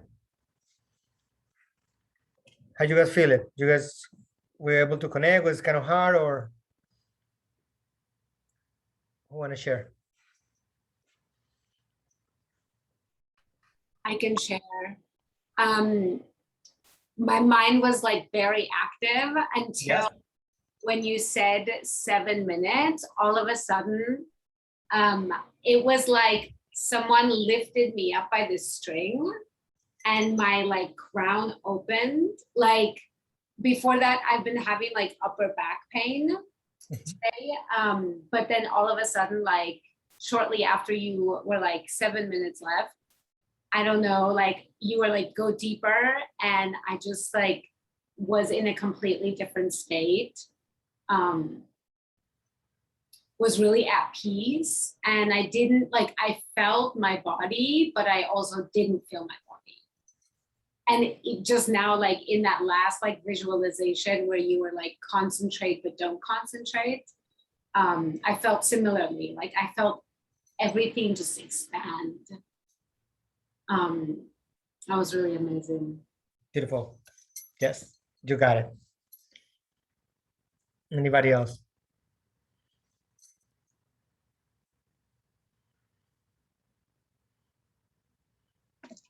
There was one point in time in the beginning, I was very relaxed and like my mouth twitched and my teeth like chattered just once. And it had like an activation where I started seeing all of these shapes. It was really strange. I don't really see things, but it was like lotuses and like just like all of these different shapes. It was really pretty, but interesting.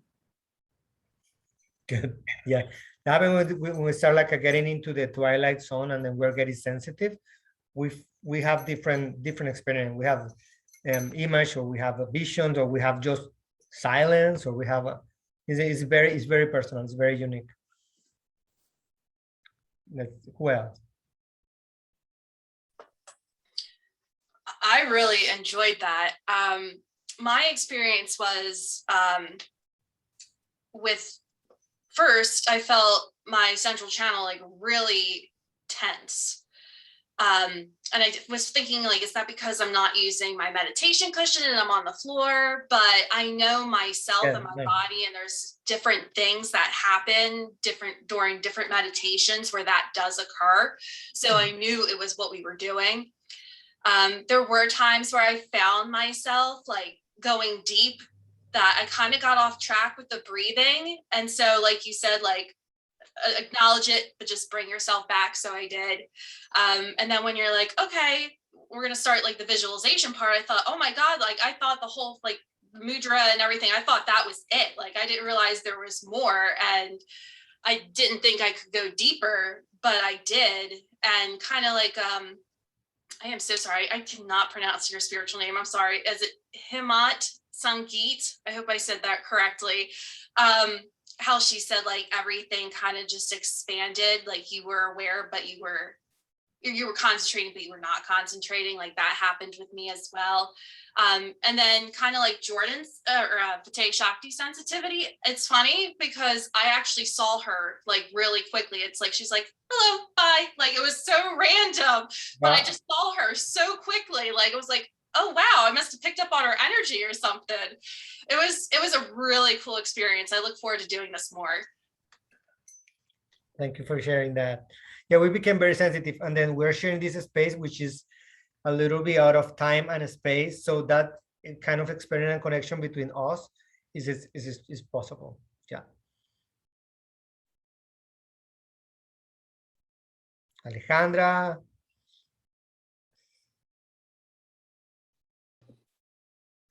At the beginning, my mind was full of thoughts, but at the end, my mind get calm and completely empty. And at the moment of the visualization for all the body, my mind was empty, but different image come to my mind. So I don't know what is I don't know what this means, but different beautiful image. So come disappear like a pictures, right? Like I don't know, image that I don't know are different. Beautiful. Thank you. Misty. I feel really relaxed. Like I don't even want to like speak, but I will.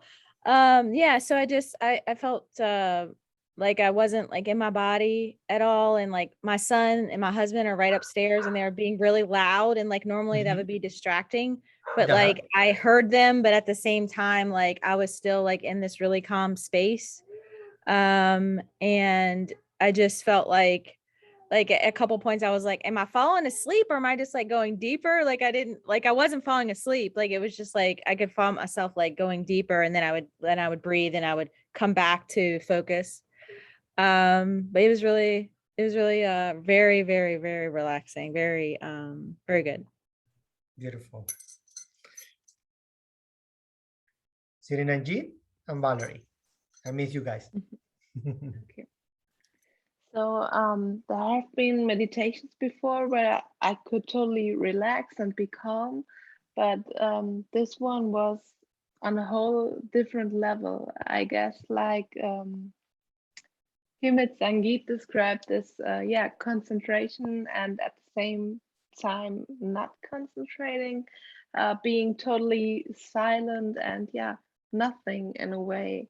It was a really nice experience. And then in general, the guided meditations, I really, really enjoy all the time. So thank you. Thank you. Valerie.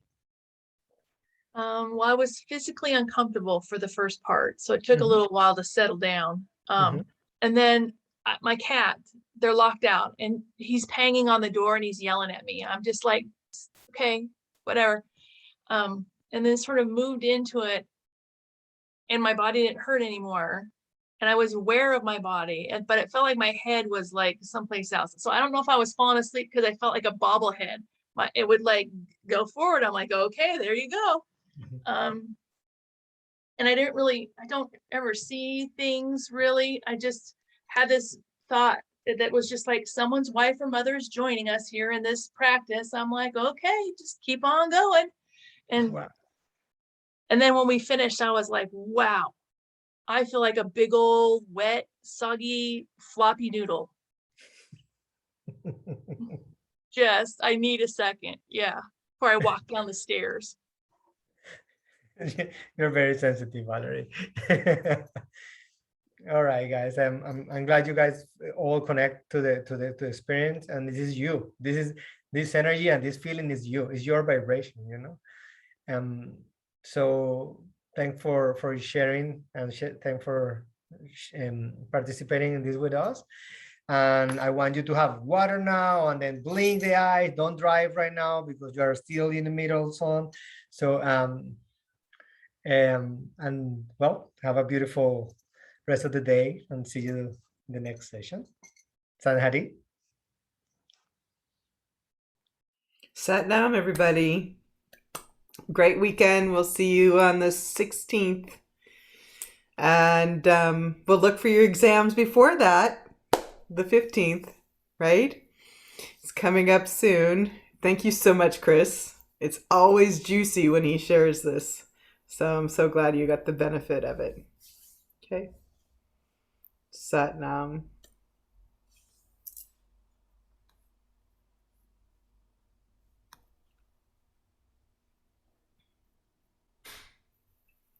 Hey, Chris, are you still there?